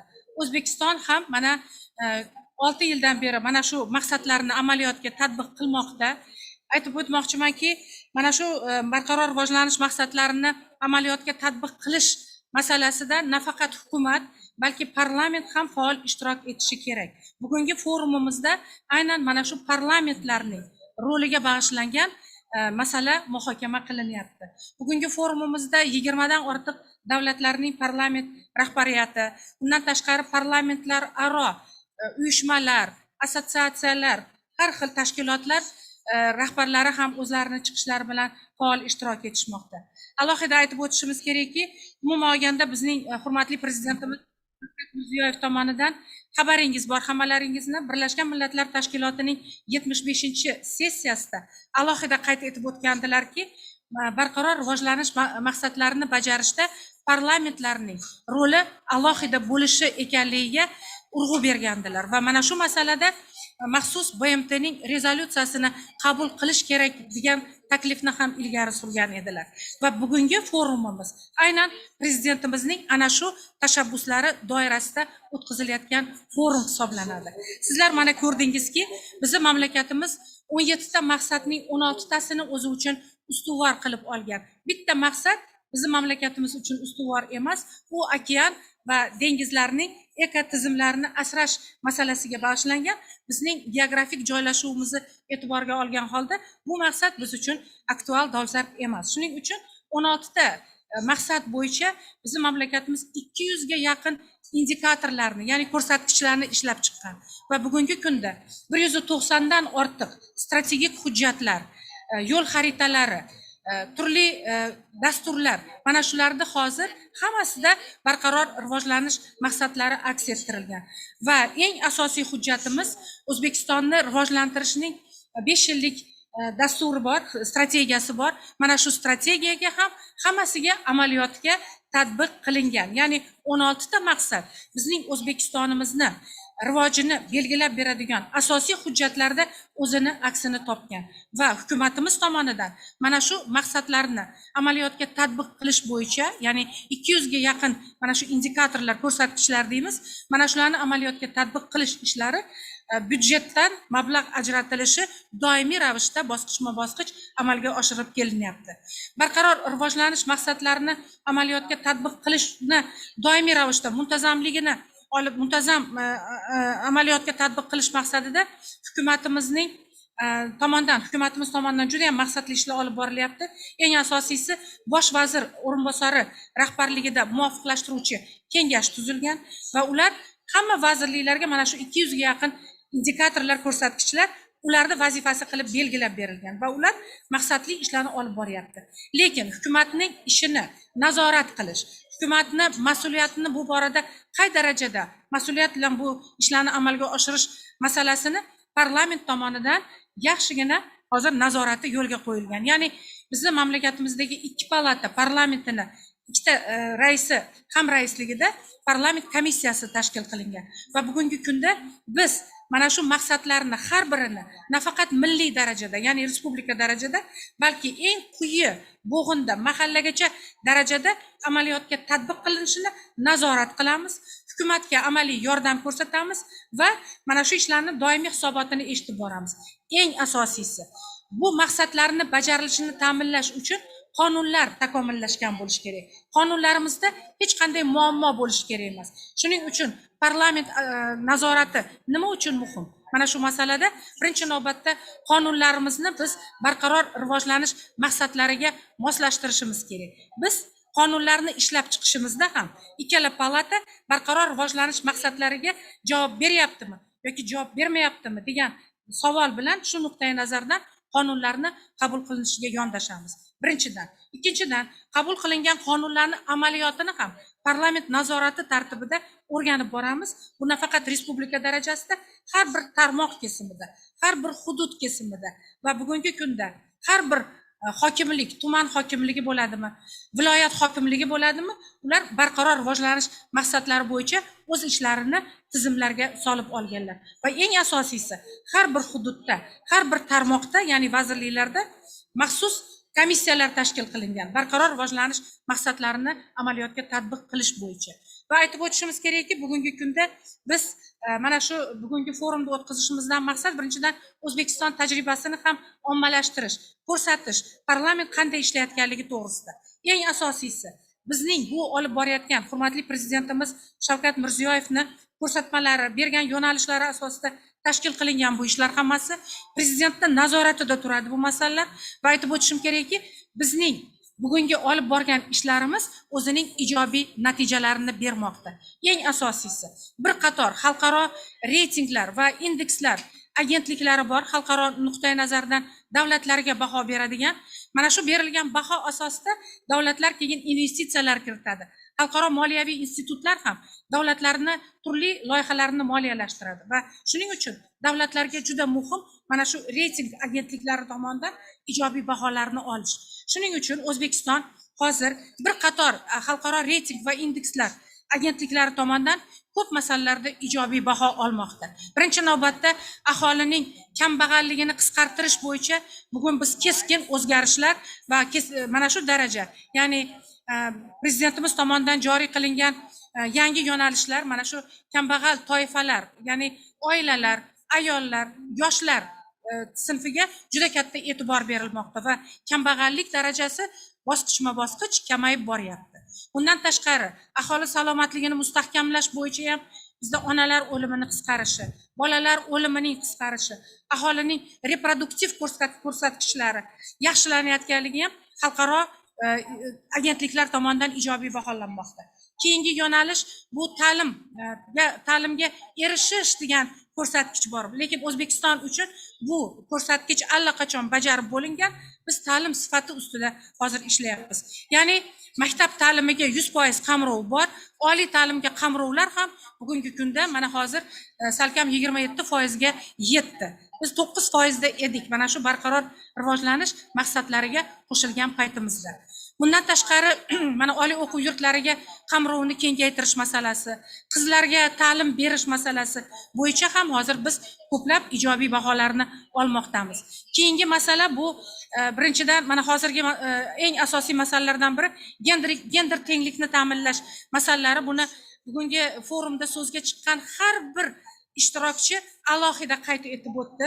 Kecha hurmatli prezidentimiz bilan parlamentlar aro ittifoqning bosh kotibi Martin Chungpongning bo'lgan uchrashuvida ham alohida uchrashuvda qayd etib o'tdiki, biz bilan bo'lgan uchrashuvda ham O'zbekiston mana shu parlamentlararo ittifoqning bahosiga ko'ra O'zbekiston dunyo parlamentlari ichida hozir 45-o'rinni olyapti gender tenglik masalalari bo'yicha. Nafaqat bu parlamentdagi ayollar, balki davlat boshqaruvidagi ayollarning o'rnini oshirish masalasiga ham bizning davlatimiz eng rivojlanayotgan 37 ta mamlakatlar qatoriga kiritildi va bugungi kunda ayollarimizni turli sohalardagi himoya qilish masalalari, ayollarimizga ijtimoiy siyosiy faolligini oshirish masalalari bu davlat siyosati darajasiga olib chiqilgan va bu borada hali juda qiladigan ishlarimiz ko'p. Ayniqsa ayollarimizga nisbatan tazyiq zo'ravonliklarini oldini olish bo'yicha hali qiladigan ishlarimiz ko'p. Ayollarimizga qulay biznes muhitlarini yaratish bo'yicha ish o'rinlari, munosib ish o'rinlari, munosib oylik to'lash masalalari ustida hali juda ham ko'p ishlashimiz kerak bo'ladi. Bundan tashqari yana bitta indikatorda aytmoqchiman, bu qulay biznes yaratilishi. Ya'ni qulay biznes sharoitlarini yaratilishi bo'yicha O'zbekiston eng rivojlanayotgan, eng oldinda ketayotgan mamlakatlar safidan o'rin olyapti. Men mana shu ko'rsatkichlarni juda ko'plab aytishim mumkin. Hali yuqorida ta'kidlaganimdek, 16 ta maqsad bo'ladigan bo'lsa, bu global miqyosda O'zbekiston uchun 200 ga yaqin indikatorlar mavjud. Buni hammasini sizlarga bir kun ham yetmaydi. Agar batafsil aytib beradigan bo'lsak, agar hurmatli jurnalistlarimiz, men juda ham xohlardim sizlar bilan bu masalalarda tez-tez uchrashib turib, tez-tez muloqot qilishni. Lekin bugungi forumimizdan asosiy maqsad birinchi navbatda biz o'zimiz tajribamizni xalqaro hamjamiyatga taqdim etmoqchimiz. Ikkinchidan, xalqaro hamjamiyatning ham bu boradagi ijobiy tajribalarini olmoqchimiz, O'zbekistonga tatbiq qilmoqchimiz va eng asosiy ikkala parlament oldida va hukumatni oldida qanday masalalar turibdi, qanday qonunlarni biz takomillashtirishimiz kerak, qanday qonunlarni yangilashimiz kerak, yangi qonunlar qabul qilishimiz kerak va hukumatni oldiga qanday mas'uliyatli vazifalarni yana ham qo'yishimiz kerak degan masalani bugun biz kun tartibimizga qo'yganmiz. O'ylaymizki, 2 kun davomida bo'ladigan forum natijalariga ko'ra hurmatli prezidentimizning tashabbuslari asosida ishlab chiqilgan barqaror rivojlanish maqsadlariga erishish yo'lida parlamentlarning rolini oshirish bo'yicha rezolyutsiya ishlab chiqilgan. O'zbekiston tomonidan O'zbekiston tashabbuskor bo'lganligi uchun rezolyutsiyani ham O'zbekiston o'zi ishlab chiqdi va bu rezolyutsiyani biz forum ishtirokchilariga tarqatganmiz. Ularning qimmatli fikrlarini, mulohazalarini, tavsiyalarini olib, rezolyutsiyani boyitib butun dunyoga taqdim qilish niyatimiz bor. Ikkinchidan, mana Bukhara deklaratsiyasini ham qabul qilishni rejalashtirganmiz. Bukhara deklaratsiyasida nafaqat O'zbekiston uchun vazifalar belgilanadi, balki butun dunyo parlamentlari uchun foydali bo'ladigan tavsiyalar, yo'nalishlar beriladi. E'tiboringiz uchun rahmat.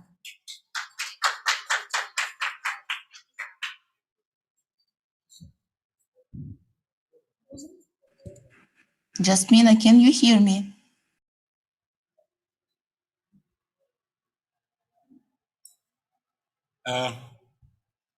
Dear ladies and gentlemen of the media, it gives me great pleasure Hurmatli xonimlar va janoblar, ommaviy axborot namoyandalari, I am very pleased to be here in bu yerda Bukhara bo'lishdan juda ham mamnunman. to participate in this very important Bu muhim forum konferensiyada qatnashayotganimdan juda ham xursandman. in the implementation of the SDGs. You know, we have been Bilganingizdek, told time and again that in the implementing the SDGs will depend to a large extent on political will and commitment. bu narsalarni amalga oshirish ko'p miqdorda siyosiy jihatga bog'liq bo'ladi. I come to Uzbekistan, and as I said in my opening remarks today, I am convinced that in this country there is that political will and commitment at the highest level.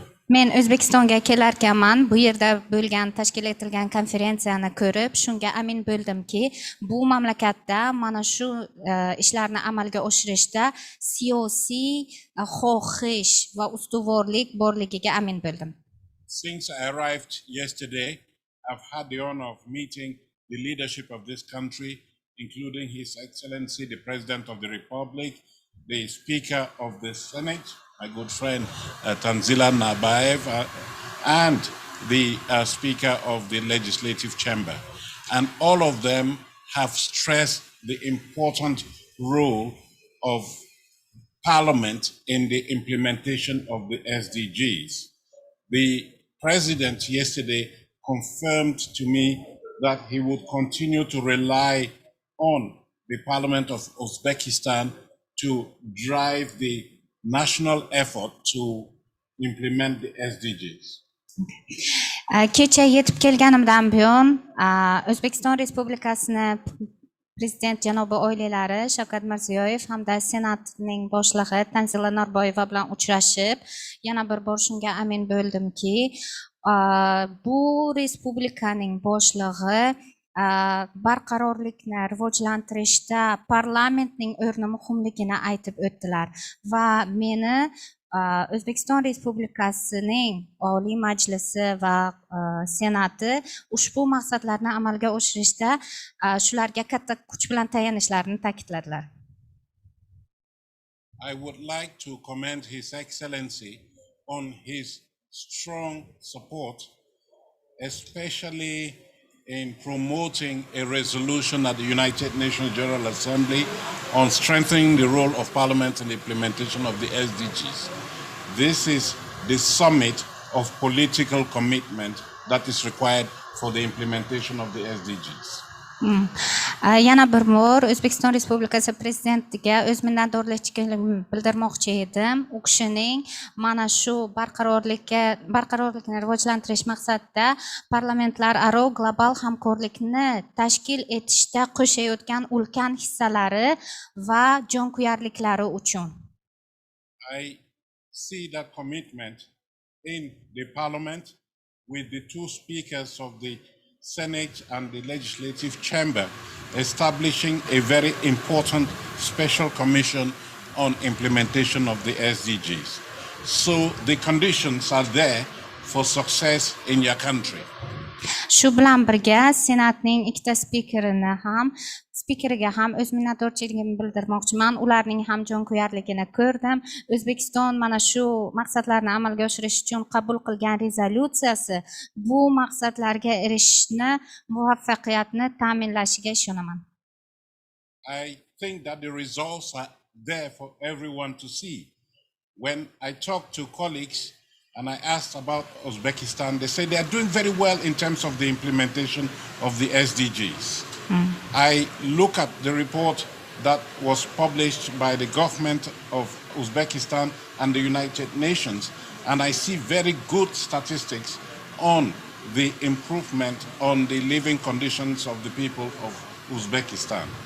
Men hamkasblarimdan O'zbekiston haqida so'raganimda ular menga bu mamlakat barqarorlikni rivojlantirishda juda ham yaxshi ishlarni amalga oshirishyapti deb aytishdi va bu yerda kelib davlatning ko'rsatgan statistik ma'lumotlarni ko'rib chiqqanimdan keyin ham shunga yana bir bor amin bo'ldim. Ayniqsa aholi turmush tarzini yaxshilashda juda yaxshi ishlar amalga oshirib borilgan. Since I have been here, there is one word that has been pronounced by all the political leaders I have met. The people. You in your country, the leadership, have brought the people back to the forefront. Siz mamlakatingiz bilan barcha insonlarni, barcha dunyo aholisini birgalikda jamladingiz. His Excellency the President talked about responsibility of the leadership to the people, the need to enhance trust, popular trust in leadership, the importance of accountability, and the importance of delivering to the people. And that is the same message that I hear from this chairperson of the Senate, the Speaker of the Legislative Chamber. And I'm very, very pleased indeed. Prezident janobi oliylari mamlakatni boshqarish majburiyati haqida, xalqning ishonchini qozonish haqida gapirib o'tdilar. Xuddi shu gaplarni men Oliy Majlis qonun chiqaruvchi organ Senati tomonidan ham eshitdim va spikerlar tomonidan ham eshitib, bularning hammasi hamjihatlikda amalga oshirilayotgan ishlar ekanligidan mamnun bo'ldim. Tanzila mentioned gender equality and the performance of Uzbekistan when it comes to gender equality in leadership. And I am very pleased to say that Uzbekistan is doing extremely well with 32% of parliamentary membership made up of women. The global average is 25.4%. So you are way above average. Tanzila Norboyeva, hurmatli Tanzila Norboyeva, gender tengligi haqida gapirib o'tdilar va men bundan juda ham mamnun bo'ldimki, O'zbekistonda qonun chiqaruvchi organning 35% ayollarni tashkil etish, 37% ayollarni tashkil kechirasiz, 32% ayollarni tashkil etishdan juda ham xursand bo'ldim. Odatdagi o'rtacha daraja bu 25%. O'zbekiston o'rtacha darajada ham yuqorida. So gender equality can be achieved, and Uzbekistan is well on its way to achieving gender equality. I would also like to see strong support for youth empowerment in politics. Xush, bundan shunday xulosaga kelsa bo'ladiki, gender tengligiga erishib bo'ladi va O'zbekiston gender tengligiga erishyapti. And His Excellency, the President of the Republic, committed to taking more robust action in promoting gender equality and youth empowerment. I would like to congratulate him on that. Va O'zbekiston prezidenti janob oliylari gender tengligi hamda yoshlarni qo'llab-quvvatlash bo'yicha ko'p ishlar olib borayotganlari bilan tabriklayman. So just to conclude, I think that Uzbekistan has a story to tell. And this forum that we are attending is an opportunity to tell that story of success to other parliaments in the world. Xulosa qilib aytadigan bo'lsam, O'zbekistonni dunyoga aytib berish uchun o'zining hikoyasi bor va bu konferensiya mana shu hikoyasini dunyo parlamentlari bilan baham ko'rishning eng yaxshi imkoniyati. We need global parliamentary cooperation. We need the sharing of good practices and experience.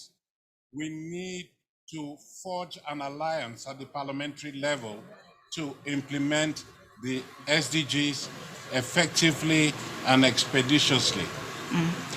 Barqaror rivojlanishni yaxshi, effektivni amalga oshirish uchun biz global miqyosda, ya'ni xalqaro miqyosda parlamentlararo hamkorlikka muhtojmiz. So, thank you very much, Uzbekistan. Thank you, Tanzila. Thank you for the support that you are giving to make our life in the international community easier. And we look forward to this cooperation. Thank you. Rahmat O'zbekiston, rahmat Tanzila Norboyeva. Bizning xalqaro jamiyatimizdagi hayotni osonlashtirganingiz uchun, shunday imkoniyatlar berganingiz uchun hammangizdan minnatdormiz.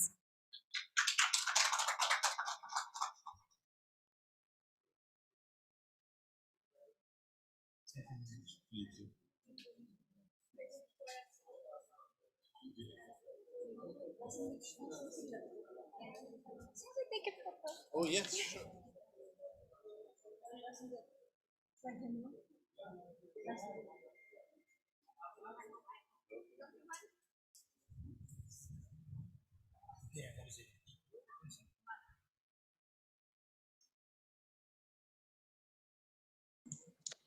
Hello, Niloufar, can you hear me? Yes, I can. Everything is okay. Super, thanks. Thanks a lot.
Muhtaram anjuman ishtirokchilari, o'z joylaringlarni egallashinglarni iltimos qilamiz.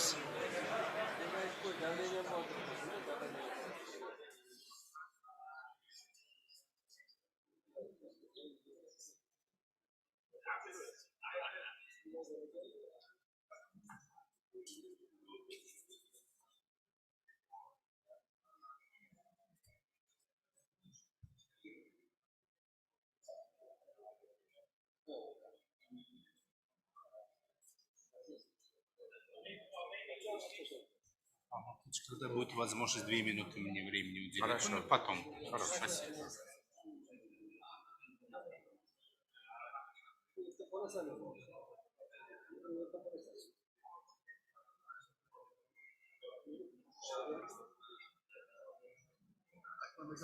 Assalomu alaykum Bukhara aka. Kayfiyatlar, charchamasizmi?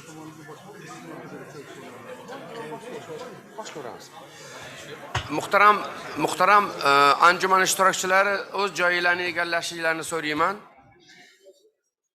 Ikkinchi sessiya xodimlar kim andaqamdan ulaydi? Yoqib berishsin. Ha? Zoommi? Zoom ulaylarda nima degan gap bu? Dear participants, please take your seats. We're gonna restart our session. Assalomu alaykum muhtaram anjuman ishtirokchilari. Biz ikkinchi sessiyamizni ishini boshlashga ijozat berasizlar. Ikkinchi sessiyani moderatorlari sifatida men va Matilda Dimovskiya Birlashgan Millatlar Tashkiloti Taraqqiyot dasturining O'zbekistondagi doimiy vakili Matilda mana onlayndan ishtirok etyapti. Mana bu ikkinchi sessiyani boshlab kirish so'zini gapirishni men Matilda xonimga beraman. Marhamat Matilda xonim.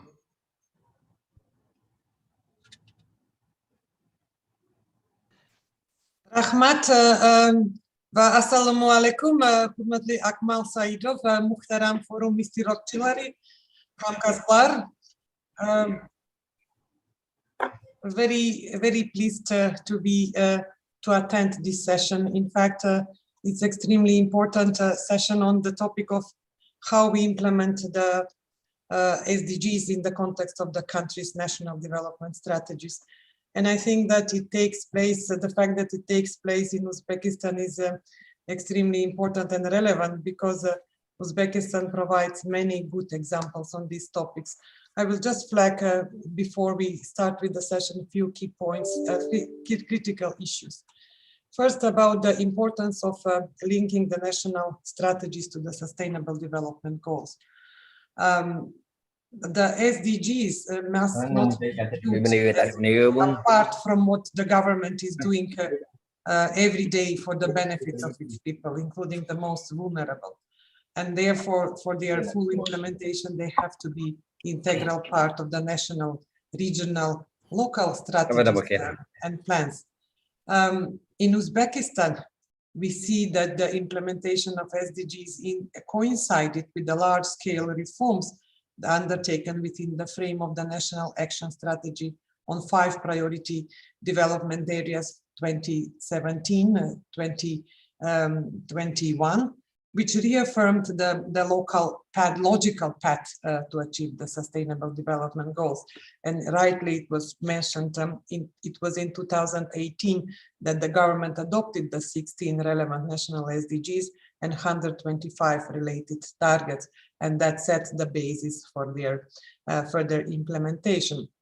Now we see also that the government is further integrating SDGs into the new development strategies, policies that are now in making, particularly into the concept of comprehensive socio-economic development, and also the poverty reduction strategy until 2030.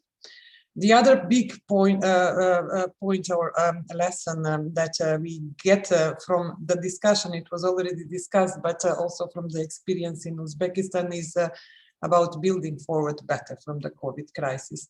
Every crisis comes with losses, but challenges, but also with the opportunities. And the key question for the global community and us here in Uzbekistan was, will the responses and actions from the COVID crisis lead toward the sustainable development? And this is the time to look beyond the pure recovery and look towards 2030 and link the immediate response efforts to the medium and longer term sustainable development goals. We believe that bold choices that can power the global recovery effort and accelerate achievement of the 2030 agenda are important. And then and that the crisis can be turned around with a combination of policy choices and investments into a governance, social protection, green economy, and digitalization areas that are called SDG push. This we see also happening in Uzbekistan. The third important pillar is that there is a need to ensure effective financing of the SDGs. Abilities to mobilize, sequence, make effective use of a variety of financing sources and are instrumental to the SDGs. And finally, critical is the role of the parliaments in achieving the SDGs, not only in terms of policy making, but also in the ability of the parliament to act as an interface between the people and the state and promote policies that will reach everyone. Uzbekistan is making, again, a remarkable progress on parliamentary oversight, including also by organizing this important parliamentary discussion.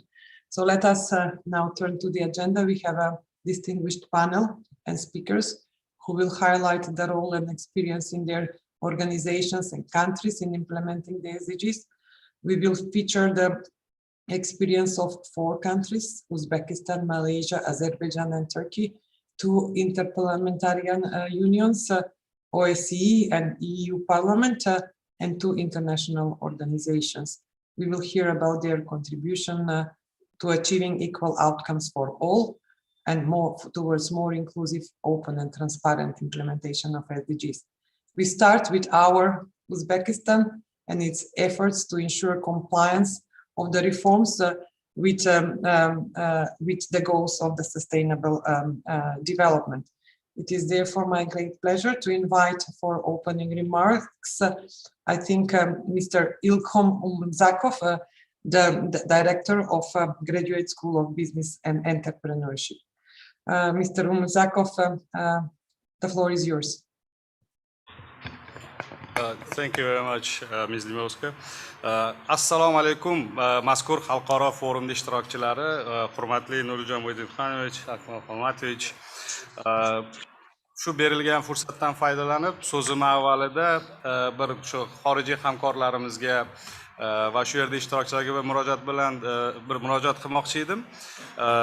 Ya'ni O'zbekistonda shu oxirgi yillarda hozir ko'p ta'kidlanayotgan o'sha barqaror rivojlanish maqsadlari sari shu erishilayotgan natijalarda parlamentni rolini alohida bir ta'kidlab o'tmoqchiman, chunki mazkur chora-tadbirlarni amalga oshirishda men o'zim shu bir ijro hokimiyatini vakili sifatida parlament bilan birgalikdagi hamkorlikni mevasi o'laroq shu oxirgi yillardagi ayrim maqsadlarda o'sha ya'ni maqsadlar sari yaqinlashishga erishilganini aytib o'tmoqchiman.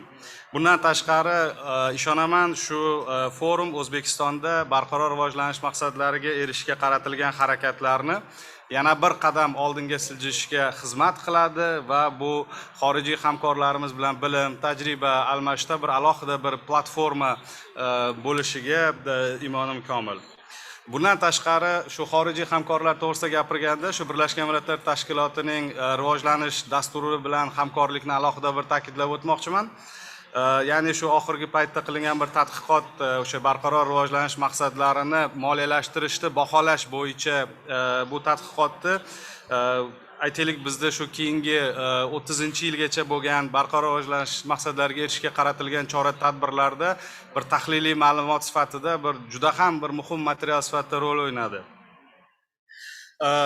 Endi ma'ruzaning asosiy qismiga qaytadigan bo'lsak, hammamizga ma'lum, umuman barqaror rivojlanishga maqsadlariga erishish bu o'sha inklyuziv iqtisodiy o'sishni ta'minlash orqali aholini turmush farovonligini oshirishga qaratilgan bir ezgu istak sifatida qarashimiz mumkin.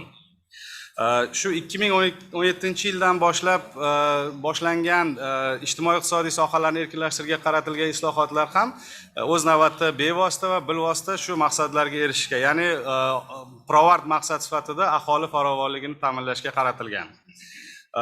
Bu barqaror rivojlanish maqsadlariga erishish va albatta bu harakatlash strategiyasi ikkalasining bir ma'lum aniq bir maqsad yo'lida uyg'unligi bu albatta o'zini shu oxirgi yillardagi mevasini berishi boshladi va Tanzila kanali boshida ta'kidlab o'tgandek 190 dan ortiq strategiya, konsepsiya va boshqa normativ hujjatlarda mazkur maqsadlar bevosita yoki bilvosita shuni maqsadlarga erishishga qaratilgan.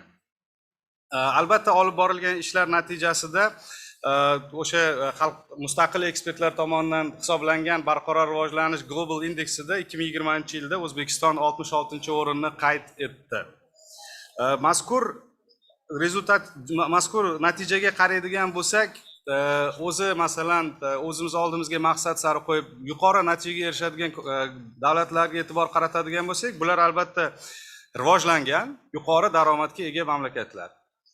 O'zbekiston bu rivojlanayotgan davlatlar qatoriga kirganda, ya'ni biz oldimizda bir qator qiyinchiliklarni moliyalashtirishda albatta keltirib chiqarmoqda. Biz o'zimizni oldimizga bir 2030-yilgacha bir juda ham katta maqsadni qo'ydik. Shu barqaror rivojlanish maqsadlariga erishish va albatta aholi daromadlarini shu yuqori o'rta Jahon banki tasnifiga ko'ra yuqori o'rta mamlakatlar qatoriga, o'sha upper middle income group qatoriga kirishni o'zimizga maqsad qilib qo'ydik. Endi bu maqsadga erishish albatta o'z-o'zidan bo'lmaydi. Bizda o'zi savol ko'tariladi bu yerda. Iqtisodiyotimizda imkoniyatimiz bormi? Buni moliyalashtirishga mablag'larimiz bormi? Bu bo'yicha endi mazkur maqsadlarga erishish va bizda shu 2030-yilga mo'ljallangan strategiyalarimizni ikkalasini uyg'unlashtirish orqali bunga javob bermoqchimiz va ishonamiz shu oldimizga qo'ygan maqsadlarni erishish imkoniga ega bo'lamiz. Demak, birinchi choralar bu o'sha davlat mablag'larini samarali ishlatish. Agar oldingi yillarga e'tibor qaratadigan bo'lsak, masalan, o'sha 70-75% dan ortiq byudjet xarajatlari to'g'ridan to'g'ri shu aholini ijtimoiy qo'llab-quvvatlashga yoki boshqacha qilib aytganda shu barqaror iqtisodiy rivojlanish maqsadlarini moliyalashtirishga qaratilgan. Xuddi bizdagi kabi defitsit, ya'ni ehtiyoj har bitta rivojlanayotgan davlatlarda ham kuzatilmoqda. Masalan, umuman butun jahonni qaraydigan bo'lsak, ma'lumotlarga ko'ra 2,5-3 trillion dollar atrofida barqaror maqsadlarni rivojlantirishga moliyaviy ehtiyoj mavjud. Bu narsani O'zbekistonda albatta keyingi sessiyalarda Moliya vazirligidan hamkasbimiz to'liqroq to'xtalib o'tadi. Bizda ham yiliga qo'shimcha 6 milliard AQSh dollaridan ortiqroq mablag'larni yo'naltirishimiz kerak bo'ladi. Bu mablag'larni albatta topish, o'z o'rniga qo'yish bu iqtisodiy blok, jumladan Iqtisodiy taraqqiyot vazirligining oldiga bir qator vazifalarni qo'yib kelmoqda va avvalda bu yoqdagi ma'ruzachilar ta'kidlab o'tganidek, bu o'zi barqaror maqsadlarga erishish, bu ko'proq bu samaradorlikni oshirish. Yoki boshqacha qilib aytadigan bo'lsam, O'zbekistonning misolida bu samarasiz resurslarning ishlatilishi, bu mablag'mi, bu tabiiy resurslarmi, bularni kamaytirish orqali yangi bir o'sish driverlarini keltirib chiqarishimiz kerak. Albatta, hozirda bizda juda ham katta bir keng qamrovli ijtimoiy-iqtisodiy siyosatlar islohotlar olib borilmoqda. Bunda asosiy biz oldimizda turgan yo'l bizni fikrimizcha bu xususiy investitsiyalarni iqtisodiyotga yo'naltirish. Bu bo'yicha bir nechta muhim islohotlarni oldida turibmiz. Albatta 2017-yildan beri ancha-muncha tajribaga ega bo'ldik. Bu sohalarda ayrim islohotlarni amalga oshirdik. Lekin bu narsadan biz umuman masalan aytaylik qoniqib biz qo'limizdan keladi emas, balki biz tushunib turibmiz. Biz oson islohotlarni amalga oshirdik va bundan keyingilari bizga bir qancha qo'shimcha vazifalarni yuklayotganini tushunib turibmiz. Shu o'rinda shu parlamentlararo hamkorlik, o'sha qonun chiqaruvchi organ hokimiyat bilan ijro hokimiyatini birgalikda ishlashi, xalqaro o'sha rivojlanish hamkorlarimiz bilan hamkorliklar juda ham muhim o'rin tutadi. Bizda shu maqsadlarga erishish uchun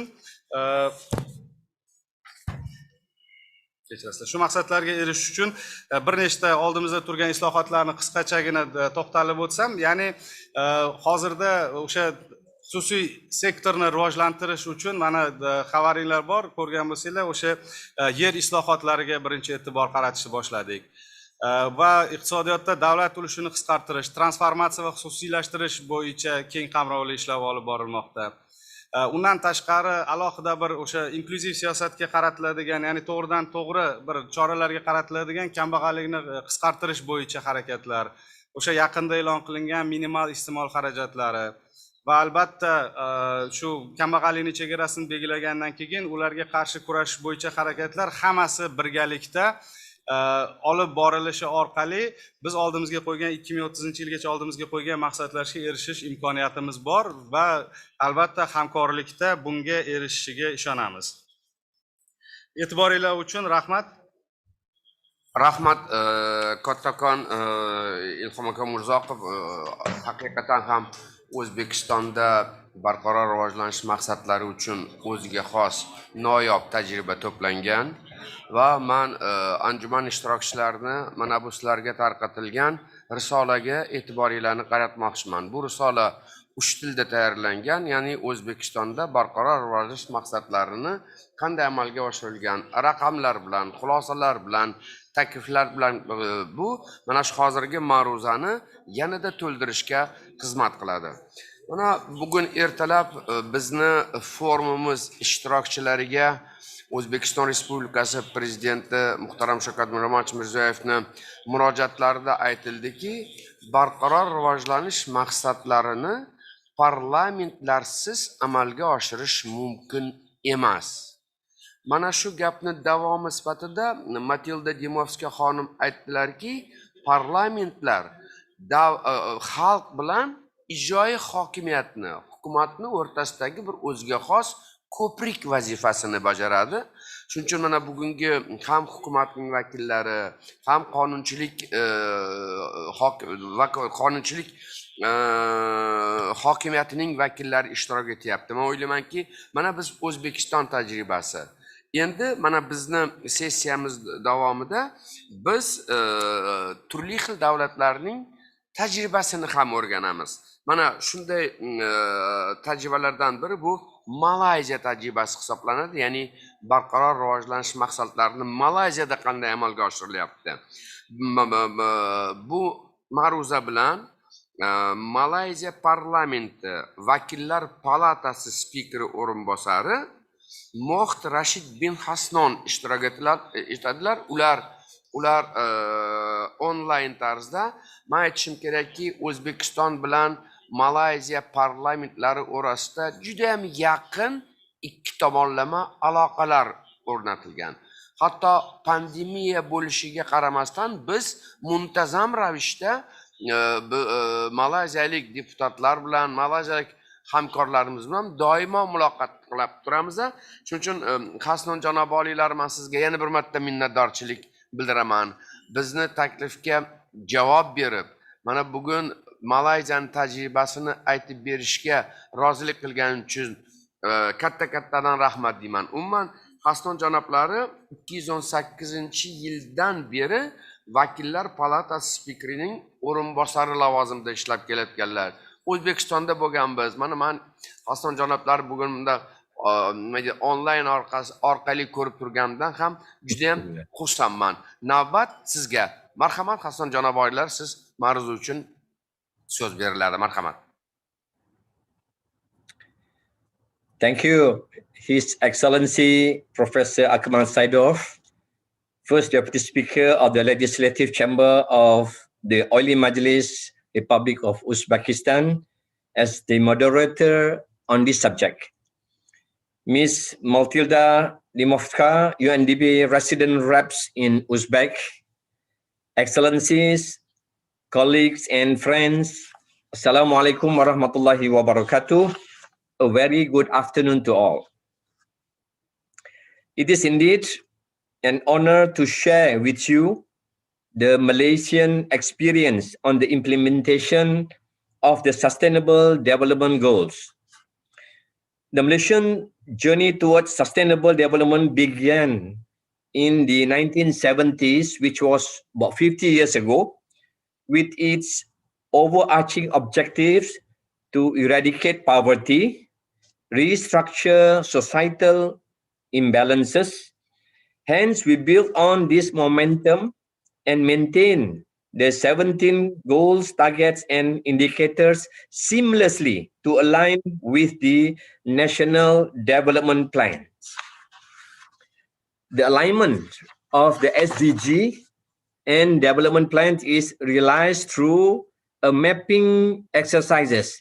We do some mapping to integrate the National Action Plan, initiatives, and the outcomes to the SDG goals, targets, and indicators.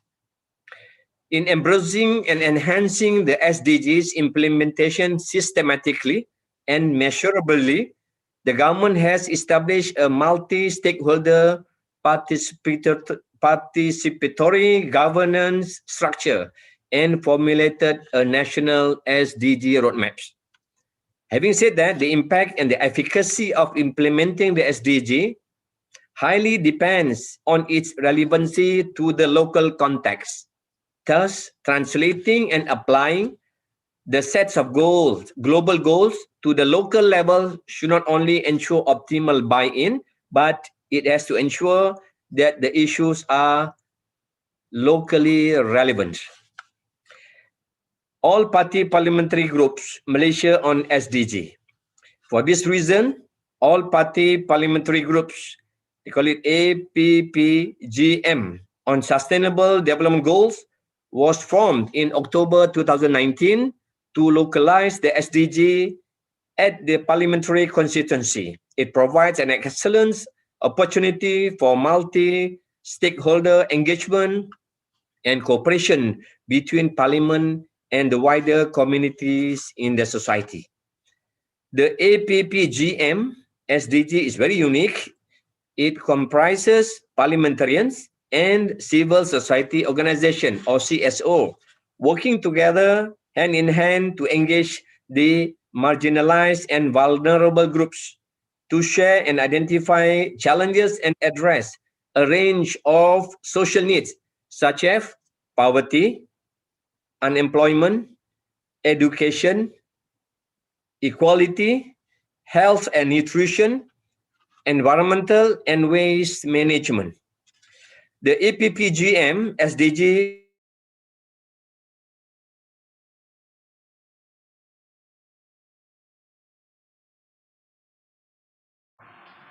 bizda texnik muammolar paydo bo'ldi.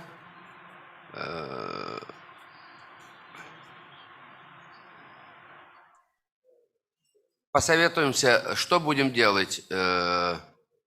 Технические эксперты. Parliamentary constituencies.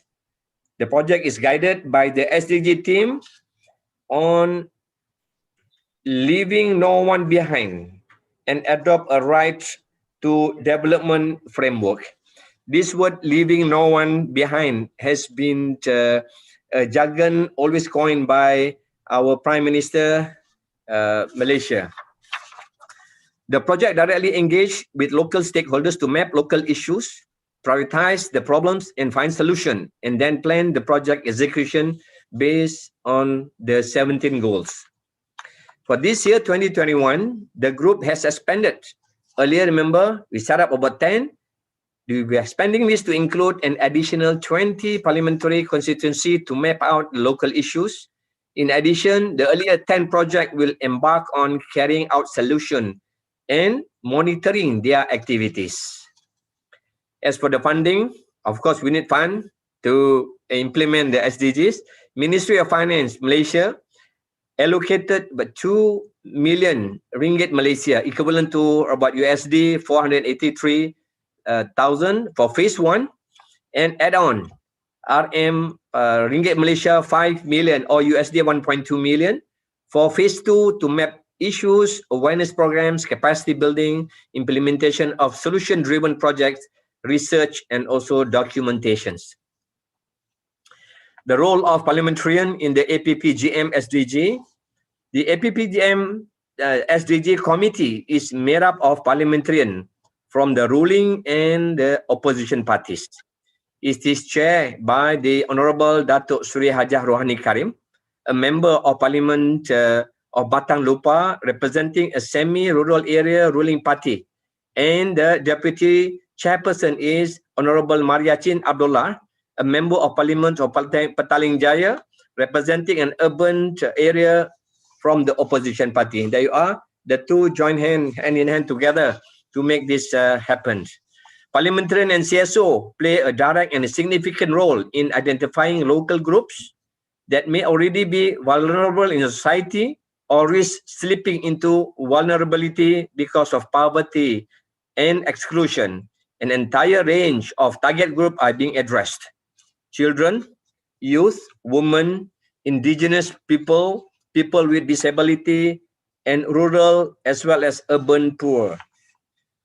From the 10 projects, APPGM SDG implement solutions such as organic farming, ecotourism, women empowerment, entrepreneurial skills developments, technical skill developments, solid waste management, and unity programs. It will be monitored and evaluated on the impact to the stakeholders. As a conclusion, through the APPGM SDG, the SDGs are localized to be relevant at the local level. The bottom-up assessment is imperative to address and effectively resolve issues. Capacity building and awareness program require long-term engagement to nurture and build quality relationship and integrate new thinking and approaches to aid the works. Through APPGM SDG, parliamentarian and CSO renew the commitment to make inclusive, sustainable, and resilient at the center of decision-making processes. When we sought to embed the principle of leaving no one behind in a standard framework, it transcends to include the broader economic, social, and environmental objectives. Success should not be determined solely by the economic terms. By this, Malaysia has been relatively successful with a remarkable growth rate. However, such vulnerability on the ground tells a different story for all too many, that we must strive to promote social progress and better standards and the quality of life for everyone. As the world emerges from the COVID-19 pandemic and seek to restore prosperity, localizing the SDG will be critical to success, and it's necessary to ensure that funds and programs are appropriately targeted to those most in need. Parliamentarians have a critical role in helping collect information and identifying the needs of their own constituency for the purpose of national development plans and budgeting processes. Out of the 10 and 20 I mentioned earlier, total 30, there are 222 parliamentary constituencies that Malaysia has. Facilitating two-way mechanism will be essential in helping to gather information directly from people. It is the essence of localizing the SDG at the local level. What we do is engage, communicate, ownership, and partnership. I think with that, thank you very much. Rahmat. Assalamualaikum warahmatullahi wabarakatuh. Rahmat to you, Mr. Hanson. It was just great to hear the experience of Malaysia. It's very important that you stress the importance of localizing the relevance of the SDGs, and this experience of localizing the SDGs, creation of this interparliamentary and civil society forum that was leading that process. It's extremely relevant. Thank you for stressing that success shall not be measured only by economic terms, but by equalities as well. So many thanks for that. Let us move further. Thank you, Matilda. Yes, very great. So we cannot hope for sustainable development without peace, stability, human rights, and effective governance based on the rule of law. And with COVID-19 in our world is becoming, in fact, increasingly divided. We see some regions are continuing to enjoy the peace and prosperity, but others are falling into what seemingly looks like endless conflict, cycles of conflict. But that is not inevitable and must be addressed. So therefore, I'm very pleased to give the floor to Mr. Reinhold Lopatka, the Special Representative of the OSCE Parliamentary Assembly on Central Asia, Chairman of the European Affairs Committee of Austrian National Council, and he will speak about the work of the OSCE Parliamentary Assembly in this area. Mr. Lopatka, the floor is yours. Yeah, dear moderator Matilda Dimovska, dear Deputy Prime Minister Jamshid Kukharov, dear Deputy Speaker Akmal Sedov, and dear Chairperson Nurdinian Ismailov. It is a pleasure for me being here in person, and hopefully we all of us are in a position that the worst is in the past, speaking of this COVID crisis. Being here in this UNESCO World Heritage Site, a city of scholars, philosophers, teachers, a city of scientists. And this is very important also for SDGs, that politicians with experts are coming together and working together. It was in December 2019 I had the last chance to be here, also in a work of interparliamentary cooperation, to observing the elections, which is a very important work for OSCE. Observing elections is one of the concrete and visible contributions that OSCE makes to democratic, accountable, and inclusive institutions. OSCE BA elections observations dates back to 1993, when we observed the first multi-party elections in the Russian Federation. And we will go there this September too to observe the elections. So our work in this field is based on the understanding that observation by parliamentarians emphasizes democratic processes. And I would like to take a moment to make a direct appeal to my parliamentary colleagues from Uzbekistan and the neighboring countries. I would strongly encourage you to participate in the work of OSCE in general and especially in observing elections.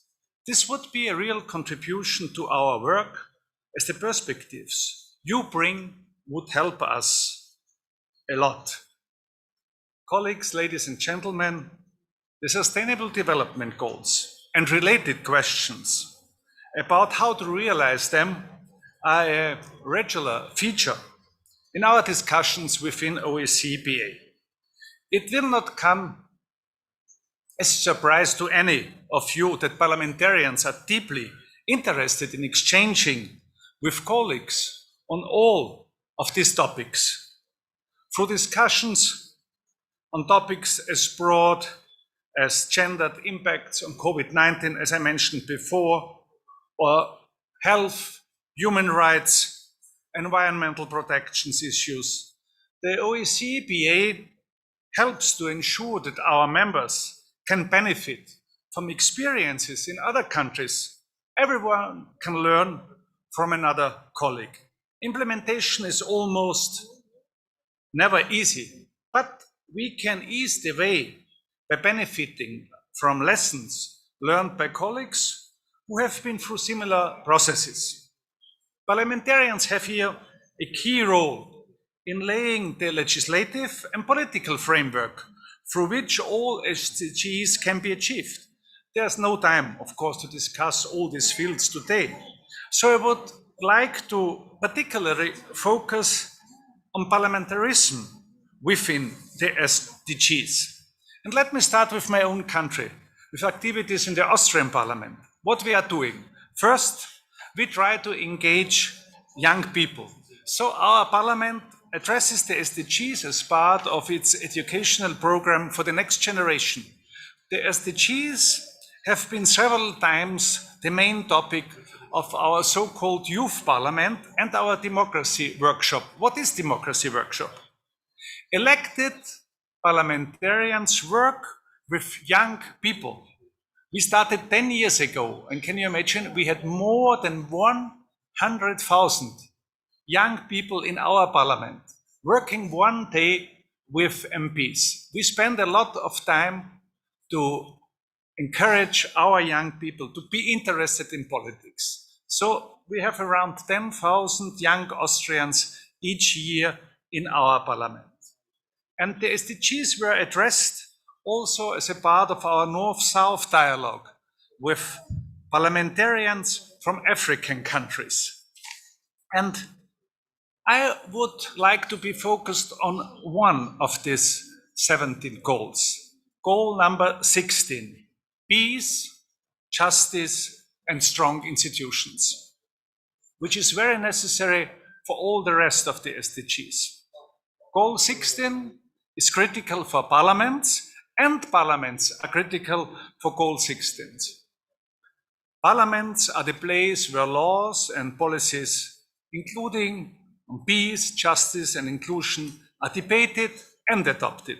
In turn, parliaments are themselves part of the governance system of a country and require a peaceful, just, and inclusive governance system to represent people and play their role in the political decision-making process. Parliaments are key to fostering peaceful and inclusive societies by ensuring evidence-based and transparent budget allocations, providing accountability for government-led policy and law implementation, and integrating people's voices throughout their processes. Parliaments ensure that laws and policies leave no one behind and reach those that need them most. Colleagues, like Parliament's main functions of course, is in the area of lawmaking and scrutinizing the work of governments. A third, and for me, very important role is oversighting and overlooking all the work which is done. The reality is that also robust efforts at holding institutions accountable are unlikely to yield political friends, and the benefits of these works are usually hard to identify and may only take effect after years later. But prioritizing oversight may be the most important long-term contribution that a parliamentarian can make to sustainable development in their country, as already Lord Bowness, the president of OECD, mentioned it in his opening speech. Underlining all this work, I should stress the need for active citizenship and for active mechanism for parliamentary interaction with civil society as an important precondition for effective oversight. Civil society organizations should be viewed as a mechanism for dialogue with the broader population and as a means to gain expert input on specific areas of concern to citizens. Furthermore, I hope that you agree, in order to better uphold our democratic commitments, it is vital that we reinforce the representative nature of our national parliaments so that they reflect really the diversity of our society. This means including both men and women, minorities and disadvantaged groups, persons with disabilities, as well as people holding a different opinion from our majority. And sometimes it's not easy. My party is a party which is very long in government. It's not always easy to accept what the opposition is doing, but it is necessary for a real parliamentary work. And I suspect that all of us can recall a situation in which public attention to misconduct in a government or a parliamentary institution has weakened confidence. But such situations must strengthen our resolve for robust processes to ensure that while trust may falter for those holding office now, the public trust in the institution will remain strong and grow in the longer term. And it is very important that people can trust the institutions. In each parliament we make mistakes. In each country we have cases of corruption. But the most important thing is to do everything to bring our parliaments, to bring our governments in a situation that we encourage each other to have progress in these fields. And so let me conclude with this. I'm really happy being here in Uzbekistan and seeing how sincerely you take this work. What are you doing? For example, you do more, speaking of SDGs, as we have done in my parliament, to say it very open. So when I come home, I will show my colleagues what you have delivered here, because it is very important in all our countries to have here a real progress. So finally, I would stress it again, the importance of engaging young people in this process. And if we want the solutions that we develop to a sustainable, we must ensure that the next generation is at the decision-making table already today. So thank you very much for giving me the opportunity, and thank you very much for your support for the work of OECD-BA.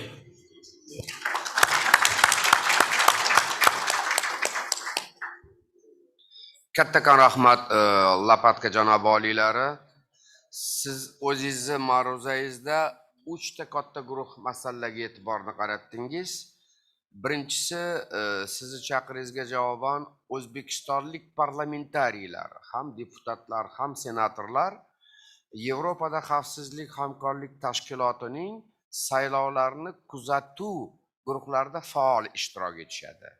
Faqatgina demokratik institutlar va inson huquqlari bo'yicha byuroning guruhlarida emas, balki mustaqil davlatlar hamdo'stligi, Shanxay hamkorlik tashkilotining ham mana shu saylovlarni kuzatish guruhlarida o'zbekistonlik deputatlar, senatorlar faol ishtirok etishadi. Bu juda ham to'g'ri. Saylovlarning legitim, qonuniy bo'lishligida bu juda ham katta ahamiyatga ega.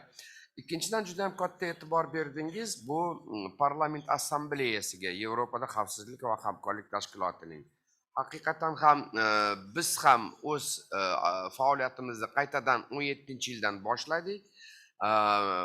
Shu parlament assambleyasi 57 ta Yevropada xavfsizlik hamkorlik tashkilotidagi parlamentlarni tajribasini o'rganish va tajriba almashishda juda ham katta ahamiyatga ega. O'zbekiston parlamenti bunda doimo faol ishtirok etadi. Endi siz shu bilan birga Avstriya parlamentining tajribasini, xususan yoshlar parlamentiga e'tiborni qaratdingiz. Men o'ylayman juda ham muhim. Biz kecha Martin Chunkong janoblari ishtirokida O'zbekiston yoshlar parlamentlarini katta anjumanini o'tkazdik. Bu anjuman 30-iyunda nishonlanadigan xalqaro parlamentarizm kuniga bag'ishlab o'tkazildi va bunda biz asosiy g'oya shu ediki, parlamentlarda imkon qadar ko'proq yoshlar bo'lsin degan g'oya aytildi. Hozirgi dunyo parlamentlarida parlamentlar a'zolarining faqatgina 2%ni yoshlar tashkil etadi. 2%ni. Men Yevropada xavfsizlik hamkorlik tashkilotining parlament assambleyasida bilmayman. OBSE maydonida bilmayman. O'zbekistonda shu yoshlar Qonunchilik palatasida 6% ni tashkil etadi. Lekin bu kam. Bu kam. Men o'ylaymanki, yoshlarni ovozini biz parlamentda ko'proq eshitishimiz kerak. Yoshlar bilan biz ishlashimiz kerak. Chunki yoshlar bu bizni bugungi kunimiz, ertangi kun deb murojaat qilish kerak emas. Shuning uchun nihoyatda takliflaringiz uchun rahmat va to'g'ri aytasizki, boyagi barqaror rivojlanish maqsadlarining 16-maqsadi bu barcha qolgan maqsadlarga ham bevosita tegishli. Biz bunga juda ham katta e'tibor berishimiz kerak. Bu yerda tinchlik, demokratik institutlar, huquq ustuvorligi bu hammamiz uchun juda ham katta ahamiyatga ega. Nihoyatda qiziq va mazmunli ma'ruzalar uchun rahmat. Men bitta narsaga taklif qo'ymoqchiman. Avstriya parlamentini ham, Yevropada xavfsizlik hamkorlik tashkilotining parlament assambleyasini ham yosh deputatlarini O'zbekiston prezidenti tashabbusi bilan o'tkaziladigan bu yil 12 avgust kuni Xalqaro yoshlar kunida biz yoshlarni huquqlari bo'yicha butun jahon konferensiya anjuman o'tkazamiz. 12 avgustda. Mana shu konferensiyaga ham Avstriya yosh deputatlarini ham parlament assambleyasining yosh deputatlarini taklif etib qolaman. Yana bir marta katta rahmat. Endigi bitta narsa. Biz 1,5 soatga chiqib ketdik o'zimizning reglamentimiz bo'yicha. Men keyingi notiqlardan imkon qadar qisqaroq va ko'proq taklif va mulohazalar berishga chaqirib qolardim. Bizni navbatdagi ma'ruzachimiz bu Ozarbayjon Respublikasi Milliy Majlisining deputati janob Arzun Agiyev. Ular Ozarbayjonda ko'zga ko'ringan taniqli siyosatshunos, Trend xalqaro axborot agentligi bosh direktorining o'rinbosari, yozuvchi va yirik jamoat arbobi bo'lib hisoblanadi. Marhamat, janob Arzun Agiyev, so'z sizga.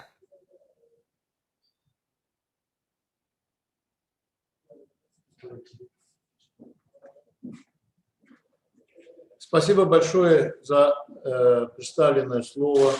Я благодарю организаторов конференции, Сената Оли Маджлиса, в том числе посольство Узбекистана, за приглашение участвовать в таком форуме. Межпарламентское сотрудничество является особым международным общением, где решаются многие региональные и международные вопросы. Одним из таких примеров является взаимоотношения между парламентами туркоязычных стран. Парламентская ассамблея, как вы знаете, туркоязычных стран представлены Азербайджанская республика, Республика Казахстан, Кыргызская республика, Турецкая республика.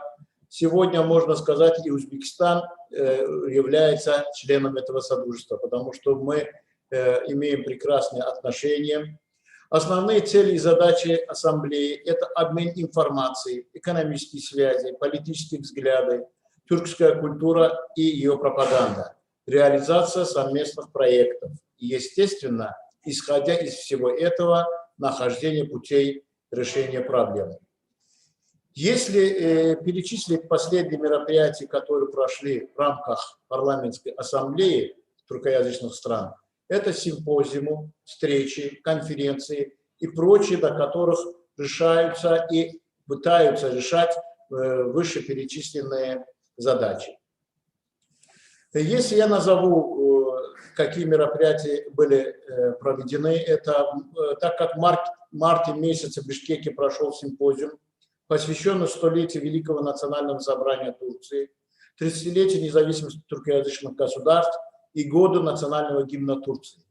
Форум был организован парламентской ассамблеей туркоязычных государств совместно с Кыргызо-турецким университетом Манас, где в онлайн-режиме приняли участие депутаты всех парламентов, в том числе Азербайджана, Казахстана, Кыргызстана, Узбекистана и Турции. А также были представлены ученые и эксперты. Естественно, в этом симпозиуме тоже основной задачей было развитие межпарламентского сотрудничества. Вслед за этим в июне было проведено мероприятие, организаторами которых были Тюркпа, Милли Меджлис и Центр Ататюрка в Азербайджане при поддержке председателя Милли Меджлиса госпожой Сагибы Гафаровой и председателем Великого национального собрания Турции Мустафа Шентопом под названием «Вчерашний, сегодняшний и завтрашний день туркского мира», тоже посвященный 30-летию независимости туркоязычных государств. И, как я уже назвал, 100-летию Великого национального собрания Турции. И великие победы Азербайджана во Второй Карабахской войне. Генеральный секретарь Тюркпа Алтынбек Мама Юсупов, выступая на симпозиуме, сказал, что главным образом организован для укрепления братских уз между туркоязычными народами посредством мероприятий, посвященных нашей истории, культуре, места туркоязычных народов в мире и истинных ценностей тюркского мира, а также чтобы открыть путь к дальнейшему развитию международных связей. Победа, естественно, одержанная Азербайджаном во Второй Карабахской войне 2020 года, это победа всего тюркского мира. В своем видеообращении председатель Милли Меджлиса и действующий председатель Тюркпа госпожа Сагиба Гафарова пожелала успехов в столь весомом мероприятии. Госпожа спикер подчеркнула важнейшую роль, сыгранную в формировании наших народов, как организованной силе, такими организациями, как Совет сотрудничества туркоязычных государств, Тюрксой, Международная тюркская академия, Фонд тюркской культуры и наследия, Тюркский деловой совет и другими. Она подчеркнула, что история богата событиями, показавшими, на что способна взаимная поддержка тюркских государств. Доказательством тому служит и то, при моральной и политической поддержке братской Турции и других государств военно-дипломатическими методами освободил свои земли от 30-летней армянской оккупации и восстановил территориальную целостность страны. Победа, одержанная Азербайджаном в 44-дневной Отечественной войне под руководством Верховного главнокомандующего нашей славной армии и президента Азербайджана Ильхама Алиева, и явились источником гордости для всего тюркского мира. Председатель Великого национального собрания Турции Мустафа Шентоп заметил, что тюркоязычные государства гордятся великой победой Азербайджана во Второй Карабахской войне. Дорогие участники, в рамках весенней сессии Межпарламентской ассамблеи Содружества независимых государств в Санкт-Петербурге спикер парламента Азербайджана госпожа Гафарова встретилась с председателем Сената Оли Маджлиса Узбекистана госпожой Танзилой Нарбаевой, с председателем Сената парламента Казахстана господином Мауленом Ашимбаевым, с председателем Жогорки Кенеша Кыргызстана господином Талантом Мамытовым, Во время встреч Сагиба Гафарова указала, что двусторонние отношения находятся на высочайшем уровне, на крепкой правовой базе, созданной благодаря подписанным нашими государствами правовым документам. Важную роль в достижении этого уровня сыграли и взаимные визиты, и переговоры президентов двух стран. Госпожа Гафарова информировала всех собеседников о восстановительных работах, ведущихся на освобожденных территориях, о том, как, вопреки всем призывам, Армения грубо нарушает принципы международного права и отказывается передать азербайджанской стороне карту минных полей, и призвала международное сообщество, в том числе собеседников, обозначить свое отношение по данному вопросу. Госпожа Танзила Нарбаева, в свою очередь, подчеркнула роль двух парламентов в развитии азербайджано-узбекских отношений и с удовлетворением вспомнила свою поездку в нашу страну. Также указала на важность усиления сотрудничества между регионами Азербайджана и Узбекистана. Также председатель Казахстанского сената подметил существенный вклад Азербайджана в деятельность Тюркпа. Во время недавнего визита госпожи Сагибы Гафаровой в Пакистан для принятия участия во второй всеобщей конференции была проведена встреча с председателем Законодательной палаты Оли Маджлиса Республики Узбекистан господином Нурдинжаном Смаиловым. Руководители рабочих групп по межпарламентским связям тоже проводят в онлайн-режиме встречи. Кроме того, встречаются с послами этих стран. Недавно была проведена встреча руководителей рабочей группы по межпарламентским связям Азербайджан-Узбекистан с чрезвычайным полномочным послом Узбекистана в нашей стране Бахромом Ашархановым. Думаю, что такие встречи положительно влияют на развитие отношений двух стран. Перечисляя таких примеров, имеется в виду, что при таких встречах решаются вопросы, которые компетентны парламентам этих стран. Дорогие друзья, уважаемые участники, еще раз хочу подчеркнуть, что существуют тесные связи между Миллим Меджлисом Азербайджанской Республики и парламентариями туркоязычных государств. Это касается и обмена делегациями на регулярной основе, проведения наблюдения за выборами президента и парламента государств, и все это положительно влияет на развитие отношений между нашими странами. Сегодня миролюбивая внешняя политика осуществляется на основе принципов стратегического партнерства, взаимного доверия, и особую роль в этом играет межпарламентское сотрудничество с дружественными странами, государствами. Думаю, что межпарламентское сотрудничество послужит и дальнейшему достижению целей устойчивого развития. Желаю всем мирного неба над головой и, конечно, здоровья в такое трудное время. Спасибо за внимание.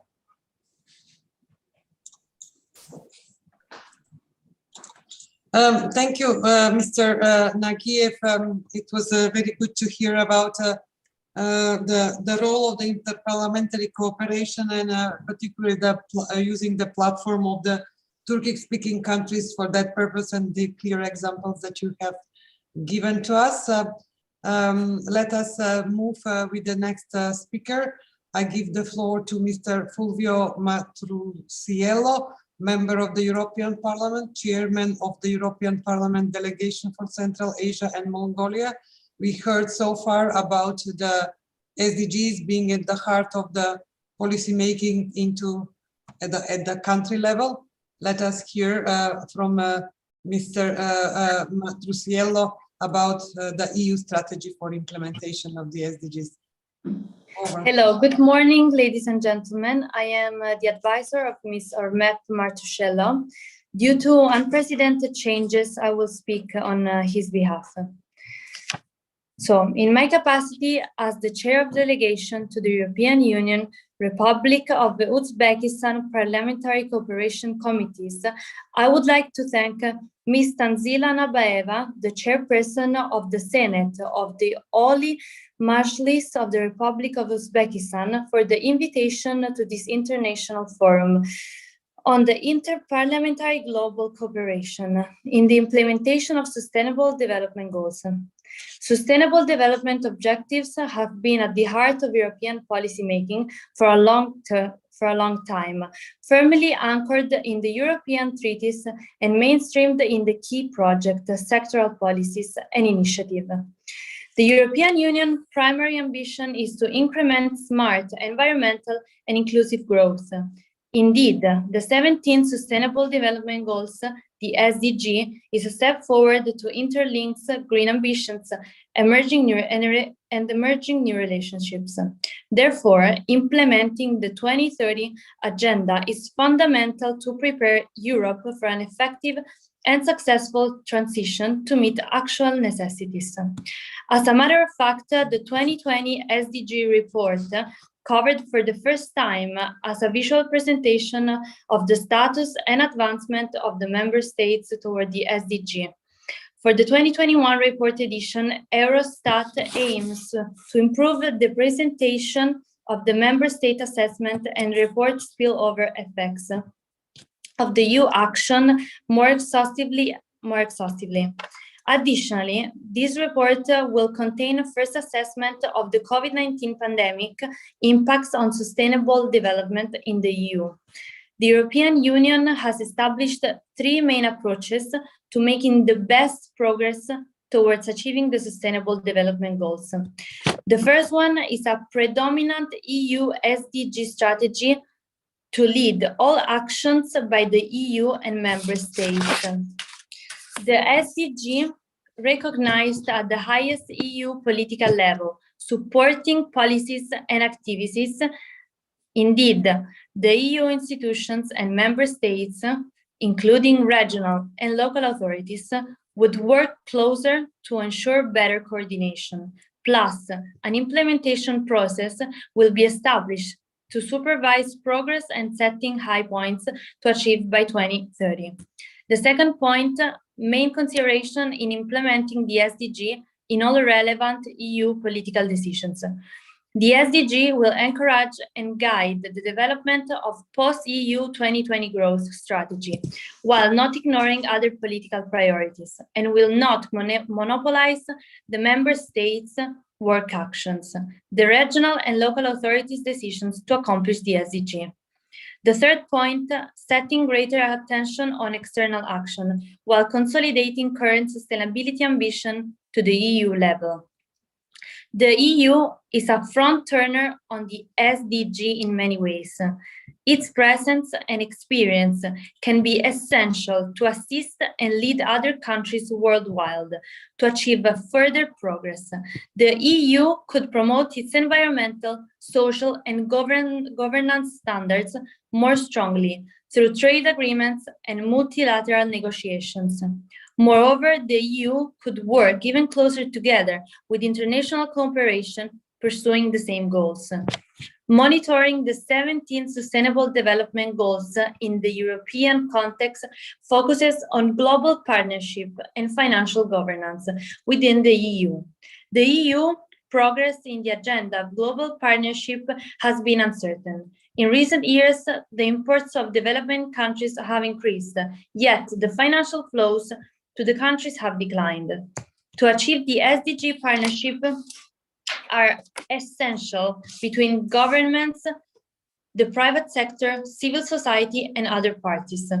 The EU seeks to ensure the developing countries can combine aid, investment, and trade within domestic resources and policies to build capacity and become self-resilient.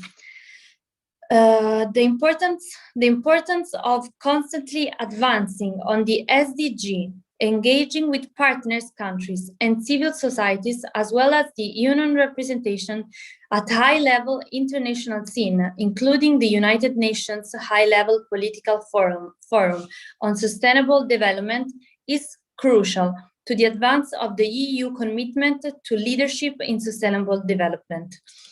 Along with addressing the impact of COVID-19 globally. Here, I want to mention that in recent years, Uzbekistan has accomplished significant action to reprioritize its activities on promoting democratic, political, economic, and social reforms. The initiative to strengthen regional connectivity was highly encouraged by the president of Uzbekistan, I don't know why they stopped me. Okay, so no. on promoting democratic, political, economic, and social reforms. The initiative to strengthen regional connectivity was highly encouraged by the President of Uzbekistan, Mr. Shavkat Mirziyoyev, upon the country's new foreign policy strategy, which aims to turn Central Asia into a safe, stable region, steering to sustainable development integrated into a new world economy. As the biggest aid donor for Uzbekistan, the European Union is ready to continue supporting to increase the volume of financial and technical assistance. Uzbekistan is getting the bilateral financial assistance of 168 million euros for 2014-2020 for SDG projects and receives regional thematic assistance in areas like transport, energy, border management, drug control, education, democracy, human rights, peace, stability, and environment safety.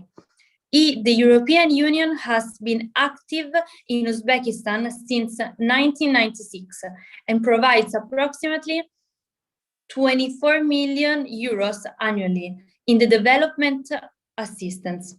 Due to close collaboration, we hope that the European Union contributions will increase annually. And I would like one more time to thank you for the invitation to this international forum and for the opportunity to present an important topic like this one. Thank you for your attention.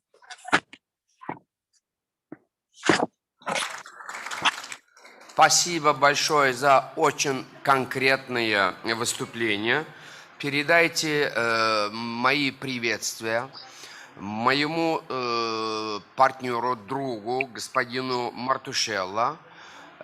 Я совсем недавно с ним онлайн вел беседы, потому что мы являемся сопредседателями Комитета парламентского сотрудничества Европейского парламента и Узбекского парламента.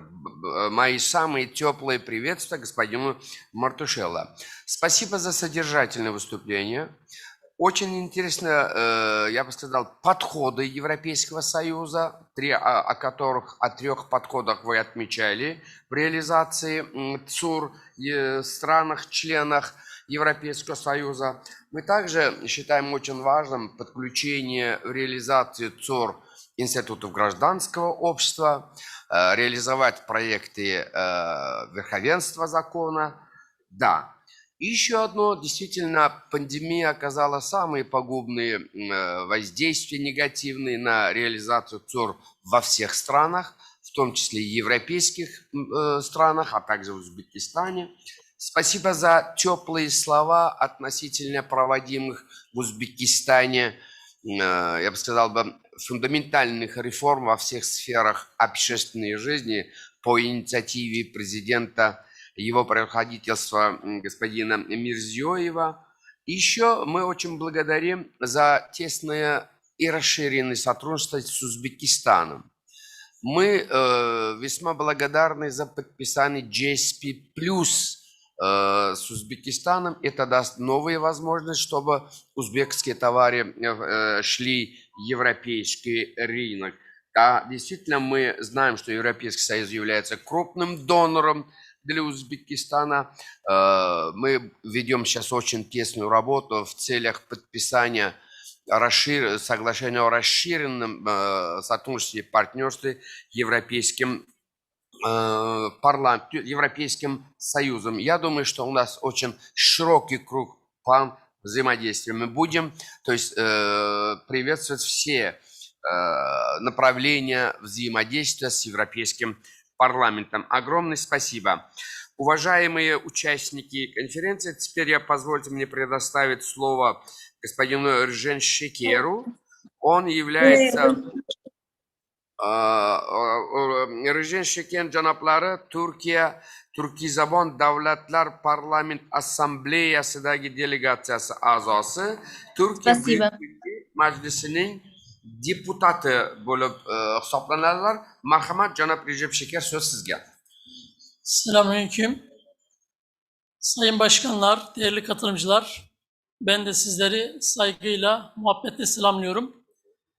Özbekistan devletine de bu güzel organizasyonda bizleri bir araya getirdiği ve farklı birikimlerin, deneyimlerin paylaşıldığı bu ortam hazırladığı için, güzel ev sahipliği için de ayrıca teşekkür ediyorum. Ben 2002 yılında Sayın Cumhurbaşkanımızın 2003 yılında AK Parti'nin iktidara gelmesinden sonra insanı işin merkezine alarak sağlıkta dönüşümü başlattığı ve bu sürece kadar geldiği aşamaları kısaca sizlerle paylaşmak istiyorum. Çünkü sürdürülebilir kalkınma hedefleri arasında Türkiye'nin sağlık modeli aslında çok güzel bir dünya örneği. Çünkü biz düstur olarak insanı yaşat ki devlet yaşasın mantığıyla hareket eden bir sistem kurmaya çalıştık ve bu sebeple de sağlıkta bir takım gelişmeler sağladık. Bunlarla ilgili olarak öncelikle sosyal güvenlik sistemimiz Türkiye'de 2003 yılından önce 3 tane farklı sosyal güvenlik sistemi vardı. Ve bu insanları 3 tane farklı kategoriye sokuyor. Bunların ödemeleri, primleri, emeklilikleri, hatta hastaneleri dahi ayrıydı. Bütün bunlar birleştirilerek öncelikle hepsinin hastaneleri Sağlık Bakanlığı'na devredildi ve tüm hastaneler Sağlık Bakanlığı muhtesinde yer aldı. Özellikle örnek verecek olursak SSK dediğimiz kurumun %65 nüfusa sahipti ve hastanelerin de yaklaşık %15-20'si SSK'ya ait hastanelerdi. Doktorların da sağlık personelinde. Dolayısıyla nüfusu yüksek ama hem ekipmanı hem personeli az olan bir kitleye hitap ediyordu. Bunların Sağlık Bakanlığı'na geçmesiyle beraber nüfusun eşit hizmete ulaşmasında hem tesislerin hem de personelin ortak kullanımı sağlanılmış oldu. Bunlarla beraber koruyucu hizmetler dediğimiz birinci basamak sağlık hizmetlerinde aile hekimliği sistemine ve toplum sağlığı merkezi sistemine geçtik. Yani insanı hedef alan bir tedavi süreci varsa ve koruyucu hekimlik varsa aile hekimi, toplumu ilgilendiren bir sağlık süreci varsa bununla da ilgili toplum sağlığı merkezlerimiz görev aldılar. Ve 23.000 civarında aile hekimi, aynı zamanda 973 tane toplum sağlığı merkeziyle ülkenin her tarafını sarmış olduk. Ve bunların otomasyon sistemleriyle 4.000 nüfusa yaklaşık bir hekim verdik ve 2019 yılı itibariyle 3.130'a kadar hekim başına düşen nüfusu düşürmüş olduk. Hedefimiz 2023 yılında 2.700 nüfusa bir aile hekiminin bakmasını sağlamak. Bununla ilgili çabalarımız devam ediyor. Kurduğumuz otomasyon sistemiyle nüfusun aile hekimlerindeki muayenelerinde o ay yapacak olduğu çocuğun aşısı, gebelerin takibinin ne zaman hangi tarihte olacağı, obeziteyle ilgili, kronik hastalıklarla ilgili takiplerin ne zaman ne sıklıkta olacağı bilgisayarında otomatik olarak o gün uyarı veriyor. Ve o uyarılara uymayan hekimler de maaşlarındaki düşmeyle cezalandırılıyor. Ama pozitif yaparlarsa, eğer hedeflerini tuttururlarsa da pozitif olarak maaşlarında güzel artışlar sağlanıyor. Bu vesileyle yaptığımız uygulamalar neticesinde bebek ölüm hızı 2002 yılında binde 31,5 iken bu yapılan müdahaleler sonucunda 2019 yılında bebek ölüm hızı binde 6,7'ye kadar gerilemiş oldu. Yine aynı şekilde anne ölüm oranları 100 binde 64 iken 2002 yılında 2019 yılında 100 binde 13,1'e kadar gerilemiş oldu. Bu çalışmaların neticesinde insan ömründe doğumda beklenen yaşımız 2002 yılında 72,5 iken 2019 yılında 78,6 yaş ortalamasına çıkmış oldu. Tabii bu birinci basamaktaki süreçlerin devamında ikinci basamak dediğimiz asıl tedavi edici hastanelerimizin olduğu hizmetlerle ilgili yaptığımız çalışmalardı. Bununla ilgili de AK Parti öncesinde her hekimin bir muayene odası yoktu. Hekimin sayısı yetersizdi ama yetersiz olan sayıyla daha az hekim daha az muayene yaparak hastayla karşılaşma oranı daha da azalmış oluyordu. Ve hekimler biraz devlette mesaisinin büyük bir kısmını da kendi açtıkları muayenehanelerde devam ediyorlardı. Buradaki sistemde de muayeneleri kapatan hekimlerin, devlette tam zamanlı çalışan hekimlerin döner sermaye sistemiyle daha çok para kazanmaların önü açıldı. Ve yaptıkları hasta bakımı, ameliyatlar gibi işlemlerden puanlar kazanarak bunlar paraya dönüştürülerek özelde sarf ettikleri çabaların daha az çabayla devlette fazla para kazanmaların önü açıldı. Dolayısıyla hem hekimler memnun kaldı, hem hastaların hekimlerle karşılaşması, buluşması daha sıklaşmış oldu. Aynı zamanda 2002 yılında en çok hekimi olan ille en az hekimi olan il arasındaki oran 13'te 1'di. Yani bir ilde 13 tane doktor görüyorsa bir hasta, başka bir ilimizde bir doktoru zor görebiliyordu.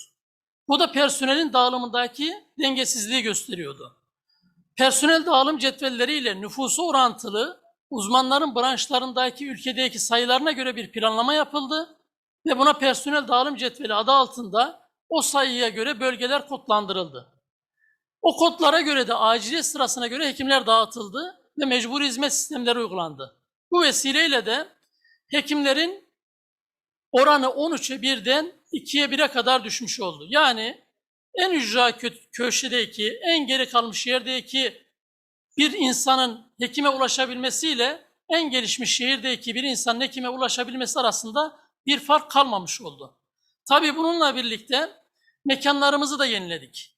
Özellikle devletin de yetersiz kalacağı durumlar düşünerek kamu özel ortaklığı modelini geliştirdik. Ve bu modelle beraber özel şirketlerin yapmış olduğu, devlete verdiği hastanelerde bazı işletmeleri özel sektör yaparak röntgen gibi, yemekhane gibi, temizlik gibi, kantin gibi işletmeleri özel sektörün yapmasıyla devletin üzerindeki yükü almış olduk. Dolayısıyla hem hızlı bir hastaneleşme yapmış olduk, hem de bazı devlete yük olan yüklerden de kurtulmuş olduk. Bir örnek verecek olursak, Mayıs 2020 ile Kasım 2020 arasında 12.450 civarında yatak sayısına ulaşan hastaneyi faaliyete geçirdik. Aynı zamanda 3.500 civarında da yoğun bakımı faaliyete geçirdik. Özellikle bu pandemi sürecinde bu 6-7 aylık bir zaman zarfında bu kadar yatağı hızlıca devreye alabilmek büyük bir başarı. Aynı zamanda kamu özel ortaklığıyla 20 tane hastaneyi, şehir hastanesini hizmete soktuk. Aşağı yukarı şu anda da yine bir 19 civarında hastanenin de yapım işlemleri devam ediyor. Bütün bunlarla beraber işte 2002'de MR cihazı sayımız 18 iken 2020'de 369'a, bilgisayarlı tomografi 121'den 563'e, ultrason 495'ten 7171'e gibi alet edevatların da birçoğunu yenileme, arttırma işlemlerini yapmış olduk. Bütün bunlarla beraber Sudan'da, Somali'de, Nijer'de, Bangladeş'te, Filistin'de, Kırgızistan'da, Arnavutluk'ta, Kuzey Kure'de, Kuzey Kıbrıs'ta, Suriye'de de 8 ayrı yerde Türkiye Cumhuriyeti olarak hastaneler yaptık ve bunları hizmete açtık.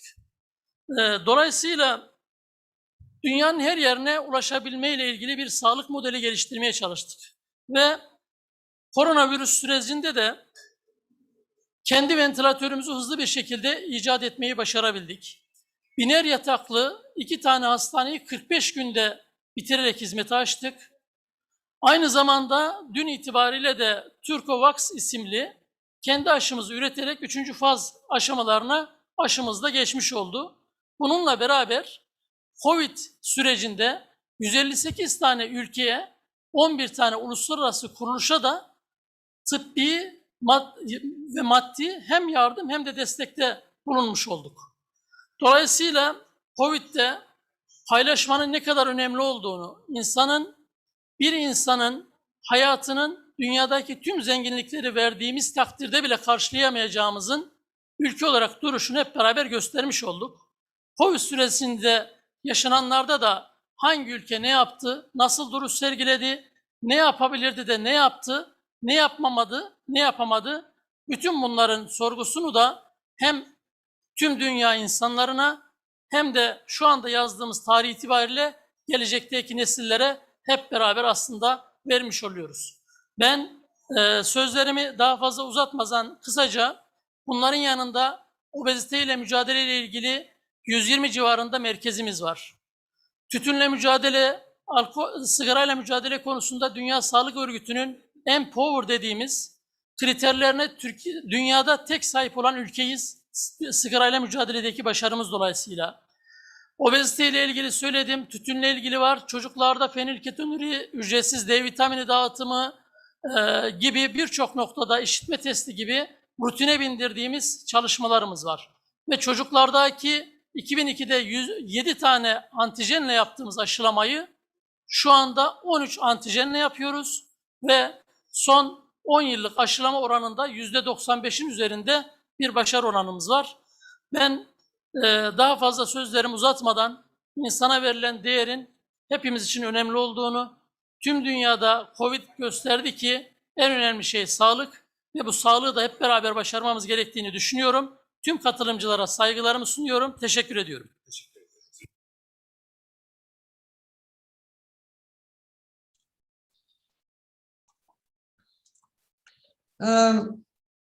Çok teşekkürler Recep Bey. It was really great to hear about the Turkish experience. Turkey is well praised for its success in the health sector reform and the effort to put in place such a robust human-centered health system, as you rightly mentioned. And then it's great to hear how you translate it into the SDG-related attainments that were made. Many thanks for that. Now I want to invite to the floor Ms. Yasmina Papa, the specialist on social protection of the Regional Office of International Labour Organization for Europe and Central Asia. She will speak about another important topic that became even more relevant during the COVID crisis, when we saw that the shock and the change in the income had a devastating impact on those living in poor households, people living with disabilities, with a limited access to assets and so on. The declining household incomes forced the poor families to reduce their spending with a lot of consequences. Social protection policies became even more important. So to address these issues, a national strategy for social protection for Uzbekistan is being developed, and Ms. Papa will talk about the strategy as a tool to achieve the SDGs in Uzbekistan. Yasmina, the floor is yours. Thank you so much, Ms. Dimovska. Thank you, co-chair of this session. And it's a great pleasure to be even remotely with in such a great company of countries and their representatives sharing immense achievements that have been done across the board to achieve SDGs. For the ILO, it has been an immense experience and privilege to collaborate with the government of Uzbekistan, but also with social partners to start drafting national strategy for social protection. I will ask here my colleague to share the presentation on the screen. I'll try to be to go really quickly through the presentation. So the aim of this national social protection strategy for Uzbekistan is to contribute to the achievement of the universal social protection, which is the goal set in Sustainable Development Goals. Particularly the target 1.3 of the SDG 1, which says that the governments strive to implement nationally appropriate social protection systems and measures for all. And this is measured by looking at the proportion of population that is covered by national social protection floors and systems, distinguishing women and men, children, unemployed persons, older persons, persons with disabilities, pregnant women, newborns, work injury victims, and poor and vulnerable people. I understand that we have an issue with uploading the presentation, so I will instead just talk about it. So when we started discussing the structure and the scope of the National Social Protection Strategy in Uzbekistan, very quickly, and the consensus was made between policymakers, practitioners who deliver social protection services, representatives of workers, employers, and civil society who are engaged with those that are most vulnerable, with those that have felt the impact of COVID the most, and the workers who are experiencing decent work deficits, that the National Social Protection Strategy has to address all these issues and has to incorporate international social security standards, which are striving to create basic access to basic income security for all those who cannot earn sufficient incomes, even when they are engaged in employment or livelihoods, income-related activities. It has to protect maternity, children. It has to enable access to health for everybody. But it also has to move beyond this basic income security and access to services towards greater and more adequate benefits and services for those people that are making additional contributions and contributions from their salaries to national social insurance systems. When addressing these two aspects, the national strategy is meeting international social security standards. Other aspects that are driving the thinking behind the strategy are related to social inclusion and really making sure that those groups of population or people who usually are very often out of sight and out of mind, like persons with disabilities in many countries, are included and an integral part of designing the policy, implementing it, and benefiting from it. Other important aspect in terms of design of the strategy is related to coherence with social, economic, and employment policies. So the design of social protection strategy for Uzbekistan came at the right time when other related policies are being made. This is really a cumbersome process, requires a lot of thinking, a lot of work, a lot of coordination, but it will bear fruits. Some of the challenges that the participants and policymakers who are drafting the social protection strategy for Uzbekistan are meeting are resonating with other countries as well. And these challenges are related to the adequacy of benefits. We know that benefits intended for poverty reduction sometimes are not fully adequate to actually lift people out of poverty. The other issue is related to the extension of coverage. We are talking about universal social protection, universal access to social protection services. So this means that the social protection system has to be flexible in order to provide services to anybody who needs them. And we have to bear in mind that not all of us will need all services at all time. We move from poverty, out of poverty, or we can live just around the poverty line. So the mechanisms to address these issues are really very much different, and we need to be very cautious and attentive when fine-tuning different mechanisms, making sure that all those who need to be effectively benefiting from social protection system are really benefiting. Financing, strengthening social insurance and financing are some of the issues that are always being asked by any government, including the government in Uzbekistan. And we see an immense effort to look at the possibilities to provide adequate financing for social protection strategy. UN agencies, and particularly ILO and UN Women and UNICEF, have been working globally, but also in some countries on the country level, to identify fiscal space for social protection. So we are looking much broader into the macroeconomic outlook to see what can be done to extend financing for social protection.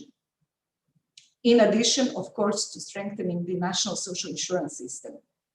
And we see here already, without strategy being fully finalized, the opportunities that are arising in Uzbekistan. The reform of the minimum cost of living is ongoing. There is already an agreement on which benefits are priorities to extend and increase in short term, such as benefits for children, low-income family benefits, unemployment benefits, maternity, pension reform is ongoing. So overall, it is a full swing social protection system reform. Now, I cannot show you unfortunately, I cannot show the presentation, so you are not able to see the graphs. But I have a couple of graphs about which I would like to talk. They are about Uzbekistan, but they are resonating completely with the situation worldwide. So if you look at the population receiving social benefits by age group,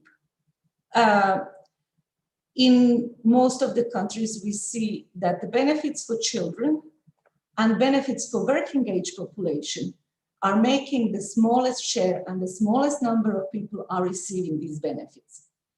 On the other hand, benefits for old age population, so pensions, be it a work-related pension or social pension, in Uzbekistan are near universal. So this is really an achievement of Uzbekistan's social protection system. But what this means that the balance has to be made and more investments are needed in relation to benefits for children and for working age population.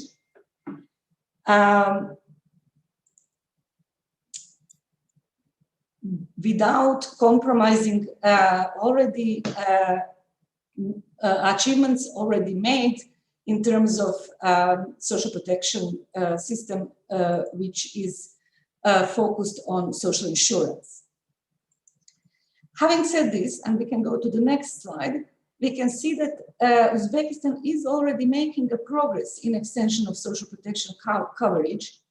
And we see that in all elements of social protection, be it social insurance, social assistance, social services, and labor market policies, the number of users is growing.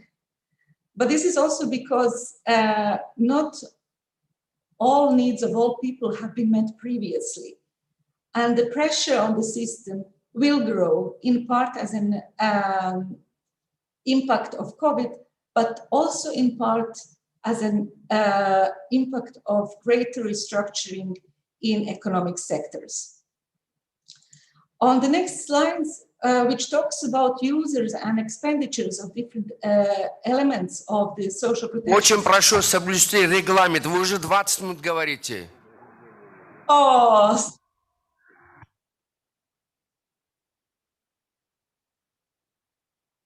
Oh, I'm really sorry. Okay, I will finish.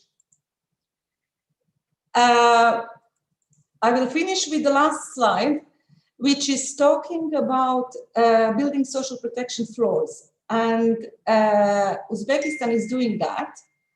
And we would like to invite Uzbekistan, but also participants at this forum, to consider joining UN's global movement to building social protection floors and universal social protection until 2030. I apologize for taking much longer, and thank you very much for your attention.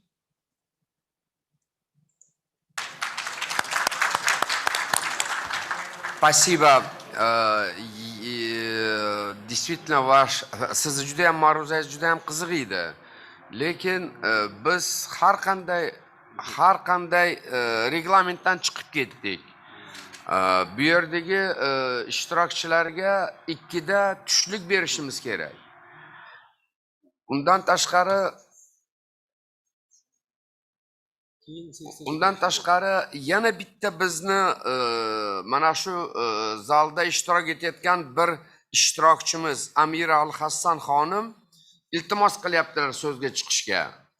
Ular Fors ko'rfazi hamkorlik kengashining Birlashgan Millatlar Tashkilotining aholi punktlari dasturi vakolatxonasi rahbarining yordamchisi.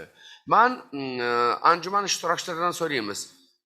Shular qisqa 3-5 minut davomida so'zga chiqsalar, ana undan keyin ikkinchi sessiyani tez yakunlab, hammani tushlikka taklif qilsam, e'tirozlar bo'lmaydimi?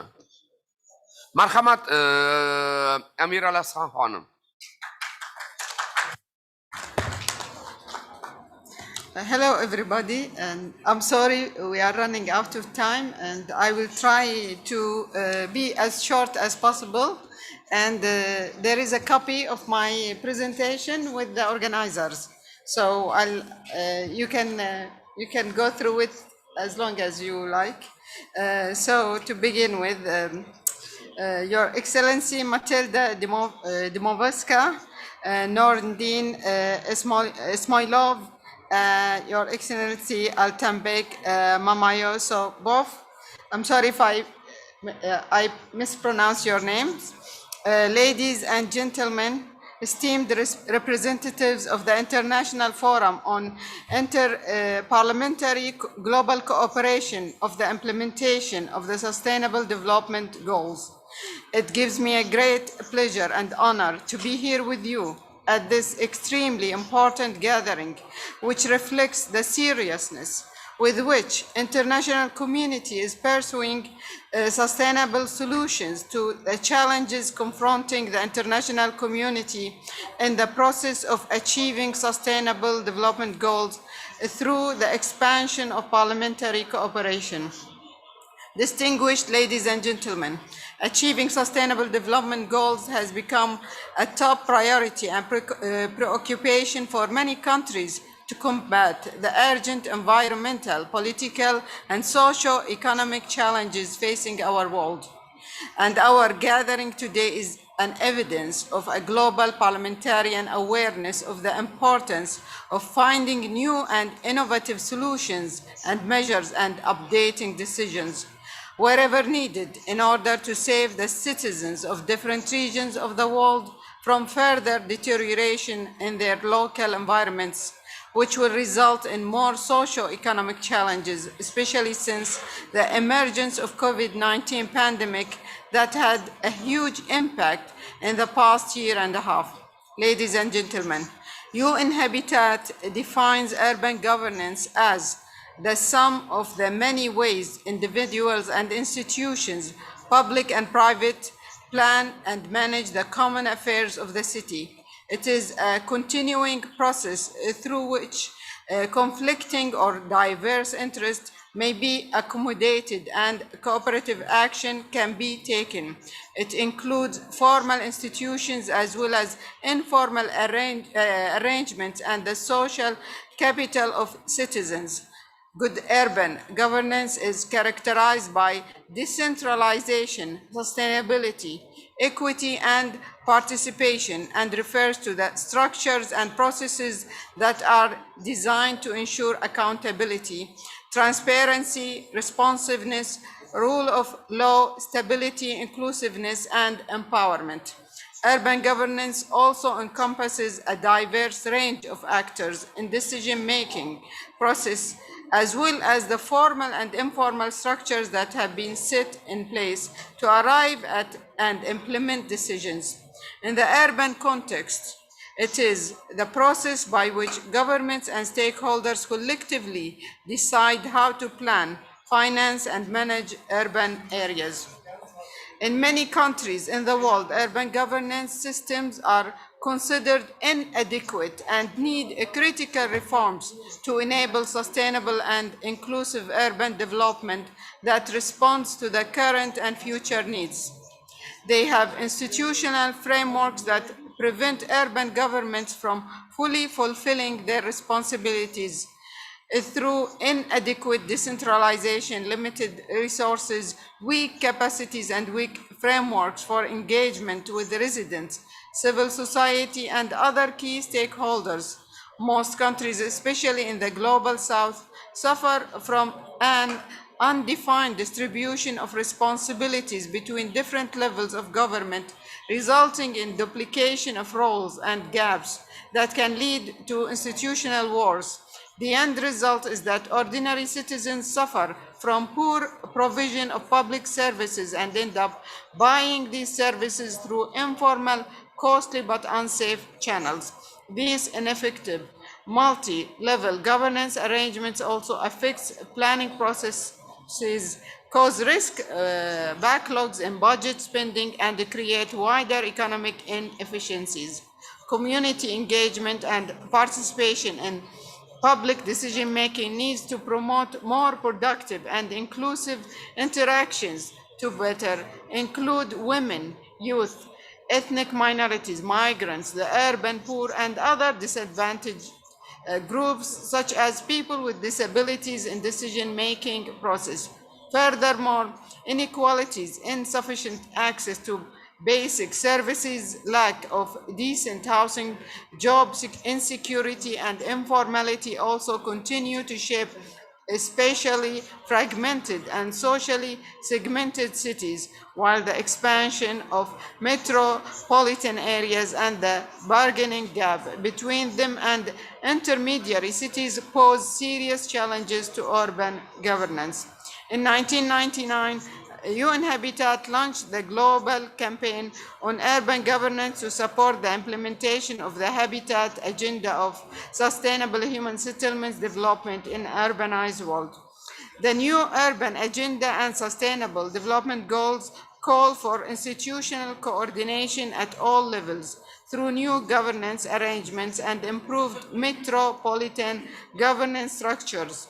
UN Habitat is tasked with assisting local governments to effectively capture domestic revenue, improve fiscal decentralization, manage urban displacement, and utilize frontier technologies with a focus on 4 principal working areas that are normative actions, technical cooperation projects, advocacy actions, and knowledge and capacity development. Many cities around the world, both in developed and developing contexts, continue to face key challenges related to housing, livelihoods, generation, climate vulnerabilities, basic service provisions, and the delivery of essential community infrastructure. These challenges need to be addressed within an integrated, dynamic, and nuanced understanding of innovation. When applied in the right context, innovation can act as a catalyst for change, deliver impacts at scale, put people at the center, and build a better future for all. For UN Habitat, innovation means embracing new ideas, up-to-date and fresh approaches to our work in an inclusive, collaborative, and context-aware setting. It incorporates both digital and non-digital technologies as both work in tandem together. It can take shape as an approach, a process, a practical tool, or an application. Okay. The adoption of, by the 75th session of the United Nations General Assembly of the resolution defining the Aral Sea as a region for innovation and environmental technologies in relation to the initiative of the President of Uzbekistan, Shavkat Mirziyoyev, to implement measures to solve the difficulties associated with the repercussions of the drying up of the Aral Sea is evidence of the seriousness of both parties, the Majlis, the Parliament, and and the government, along with the United Nations, in dealing with the environmental repercussions and addressing their effectiveness by adopting unconventional and innovative methods, have, after traditional methods, proved ineffective in bringing about the desired change. One more point, UN Habitat intends to continue playing a key role in developing the dynamic partnership and solutions required to make this happen. UN Habitat is at present time discussing with the Kuwait Fund for Arab Economic Development innovative solutions and ways to improve the city's resilience to trans-boundary sand and dust storms between the Republic of Iraq and State of Kuwait, which many other Gulf countries are suffering from. In conclusion, I thank you for inviting me with all my heart, allowing me to get a closer look at the beauty of your country. My best wishes for the success of this international gathering and the development of useful recommendations for all to implement the goals of sustainable development. And peace be with you.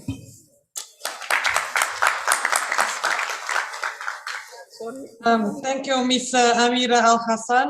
Very good that you stress the importance of innovation as a catalyst of change, and particularly in the context of inclusive urban development. Many thanks for that. Mr. Saidov, I guess you will be closing the session. We are well beyond the time. Over. Спасибо. Katta rahmat Matilda, men nihoyatda qisqa bo'laman. Bizni ikkinchi sessiyada 8 ta ma'ruza eshitdik. Ma'ruzalar barqaror rivojlanish maqsadlarini milliy strategiyalarga bog'lab 3 darajada e'tiborga olishga e'tibor qaratishdi. Milliy darajada biz bir qancha davlatlarni, Indoneziya, O'zbekiston, Turkiya, Avstriya tajribalarini eshitdik. Men mintaqaviy darajada bu o'sha Yevropa parlamenti davlatlari indaqasida yoki Yevropada xavfsizlik hamkorlik parlament assambleyasi darajasida, mana Ko'rfaz davlatidagi o'sha habitat darajasida eshitib o'tdim va global ko'rinishda bu esa ayniqsa o'sha Yasmina xonimni xalqaro mehnat tashkiloti nuqtasidan ko'rganligi nihoyatda qiziq va mazmunli va o'ylaymanki foydali ma'lumotlar. Endi men uzun ro'yxat bilan minnatdorchilik bildirmoqchiman tashkilotchilar nomidan. Birinchidan mana shu bugungi nihoyatda mazmunli ma'ruzalar bilan chiqqan ma'ruzachilarga alohida minnatdorchilik bildiraman. Birinchidan rozi bo'lib kelganliklari uchun, ikkinchidan mazmunli ma'ruzalar va takliflar uchun. Ikkinchidan mana shu bizni taklifimizga bilan ayniqsa Bukhara shahriga kelgan barcha xorijiy ishtirokchilarga minnatdorchilik bildiraman. Bundan tashqari albatta onlayn tarzda ishtirok etgan ishtirokchilarga ham tashakkur. Tashkilotchilarga rahmat demoqchiman. Bu ko'rinishdagi, bu darajadagi tadbir so'nggi 1,5 yilda bo'lmagan edi, birinchi marta bo'lyapti. Ancha balki tashkiliy kamchiliklarga ham duch kelayotgan bo'lishingiz mumkin. Bu ham bir pandemiyaning salbiy oqibatlaridan deb bilaman. Va yana ikkita guruh insonlarga rahmat demoqchiman. Birinchidan bizni tarjimonlarga. 3 tilda sinxron nihoyatda yuqori saviyadagi o'zbek, rus, ingliz tilida barcha ishtirokchilarni tushuntirib berganlar uchun tarjimonlarimizga rahmat demoqchiman, charchamanglar. Va eng oxirgisi bu texnik xodimlarimizga. Agar texnik xodimlarimiz ham bizga samarali ishlashmaganda, biz hozir bu yerdan turib dunyoning 4 ta qit'asidagi ishtirokchilar bilan mana shu onlayn tarzda bo'lsa ham yaxshigina muloqot qildik. Shuning uchun hammaga kattakon rahmat. Yana bir marta 1,5 soat cho'zilib ketgani uchun men uzr so'rayman va 3-sessiya soat 3:30 da davom etiladi. Hammaga yoqimli ishtaha. Sog' bo'linglar.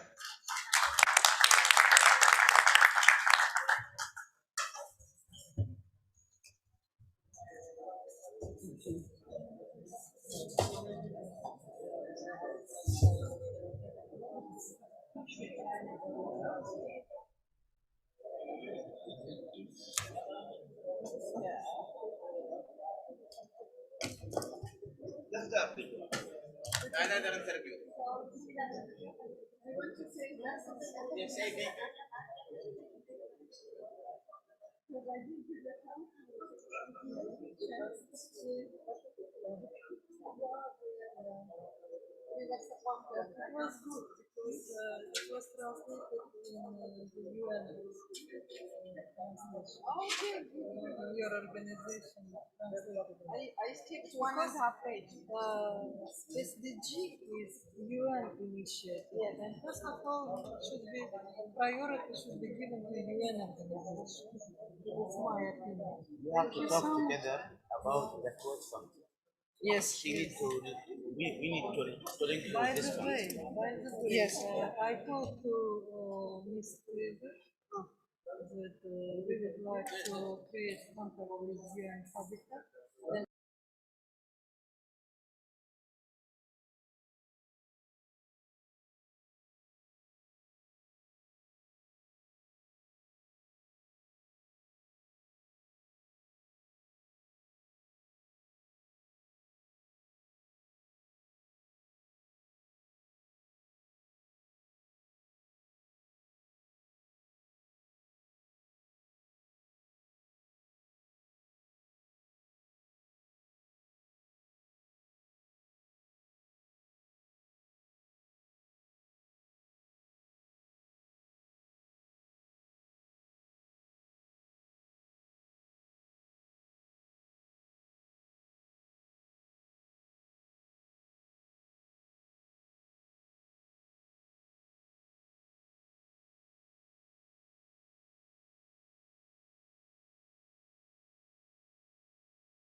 Уважаемые участники форума, прошу сесть на свои места.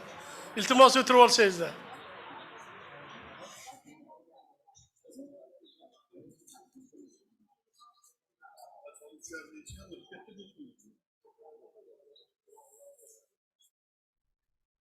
Kechikkanlarga so'z bermayman.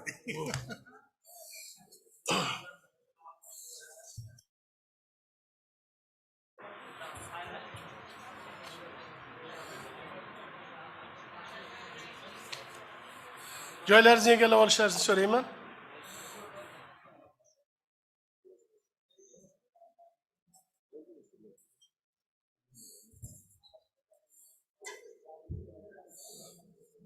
Hurmatli forum ishtirokchilari, xonimlar va janoblar, mana tushlikda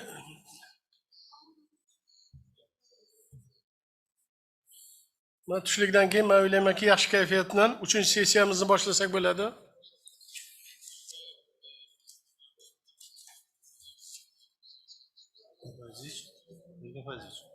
Hozir bizda mana bu siz bilan bormi moderator Marko.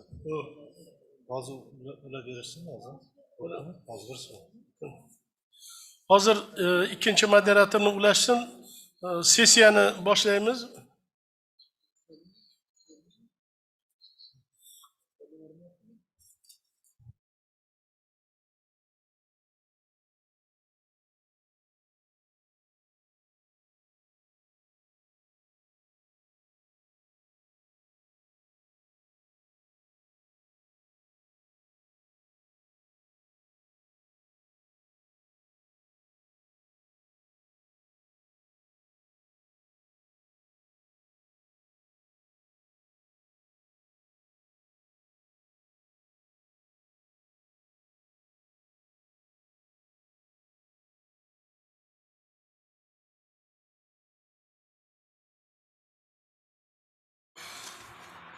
Xonimlar va janoblar, 3-sessiyamizni boshlaymiz. Xabarlarimiz bor. Mana shu forumning boshlanishida barcha spikerlarimiz tomonidan alohida urg'u berib aytib o'tildi. Barqaror rivojlanish maqsadlariga erishish bo'yicha amalga oshiriladigan chora-tadbirlarimizni moliyalashtirish masalalari, ya'ni byudjetni daromad va xarajat qismlarini shakllantirish, mana shu shakllantirish jarayonida barqaror rivojlanish maqsadlarini amalga oshiriladigan tadbirlarni moliyalashtirish masalalarini ko'zda tutilishi alohida e'tibor berib, urg'u berib aytib o'tildi. Bu masalada sizlar bilan 4 ta ma'ruza eshitishimiz ko'zda tutilgan. Men iltimos qilardimki, mana shu reglamentga rioya qilgan holda harakat qilsak, bizga ajratilgan 1,5 soat ichida biz ulgurib har bir ma'ruzalarni eshitib, har bir ma'ruza bo'yicha bildiriladigan fikrlarni hamda savol-javoblarni aytib ulgurishimiz mumkin. Men hurmat bilan e'tirof etmoqchiman, bugungi sessiyani, ya'ni barqaror rivojlanish maqsadlari tadbirlarini moliyalashtirish masalalariga bag'ishlangan sessiyamizni Jahon bankining O'zbekistondagi vakolatxonasi rahbari, juda katta tajribaga ega bo'lgan, butun dunyoda mana O'zbekistonda ham yaxshi tajribaga ega bo'lgan Marko Matanavelli bilan birgalikda olib borishimiz ko'zda tutilgan. Men kirish so'zini hurmat bilan janob Matanavelliga bermoqchiman. Marhamat.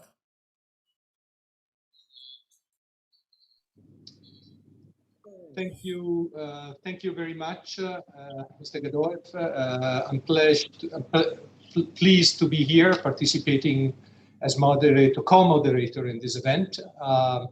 We know well that in order to succeed implementing the 2030 SDG agenda, we must translate this ambitious agenda into national realities, and that goes through improving public spending, public financial management, transparent procurement, more efficient investment, both from the public and the private sector, and importantly, monitoring and for accountability, monitoring policy and spending.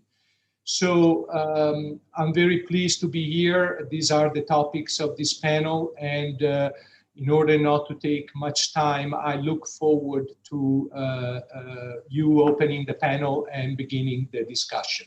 Thank you very much.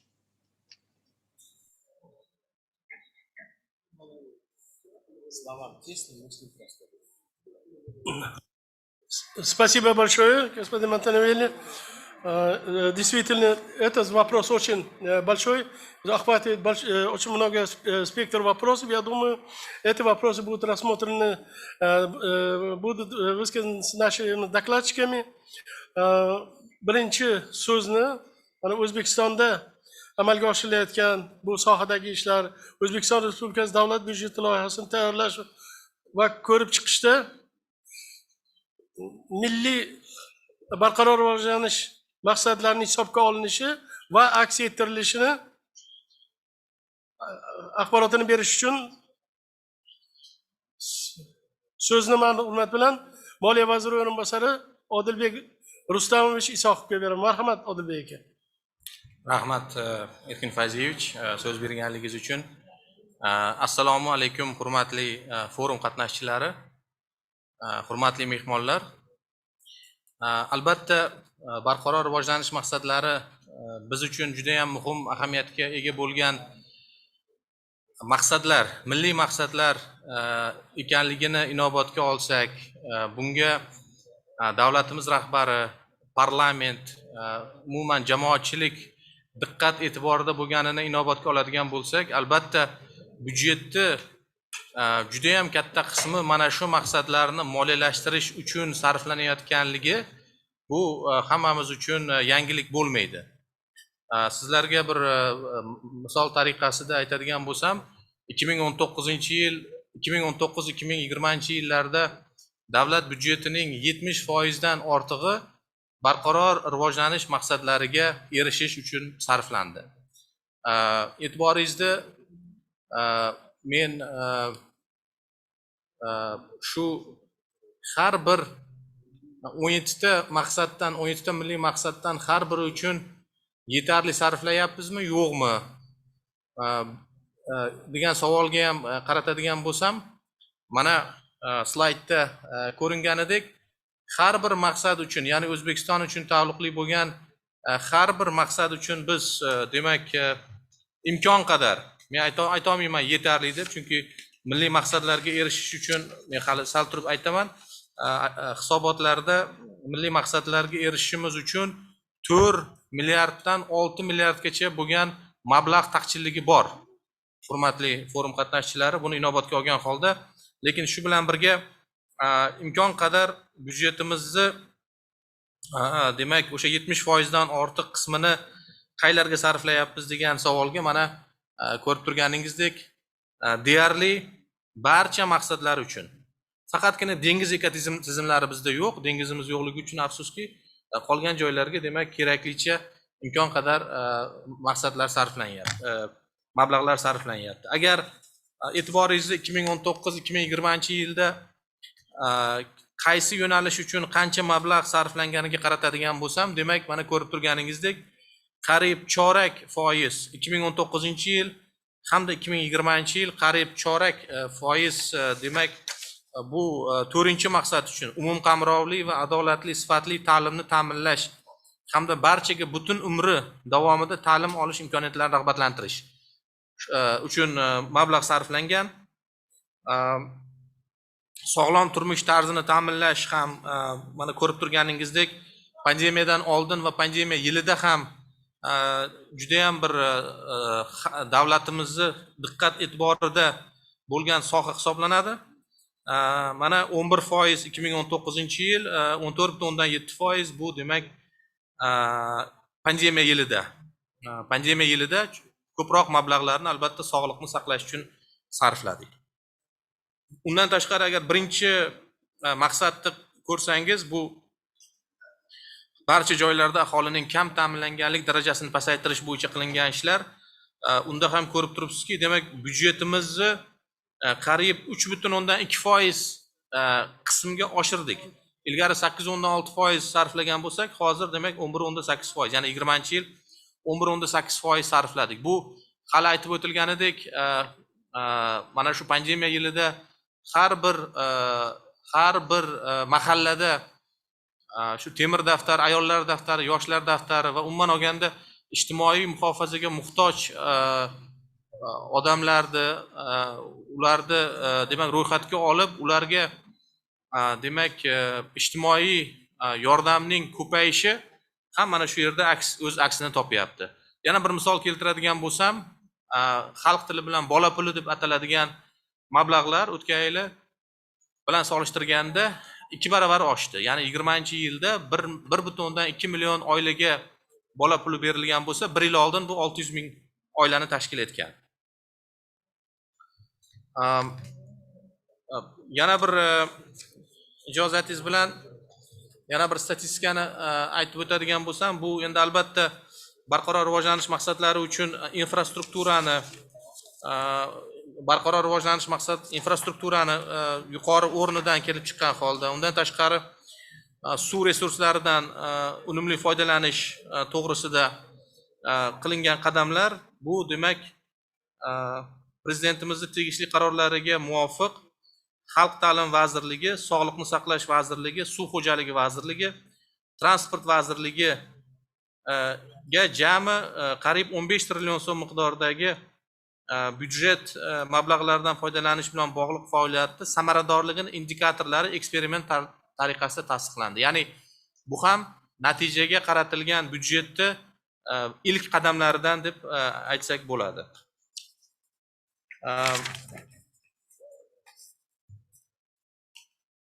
Demak, e'tiborlaringizni yana bir muhim yangilikka qaratmoqchiman, hurmatli forum qatnashchilari. Hali aytib o'tganimdek, Birlashgan Millatlar Tashkiloti tomonidan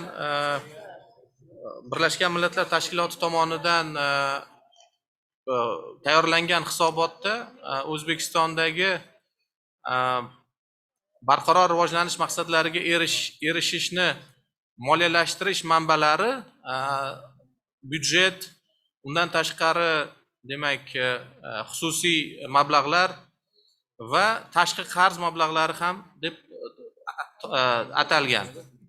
Shundan kelib chiqqan holda biz mana 2020-yil noyabr oyida xalqaro kapital bozorlarida mana shu taraqqiyotni moliyalashtirish obligatsiyalarini chiqarish orqali respublikamizda mana shu barqaror rivojlanish maqsadlariga erishish uchun alohida obligatsiya chiqardik. Bu 2 trillion so'm O'zbekiston tarixida birinchi marta milliy valyutada London fond birjasida xalqaro obligatsiyalar chiqarildi va e'tibor bersangiz mana shu slaydda demak 7 ta barqaror rivojlanish maqsadlarining 7 ta maqsadlariga bu pullar sarflanmoqda. Bu 20-yil, 21-yil davomida sarflanadigan mablag'lar. Bu albatta ishsizlik nafaqasini to'lovlarini moliyalashtirish, yangi shifoxonalar qurish, maktablar qurish va rekonstruksiya qilish, og'ir ijtimoiy vaziyatga tushib qolgan ayollarga yoki oilalarga berilayotgan yordamlar, ichimlik suvi, oqova suvi inshootlarini qurish va foydalanishga topshirish va xususiy va oilaviy demak tadbirkorlik faoliyatini tashkil etish uchun ayollarga imtiyozli kreditlar berish va shu kabi boshqa barqaror rivojlanish maqsadlari uchun yuqori samara beradigan loyihalarga sarflanmoqda. Biz bu proyektlarning, loyihalarning samarasini baholash maqsadida Birlashgan Millatlar Tashkilotining taraqqiyot dasturi bilan Moliya vazirligi o'rtasida anglashuv memorandumini tuzganmiz va shu anglashuv memorandumiga ko'ra alohida demak loyihalarni ijro etish, monitoring qilish guruhi tashkil topdi va o'ylaymanki, mana shu loyihalar amalga oshib bo'lgandan keyin ana shu guruh har bir loyihani bizni barqaror rivojlanish maqsadlarimizga erishish uchun qanchalik yordami bo'ldi va shu loyihalar bo'yicha albatta o'zini hisobotini beradi va biz bu hisobotni ingliz tiliga tarjima qilib investorlarga beramiz. Chunki investorlar bizga pulni mana shu loyihalarga sarflash uchun bergan, boshqa narsaga bermagan. Men yana oldinroq qadam tashlab aytishim mumkinki, mana shu yil ham davlat rahbaridan ruxsat oldik. Shu yil ham barqaror rivojlanish maqsadlarini qo'llab-quvvatlash maqsadida yana o'zimizning milliy valyutada xalqaro obligatsiyalar chiqarmoqchimiz. uni summasi men o'ylaymanki 200 million dollardan ko'proq bo'ladi, endi to'g'ri bozorga bog'liq. Lekin biz mana shu qadamimizni yanada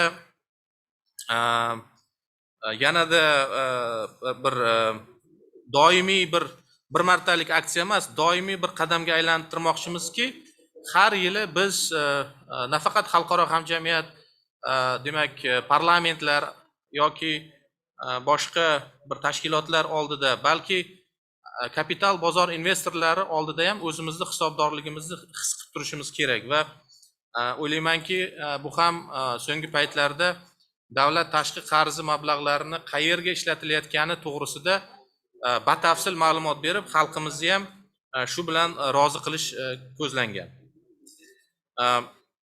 Agar yana bir ruxsatlaringiz bilan qisqacha o'sha rivojlanishni moliyalashtirishni baholash bo'yicha Birlashgan Millatlar Tashkilotiga nimasiga, demak hisobotiga qaytadigan bo'lsak, mana 2019-yil va 2020-yil ular demak O'zbekistonda 2019-yil jami 55 milliard AQSh dollari, e'tibor bering, 55 milliard bu yalpi ichki mahsulotimizni qariyb 90-95% va 20-yil 45 milliard AQSh dollari rivojlanishni moliyalashtirishga ketgan. Kichkina summa emas, bunda albatta davlat mablag'lari, xususiy moliyalashtirish va boshqa manbalardan sarflangan deyapti. Endi bu qamrovi juda ham yuqori bo'lganligi uchun bizni asosiy yo'nalishimiz kelajakda bu byudjetni, ya'ni davlatni pulini sarflayotganda barqaror rivojlanish maqsadlarini qaysi yo'nalishiga qancha pul ketayotganini shu byudjet loyihasini tayyorlash jarayonida aniqlash. Mana prezentatsiyada ko'rishingiz mumkin, bu moliyalashtirishning kompleks milliy mexanizmi deb ataladi. Biz bir necha yildan beri bu loyiha ustida ishlayapmiz. Birlashgan Millatlar Tashkilotini taraqqiyot dasturi bilan. Bundan maqsadimiz ham demak deputatlarimiz qachon shu byudjet loyihasini olib kelganimizda ham O'zbekiston xalqi bilsinki, har bir byudjetni puli shu mana shu rivojlanish maqsadlari uchun tasdiqlanmoqda va o'ylaymanki bu byudjetni ochiqligini ta'minlashda, samaradorligini ta'minlashda ham o'zini bevosita hissasini qo'shadi. Bu yerda bizni demak bir-biriga bog'liq bo'lgan boshqa loyihalarimiz ham ko'p. Ya'ni men aytmoqchimanki, byudjetni xarajatlari ochiqligini, samaradorligini, natijadorligini oshirish bo'yicha UNICEF bilan ishlayapmiz. Jahon Sog'liqni saqlash tashkiloti bilan ishlayapmiz. Ya'ni bu bir-biriga bog'liq tizim bo'lganligi uchun o'ylaymanki, boshqa mamlakatlar tajribasini, xalqaro tajribani ham shu yo'nalishda qo'llaydigan bo'lsak, albatta maqsadga muvofiq bo'ladi. So'zim so'ngida aytmoqchi bo'lgan xulosam shundan iboratki, bu rivojlanish demak maqsadlari, barqaror rivojlanish maqsadlari biz uchun, ya'ni O'zbekiston Respublikasi Moliya vazirligi uchun juda ham katta ahamiyatga ega bo'lgan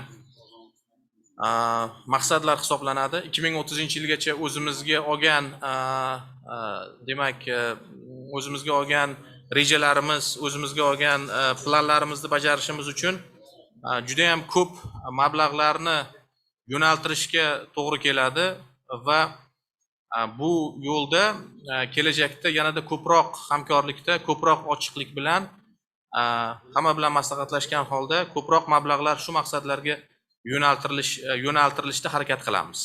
E'tiborlaringiz uchun rahmat.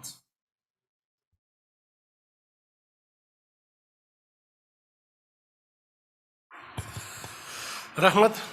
Спасибо за подробные информации о работе, которую ведет Министерство финансов Республики Узбекистан. Действительно, имеется огромный опыт по обеспечению прозрачности государственного бюджета расходования. И самое главное, бюджет формируется и доходная часть, и расходная часть, конечно, с учетом целей устойчивого развития целей. Господин Montanelli.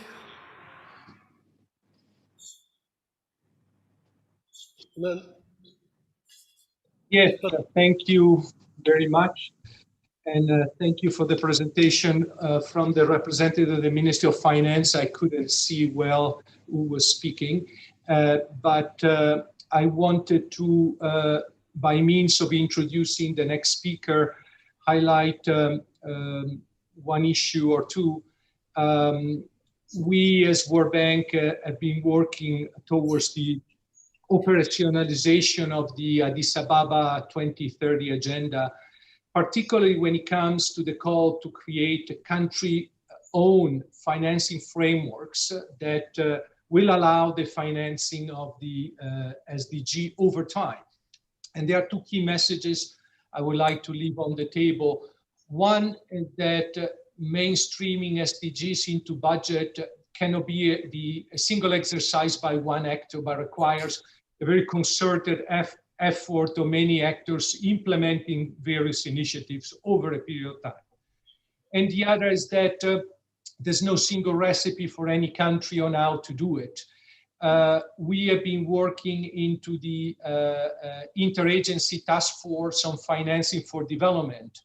And this task force identified 4 building blocks to develop these integrated national financing frameworks.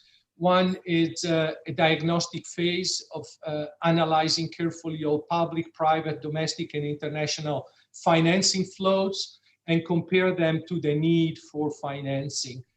The second building block is to prioritize and identify opportunities to support the right policy actions to achieve the SDGs. The third is the governance and coordination framework. As I mentioned, there is a need of strong coordination, strong political backing, and broad ownership. And finally, the last building block is creating mechanisms for monitoring, review, and accountability to ensure informed policymaking, learning adaptation, and both in terms of instruments and in policies. So with that in mind, I have the pleasure to introduce the next speaker, Richard Czarnecki, a member of the European Parliament coming from Poland. He will talk about methods, precisely a method for assessing and monitoring expenditure and budget revenues in the implementation of the SDG. The floor is yours, Mr. Czarnecki.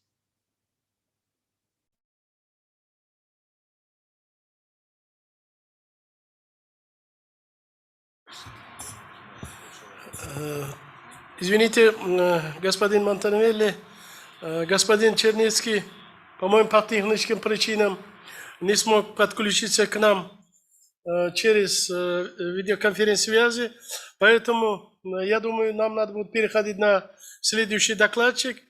Докладчик Зияд Абултаев, председатель группы дружбы Канада-Узбекистан, инновационные инструменты бюджетного мониторинга для отслеживания расходов и влияния мер по реализации целей устойчивого развития.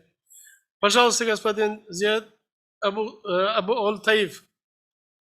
Assalamu alaikum. I just wanted to start off my remarks by saying thank you for the invitation to speak to this forum. I obviously cannot attend in person due to the ongoing COVID-19 pandemic, but I'm looking forward to my next opportunity I will have to visit Uzbekistan. I was asked to speak to some of the key issues in implementing sustainable development goals, the financing of activities, and the formation of statistical indicators of the SDGs. Right away, one key issue popped out at me, and it's one that certainly covers both of these topics. I know that the nations across the world have made protecting people's rights a central part in reaching sustainable development goals. Another goal that nations have is growth of interparliamentary cooperation and increasing accountability to Parliament as central tools in helping to achieve these goals. These tools are perfect starting points in working toward achieving sustainable development goals. International cooperations, for instance, is a must. It's very important with how interconnected our world is today. Cooperation between countries, their neighbors, and the international community at large in the implementation of these development goals can be a massive boon. So, it can open a new capital markets, allowing nations access to capital need to finance necessary programs to aid in achieving social development goals. It can also give the citizenry of a country access to these markets so that they can sell their goods and services to others to able to grow the country of that specific country. The protection of people's rights and increasing the accountability of these programs to elected legislatures both share a similar aspect as they relate to the international community. So if creditors, for example, know that the capital that they are providing is going to be for the betterment of the country, and that funds that aren't being abused, they're more likely to continue to help. That's where accountability helps to finance the pursuit of these development goals. This is where statistical indicators come into play. Having reliable and accurate data collection is a must, especially when financing activities and sustainable development goals. Of course, the measure of these statistics will vary based on what specific goal you're examining, but these indicators are always crucial. For instance, since I know that this is a common statistics that is measured, the annual tons of carbon that a country emits per year is crucial. So if a country's goal is to lower their carbon emissions, they need to know how much they're outputting, where it's primarily coming from, and what sectors are the least efficient in terms of carbon emissions and which ones emit the most. Having good data, good statistical indicators can help with securing future financing, as it can show that the country is serious about making its development goals. Having good deal of data can also be helpful in helping other countries achieve their goals, as they'd be able to analyze it to find where they may have fallen short in working towards their own goals. And lastly, ensuring that these projects and government departments to Parliament and the citizenry, as well as the protection of the people's rights and freedoms, is a final crucial element. Good governance inspires confidence in the government, make achieving sustainable development goals easier, and makes securing financing easier. After all, why would anyone interested in financing a development project do so if they know that the money they loan out is going to be wasted and won't be repaid? They wouldn't. That's why it's important for governments to keep these three things in mind. Creditors don't like to see the money they lent being misused, lost, or spent on the wrong projects. And the international community doesn't like to see that either. So, protecting the rights of the people, ensuring that spending decisions are held accountable by both the citizens and Parliament, and working with the international community at large are some of the most valuable tools in advancing towards your sustainable development goal. Thank you again for inviting me, and enjoy the rest of the forum, and hope to see you soon in Tashkent. I wish you all the best and the safest journey to the people of Uzbekistan. Thanks again.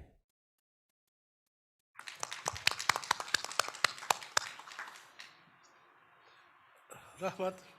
Спасибо вам большое за такой содержательный доклад. Действительно, значит, вы более лаконично объяснили, значит, предстоящих задач, которые необходимо, я думаю, надо учесть. Особенно последняя ваша фраза, которая, чтобы для реализации национальных программ, для использования финансовых ресурсов по целевому назначению, я думаю, необходимы обоснованные статистические данные, которые отражают реальную действительность.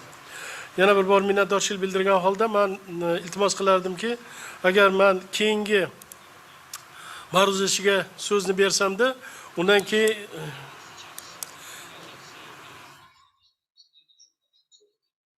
bundan keyin oxirida ma'ruzadan keyin men janob Marko Montanvanellidan iltimos qilardim, shu qisqagina shu qisqa nimani mavzulardagi ko'zda tutilgan masalalarni rezyume qilishlarini men iltimos qilardim.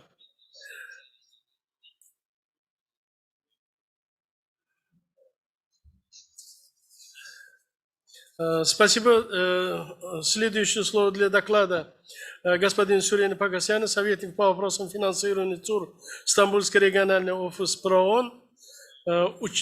Тема его доклада – учет ЦУР в бюджетном процессе, опыт стран региона. Очень интересный доклад. Я думаю, значит, бюджетный процесс, когда начиная с формирования до использования, значит, ведения мониторинга, необходимо, очень интересно будет. И я думаю, что он представляет очень обширный материал. Пожалуйста, господин Погосян. Спасибо. Добрый день, уважаемые дамы и господа, коллеги. Благодарю за возможность участия в вашем форуме. Я презентую информацию про опыт ПРООН по вопросам интеграции ЦУР в бюджетную систему в разных странах. И попрошу коллег перейти на следующий слайд. Значит, для того, чтобы понять, какую конкретно модель выбрать для того, чтобы для вопроса интеграции ЦУР в бюджетную систему, необходимо затронуть несколько главных вопросов по тому, для чего это делается, какие конкретные цели в стране преследует вот этот вопрос, эти реформы по интеграции ЦУР в бюджетную систему. И как уже было упомянуто предыдущими спикерами, нет универсальной модели, которая была бы применима для всех стран. Поэтому необходимо понять, какую конкретную цель именно преследует в стране. И в этом плане очень важно учесть, что по нашему опыту, в принципе, мы сгруппировали вот эти цели по бюджетным реформам для устойчивого развития в 3 конкретные группы. Первое – это информирование бюджета по стратегическим целям, то по тем целям ЦУР, которые страна преследует, хочет достичь. И целью этих реформ является информирование парламента, гражданского общества и в целом населения по основным стратегическим целям правительства в предстоящем бюджете. Таких примеров уже несколько по всему миру. Мексика, Непал, где бюджет представлен по классификации ЦУР, а также и опыт Узбекистана, который замминистра финансов уже предложил участникам. Вот эти опыты, которые уже существуют в разных странах, они преследуют цель начального этапа по информированию выгодополучателей по тематике ЦУР. То есть насколько по каждой ЦУР тратится в стране денег. Однако последующей более усложненной задачей и целью бюджетных реформ могут уже стать такие вопросы, как усиление функций стратегического распределения бюджета. Вот эти вопросы тоже замминистра финансов уже затронул, а также предыдущие спикеры. То есть если мы хотим, чтобы показатели ЦУР, политика ЦУР, разные стратегические направления ЦУР были учтены во время принятия бюджетных решений, то это предполагает уже дополнительные реформы, которые должны проистечь в стране в системе управления государственными финансами. Вот это вторая задача, она чуть более сложная по отношению к первой. И уже количество стран, которые вот именно по этим вопросам работают, чуть меньше, чем по первому пункту. И третья задача – это уже повышение эффективности расходов, когда уже затрагиваются вопросы, стандартные вопросы управления государственными финансами по повышению эффективности и результативности каждого доллара, каждого рубля, каждого сумма, который тратится в стране. И в этом плане я бы хотел упомянуть также то, что необходимо в данном вопросе согласовать вопросы по бюджетированию для ЦУР с теми реформами, которые уже проистекают в Узбекистане с помощью Всемирного банка по внедрению программы целевого бюджетирования, да, программного бюджетирования или бюджетирования, ориентированного на результат. То есть согласование вот этих двух реформ, причем это по большому счету это одна модель реформ, просто в стандартную модель по программно-целевому бюджетированию нужно включить такие аспекты, как цели устойчивого развития, также индикаторы и задачи ЦУР.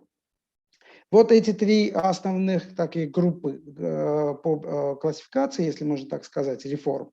И в каждой стране, как я уже сказал, каждая страна подходит к этим вопросам по-разному. В ПРОН мы разработали методичку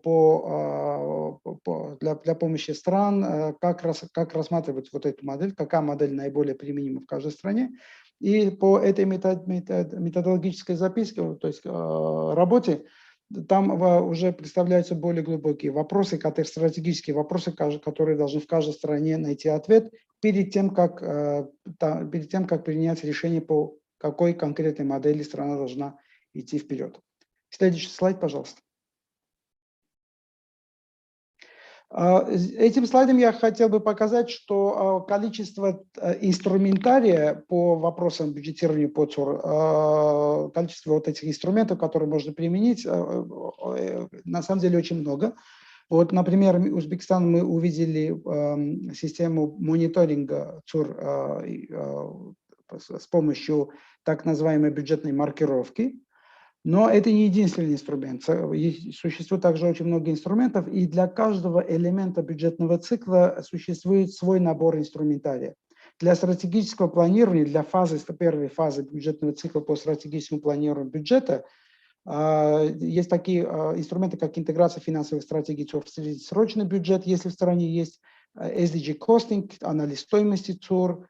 Для ежегодного бюджетного планирования это внесение изменений в бюджетный циркуляр. Есть страны, я упомяну чуть попозже о них, которые уже видоизменили свой бюджетный циркуляр и внедрили новые шаблоны по обоснованию бюджетных заявок с помощью ЦУР, с помощью конкретных задач ЦУР. Для увеличения повышения эффективности работы с парламентом и с комиссиями, с парламентскими комиссиями, комитетами, в основном по бюджету или по секторальным комитетам, также можно включить конкретные задачи ЦУР, вот эти запланированные цели и задачи ЦУР уже в бюджетную документацию для парламента. Есть также такой опыт, когда уже согласуется форма бюджета, бюджетная документация по вопросам результативности, и уже задачи ЦУР включаются в вот эту форму результативности. И бюджетные слушания уже происходят с учетом уже ЦУР и так далее. Есть страны, которые также внедрили бюджет для граждан на основе ЦУР. Ну, по исполнению бюджета в основном можно сфокусироваться на систему госзакупок с учетом ЦУР, например, по зеленой экономике и так далее. По мониторингу, как я уже сказал, это бюджетная маркировка по ЦУР. И поздравления Узбекистану уже второй год, как уже применяется вот эта бюджетная маркировка по ЦУР, и уже представляется информация общественности и парламенту по тому, сколько тратится на каждый ЦУР. Но также можно внедрить систему мониторинга в бюджетную отчетность и повышение роли внешних игроков, таких как университеты, аналитические центры и так далее, для мониторинга эффективности распределения расходов по ЦУР. И в конце я бы хотел упомянуть, что несколько стран уже также начали аудит по ЦУР внедрять, разные виды аудита, в основном это в европейских странах, в некоторых латиноамериканских странах, и также анализ бюджетных расходов с учетом ЦУР, стандартный набор аналитических инструментов по анализу бюджетных расходов, но теперь уже с учетом ЦУР.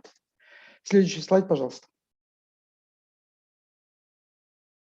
На этом слайде я бы хотел затронуть вопросы, которые очень часто возникают у Министерств финансов в разных странах. Это распределение ролей и кто делает, какую часть вот этих реформ должен как бы внедрять. Мы хотим основывать наши вот такие рекомендации на основе опыта, который существует в странах ОСР, OECD странах, в вопросах бюджетирования ориентированного на результат. И приблизительно такую же модель предлагается для стран, которые уже внедряют цели устойчивого развития, бюджетирование по ЦУР. Что это означает? Вот с правой стороны слайда вы видите, что на основе исследований, которое проводилось в 2016 году со стороны ОСР, роль Минфина, Министерства финансов, в основном заключается в создании методологической основы и в создании информационных систем, например, по маркировке бюджета по ЦУР.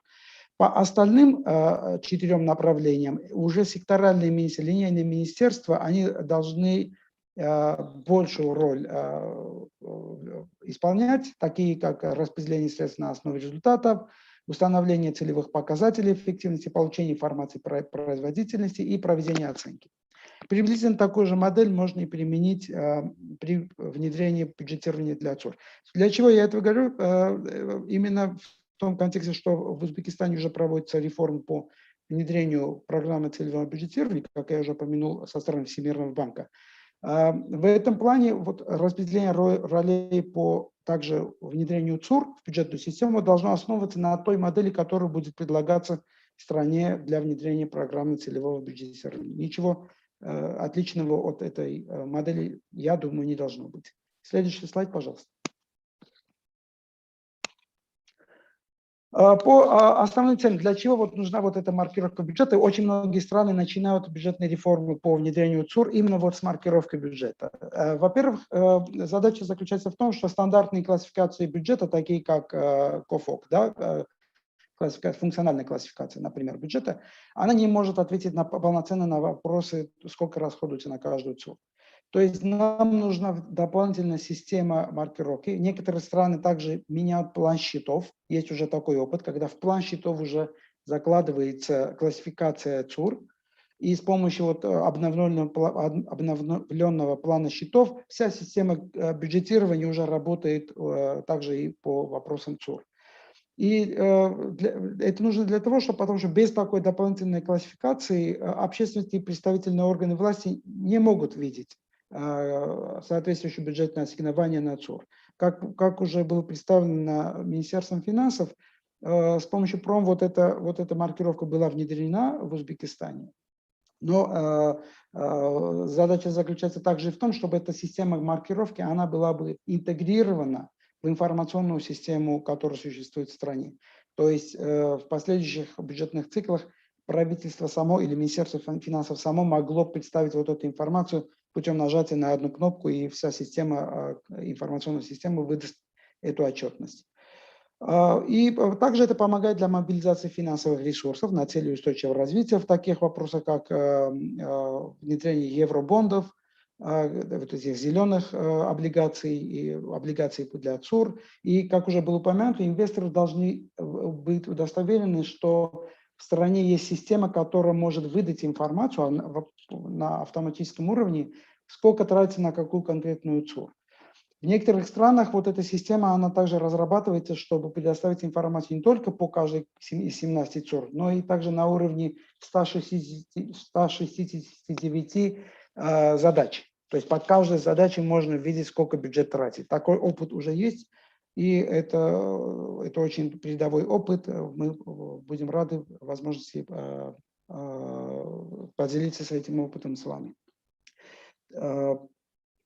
Следующий слайд, пожалуйста. На этом слайде быстренько я просто пройду, что когда мы говорим о внедрении маркировки, бюджетной маркировки под ЦУР, есть как бы две оси, горизонтальная и вертикальная, по которым надо определиться. Или же в стране проводится маркировка бюджета по нескольким выбранным ЦУР, в таких вопросах, которые наиболее важны в стране. Или же страна переходит на полноценное покрытие всех 17 ЦУР. Это по вертикальной оси. По горизонтальной оси у нас есть два крайних вот этих опций. Да? Или же это делать вручную, то есть это эксперты сидят и вручную работают над маркировкой бюджета. Или же это интегрировано в информационной системе. На основе вот ответа на этих вопросов, которые должны быть выданы, со стороны правительства, Министерства финансов. Вот, но только на основании этого можно выбрать ту модель маркировки бюджета, которая наиболее удачна для страны. Следующий слайд, пожалуйста.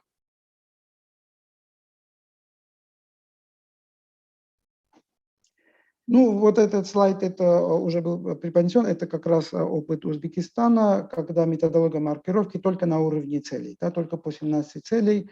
Это очень простой, очень такой удобный метод для начала реформ, но у него ограничено применение, потому что, как я уже сказал, на уровне конкретных задач вот эта маркировка не распространяется. А для принятия бюджетных решений Министерство финансов получает огромное количество запросов от каждого линейного министерства. И вот это принятие решений с учетом заявок снизу вверх со стороны министерств Минфин, и потом в правительство, и в парламент. Вот в этом информационном потоке очень необходимо получить информацию уже по конкретным задачам, какие задачи будут выставлены, если какое-то министерство запрашивает повышение бюджетных ассигнований. Следующий слайд. Я как бы эволюционно покажу несколько опытов в странах, которые есть. Ну, на этом слайде представляется информация из Непала. Учет Непала интересен тем, что это одна из первых стран в мире, которая внедрила бюджетирование, маркировку бюджетирования по ЦУР.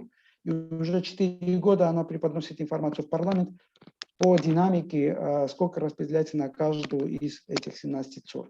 Единственное отличие, то есть, в принципе, это та же методология, которая применяется уже в Узбекистане. Единственное отличие в том, что вот эта вся работа уже проистекает внутри министерства, ну, там немножко институциональная система другая, но внутри Национального агентства по планированию и в Министерстве финансов. То есть не эксперты, внешние эксперты составляют вот эту маркировку, а именно уже внутри самой системы, и это интегрировано в информационную систему, в бюджетную информационную систему. Представляется эта информация в парламент, автоматически в пакете по всей остальной бюджетной документации. Следующий слайд, пожалуйста. Вот этот слайд уже представляет информацию, уже пример Монголии. Там подход совершенно другой, отличается полностью от узбекского и непальского опыта.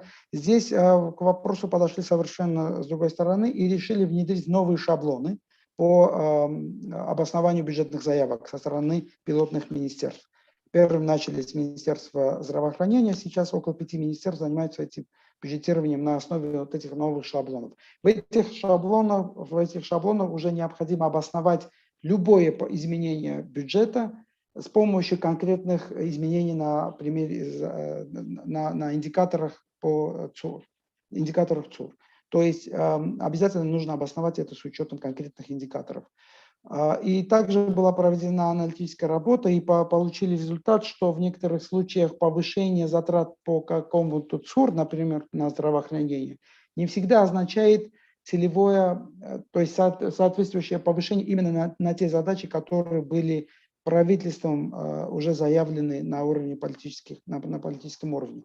То есть когда мы углубляемся на один уровень ниже, работа аналитическая, она уже повышается, и уже получается картина более такая разноцветная, насколько адекватно каждое повышение бюджетных затрат. То есть вопрос не только в количестве денег, но и в том, куда конкретно, на какую конкретную задачу перенаправляются дополнительные средства. Следующий слайд, пожалуйста. Следующий пример – это из Армении, где уже около 10 лет существует, работает система программ целевого бюджетирования. И здесь Министерство финансов сделало только очень маленькую, небольшую поправку. Дополнительная вот эта последняя колонка была вставлена в стандартную бюджетную заявку «Связь с целями устойчивого развития ООН». То есть так как уже программное бюджетирование есть, все линейные министерства должны сейчас предоставить информацию, насколько конкретно программа и подпрограмма соответствуют вот этим целям устойчивого развития ООН, то есть ЦУР. Этот подход, он тоже очень простой. В плане анализа не предоставляет достаточной информации для глубокого анализа причинно-следственных связей, повышения денег и улучшения ситуации на местах. Но, тем не менее, это первый шаг, который в стране было возможно на данном этапе сделать, и это тоже опыт, которым можно поделиться. Следующий слайд, пожалуйста.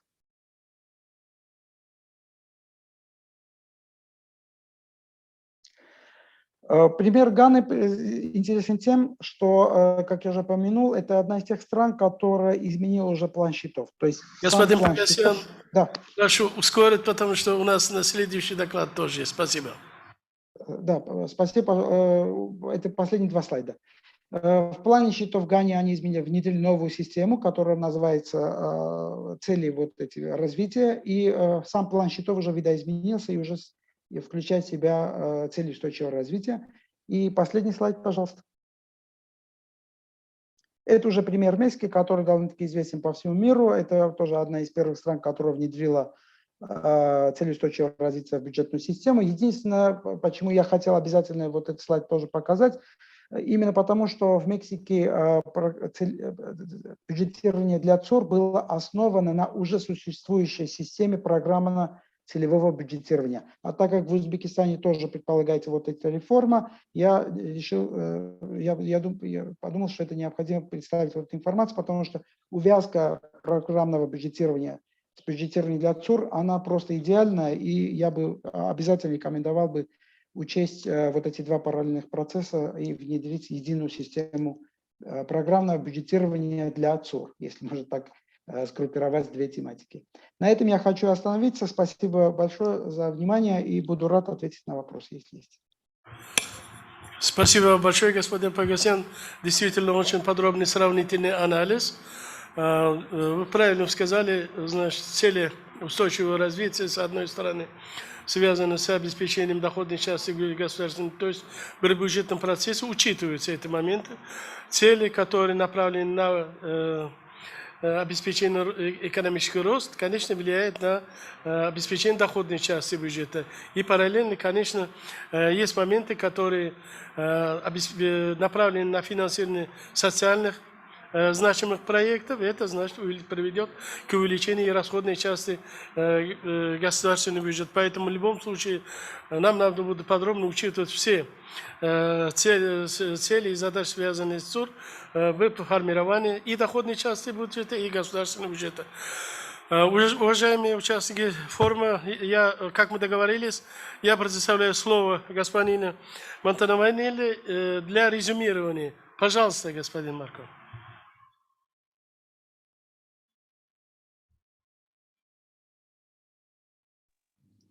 Thank you very much. A very interesting conversation.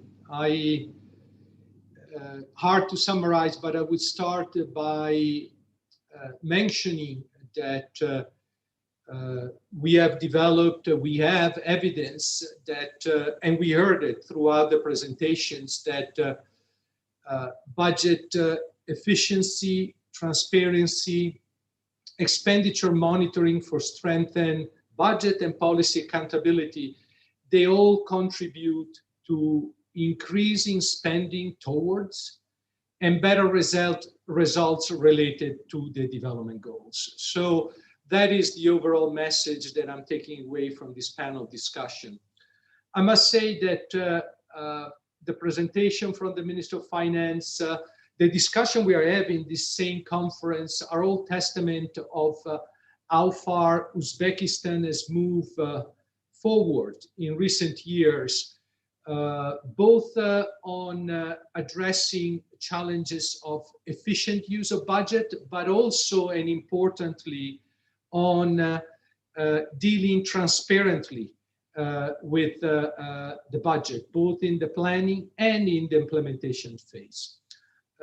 We, as World Bank, an institution that thrives on data, continue to be very pleased by the increased access on data, in particular on budget data that it's been experienced in Uzbekistan in recent years. I was listening to the presentation of Mr. Pogosyan's, and the main message I took away that in this attempt of mainstreaming the SDGs into national budgets, there are, of course, some fundamentals, and I mentioned some of those, but no one size fits all. Different country circumstances drive different approaches in aligning budgets to the SDGs, in monitoring and learning from that monitoring, but also on the financing of the SDGs. Every country struggles with domestic resource mobilizations, and approaches taken are different, reflecting existing countries' capacities and constraints. And on the financing side, we heard of different approaches. You know, countries, for example, they are more reliant on concessional finance, try to give more priority in aligning development cooperation with national priorities. Countries, vulnerable countries, more subject to natural and other shocks, may want to emphasize more the importance of contingency financing options to be able to respond to shocks while they mainstream their SDGs. Countries with capacity gaps may need to prioritize first and strengthen the basic institutional capacity in key financing arrangements before trying to implement the mainstreaming that I mentioned above. Another message that came out strongly, particularly from Mr. Abdul Taif, the MP representative from Canada, was the issue of data, the importance of data, data availability, data collection, data for, first of all, for informed policy decisions, so critical in mainstreaming the SDGs. But data also for accountabilities about the implementation of those policy and the use of public resources and private resources in achieving those goals. We heard that the importance of data also to strengthen the role of parliaments. And I must say I couldn't agree more with the role and with the conclusion that data should drive the important roles that parliaments play in guaranteeing accountability of government actions. Finally, we heard, and I took away also this message, the importance of efficiency, right? In reaching this ambitious 2030 SDGs agenda, the importance of using public and private resources efficiently is at the forefront. We know well that on the public side, we at the World Bank know well that on the public side, this means improve public spending and public financial management framework, transparent and competitive procurement systems, more efficient investment management, both from the public but also from the private resource perspective. And as we heard, monitoring, data and monitoring for accountability and accountability on spending and on policies implementation. Let me conclude by saying something that I said introducing some of the presenters, that mainstreaming the SDGs into budget is not and cannot be a single exercise by one actor. Everybody thinks about the ministries of finance, for example. They play a critical role, but mainstreaming SDGs into budget requires a concerted effort by many actors, implementing various initiatives and policy over a period of time. And that brings to the forefront issues of government ownership and coordination across different institutions, and including in this parliamentary assembly. So I look forward to bringing all this back to Uzbekistan, to the development of the next national development strategy, and which will form the building block for mainstreaming and achieving the SDGs in Uzbekistan by 2030. With that, I thank you, and I give the microphone back to Bukhara. Спасибо вам большое за подробный анализ, подробный доклад. Спасибо вам большое еще раз, господин Мантаминели. Hurmatli forum ishtirokchilari, men ma'ruzachilarga va Mantamineliga yana bir bor minnatdorchilik bildirgan holda shunaqangi taklif tushyapti.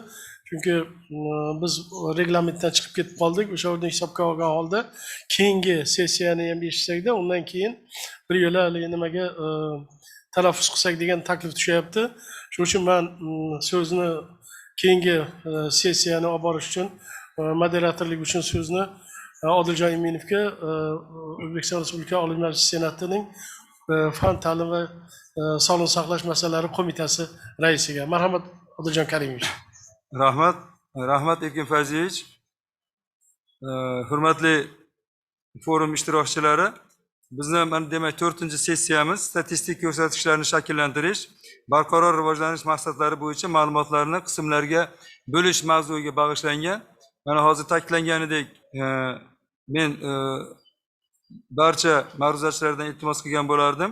Albatta ko'p vaqt berilgan edi, lekin boshida boshlanish paytimiz cho'zilib ketganligi uchun vaqtdan kelib chiqqan holda o'zingizlarni ma'ruzalarda shu rejimga moslashtirishlarni so'rab qolgan bo'lardim.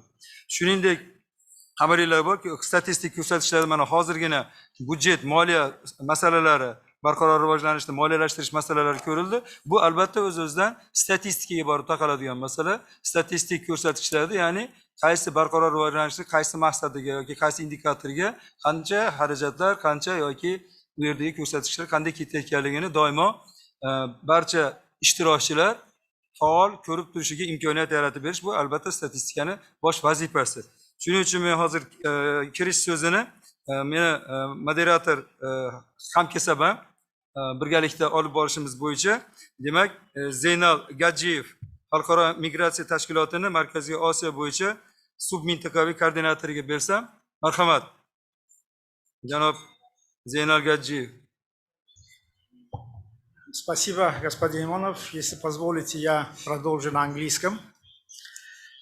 Dear participants, dear organizers of this very important and interesting event, indeed, today we have witnessed very interesting discussions and presentations from around the world that focuses on the agenda of 2030 on SDGs, different experiences, role of Parliament, on the budgetary issues, actually how the different countries nationalize the SDGs in their own national development strategies.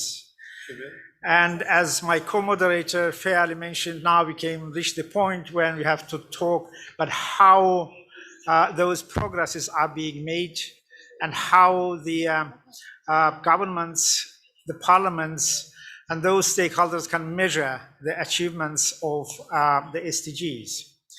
In this regard, statistics, of course, come to the surface, and I will not take much of your time. When we talk about usually data about the statistics, all they fall usually into three categories.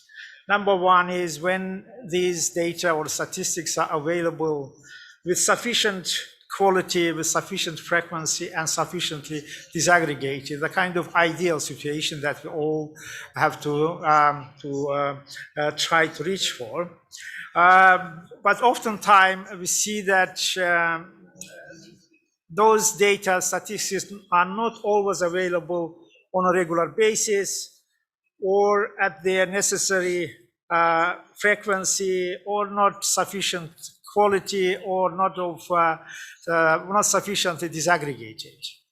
There are also third categories when those data and statistics are actually missing, and that requires substantive and substantial investment and capacity building with the authorities, with the national partners. In this regard, I would also want to quote one very famous saying that all the statistics in the world can't measure the warmth of a smile.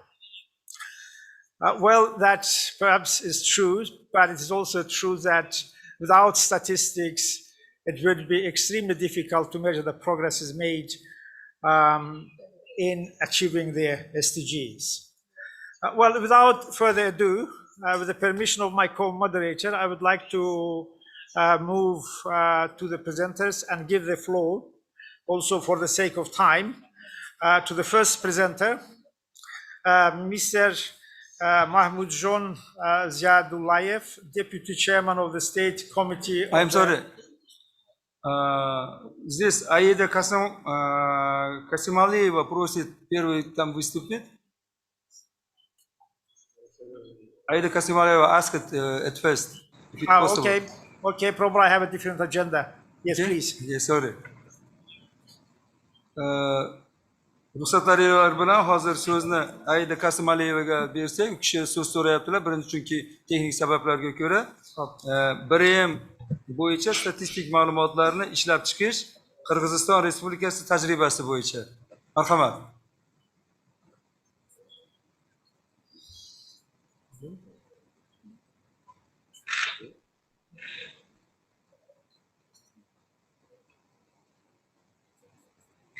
Здравствуйте, уважаемые участники и участницы форума. Разрешите выразить благодарность организаторам за приглашение и возможность поделиться опытом нашей страны по статистике целей устойчивого развития. Кыргызская республика привержена осуществлению повестки Дня ООН в области устойчивого развития на период до 2030 года. Цели устойчивого развития включены в государственную политику и отражены в национальной стратегии развития Кыргызской республики на 2018-2022 годы, 40-е годы. В программе правительства Кыргызской республики «Единство, доверие, созидание» на период 18-22 годов, в основу которых был заложен человекоцентрированный подход. Концептуальной идеей стратегии до 2040 года в Кыргызстане является обеспечение высокого качества и достойного уровня жизни человека в рамках концепции устойчивого экономического роста. Кыргызская республика придерживается глобального обязательства не оставить никого позади, с особым акцентом и приоритетным вниманием к наиболее уязвимым группам населения. Учитывая, что мониторинг достижения целей устойчивого развития должен осуществляться на основе сопоставимых и стандартизированных официальных статистических данных, произведенных в соответствии с основополагающими принципами официальной статистики, такими как сопоставимость, доступность, своевременность и конфиденциальность, ключевым органом, ответственным за внедрение системы мониторинга и отчетности показателей, является именно Национальный статистический комитет Кыргызской республики. Каждый день сотрудники статистических учреждений и организаций собирают точные, объективные и сопоставимые данные, которые служат основой для многих правительственных решений в сфере политической, предпринимательской и общественной деятельности. Наличие точной стат-информации позволяет нам проводить углубленный анализ социально-экономических и экологических тенденций, происходящих в республике и ее регионах, выявление основных направлений, на которых необходимо сосредоточить внимание для последующих действий и принятия обоснованных политических и управленческих решений, стратегических решений для достижения национальных приоритетов ЦУР. Гендерно разделенная статистика помогает отслеживать, анализировать и принимать соответствующие решения для обеспечения прав женщин во всех секторах развития и предотвращения гендерного насилия. Благодаря открытым статистическим данным у нас укрепляется коммуникация и стат-грамотность для расширения взаимодействия и диалога между производителями и пользователями официальной статистики, особенно с представителями гражданского общества и частного сектора. Одним из таких примеров широкого взаимодействия, построения и внедрения национальной онлайн-платформы, предоставляющие возможность доступа как к глобальным, так и национальным показателям ЦУР, а также к данным других источников. Доступность информации позволяет международным, неправительственным и бизнес-организациям строить свою деятельность, опираясь на имеющиеся данные. А это означает, что мы все вместе идем в одном направлении. Я хотела еще обозначить, что Кыргызстан в прошлом году принял закон, новый закон по официальной статистике, тоже это является основой для того, чтобы собирать и качественные данные, обеспечивать качественной информацией и стат-данными. Мы надеемся, что опыт Кыргызстана будет полезным для вас, и я хочу, чтобы более подробно, как собирается статистика, как она обеспечивается, расскажет начальник управления, который сидит рядом со мной, Назира Керималиева, она начальник управления по ЦУР и экологии в нашем нацстаткомом Кыргызской Республики. Пожалуйста, Назира, вам слово.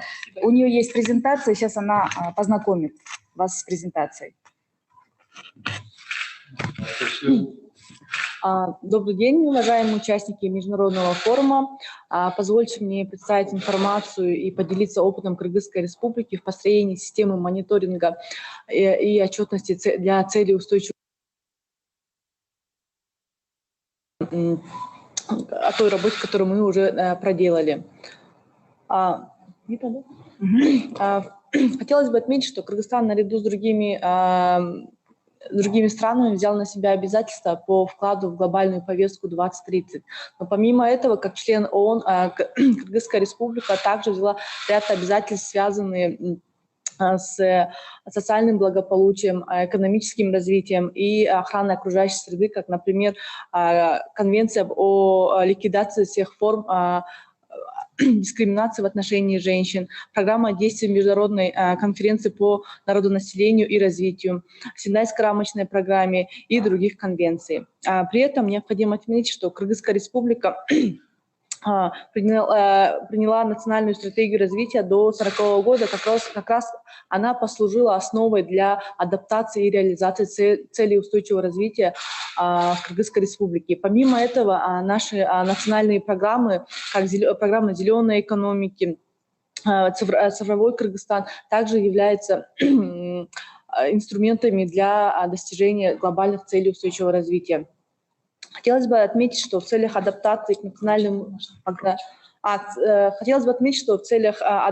национальным условиям и реализации мониторинга достижения целей устойчивого развития образован Координационный совет по адаптации и реализации ЦУР в Кыргызской Республике. В него входят представители законодательных органов, министерств, ведомств, а также международные и неправительственные организации. И также включен парламент Кыргызской Республики. И необходимо отметить, что здесь работа координационного органа осуществляется непосредственно под председателем Кабинета министров Кыргызской Республики, и деятельность Координационного комитета обеспечивается секретариатом, который также находится в отделе при Кабинете министров Кыргызской Республики. Также в целях продвижения ЦУР и обеспечения гибкого, коллегиального, совместного и представительного совместного принятия решения на всех уровнях образована рабочая группа при парламенте Кыргызской Республики в Джорку-Кенеш. Хотелось бы отметить, что в рамках подготовки нашего первого национального добровольного отчета о достижении целей устойчивого развития Кыргызской Республики образованы 5 рабочих групп. Это экономический, социальный, экологический, государственное управление. И мониторинг это является одной из рабочих групп, которая также выступает как сквозная группа и представлена во всех этих рабочих группах. При этом Национальный статистический комитет на уровне страны является ответственным органом за построение самой системы мониторинга и отчетности и подготовки статистических данных и метаданных для глобальных и национальных показателей целей устойчивого развития. Необходимо отметить, что здесь у нас принят централизованный подход, то есть мы собираем данные с возможных источников, проводим качественную оценку и далее предоставляем на нашу платформу отчетности под ЦУР, и где наши пользователи могут взять и использовать для своих потребностей, для подготовки различного рода документов. Вообще, процесс адаптации и реализации ЦУР в Кыргызской Республике начался с 2015-2016 года, да, и проделана на самом деле очень большая работа. Первым этапом это было проведение глобальной оценки по текущему статистическому потенциалу Кыргызской Республики на возможность мониторинга целей устойчивого развития. А далее следующим этапом была это в 2018 году миссия МАПС, которая провела оценку по соответствию наших политических документов на содействие в реализации ЦУР. Также Комитетом Кыргызской Республики при поддержке ЮНИСЕФ был проведен мультикластерное обследование. Это 6-й раунд у нас в Кыргызстане. И как раз-таки благодаря данному обследованию мы собрали дополнительные данные для мониторинга ЦУР. Это порядка 31 показателя ЦУР были покрыты за счет данного обследования. Хотелось бы отметить, что в целях подготовки, как уже в целях подготовки официальных статистических данных в соответствии с основополагающими принципами официальной статистики, как требует ЦУР, мы приняли новый закон, который был уже упомянут. Я извиняюсь, вот эти все презентационные материалы будут включены, конечно, в сборник форума, а вы не могли вот завершить с вашими предложениями в дальнейшем? Да, конечно. Можно следующий. Ага. Я здесь пару слов добавлю, что мы также большой акцент делаем и внимание делаем на доступность данных, да, то есть и также у нас имеет большое значение это дезагрегация данных, потому что мы также, Кыргызстан, поддерживает инициативу никого не оставить позади. И здесь отдельно хотелось бы отметить, что Кыргызская республика также очень обращает внимание на гендерно-чувствительные показатели ЦУР, где в ЦУРе их где-то порядка 53, и на сегодняшний день в Кыргызстане доступно всего лишь 27. Но работа ведется, и как бы мы планируем расширить доступ глобальных показателей ЦУР именно гендерно-чувствительных. И следующее. Как уже было отмечено, мы вот построили национальную платформу отчетности ЦУР, и основное преимущество нашей национальной платформы отчетности ЦУР – это доступ данных в формате SDMX. То есть это международный стандарт обмена данными и метаданными на глобальном уровне, и как бы предоставление их в этом же формате в глобальную базу ООН. Как было отмечено, мы предоставили национальный добровольный отчет о ходе достижения ЦУР, и Комитетом подготовлена публикация о целях устойчивого развития, где показаны не только данные, но также дано краткое описание, как анализируют данный показатель. Следующее. И как я уже сказала, что как следующие шаги, да, то есть работа на самом деле проделана большая, но она не останавливается, мы продолжаем, мы работаем над повышением статистического потенциала пользователей, самих статистиков, да, проведено порядка 50 встреч и мероприятий в области ЦУР, и как следующий шаг мы после НДО нашего, мы сейчас работаем над разработкой дорожной карты по мониторингу целей устойчивого развития. Как раз-таки те показатели, которые были не охвачены, по которым еще не собирается, будут включены в данную дорожную карту и будут описаны, какие шаги для их получения. Также мы работаем над разработкой дорожной карты по коммуникациям для целей устойчивого развития. Данная дорожная карта позволит улучшить наше взаимодействие с нашими пользователями и получить обратный фидбэк.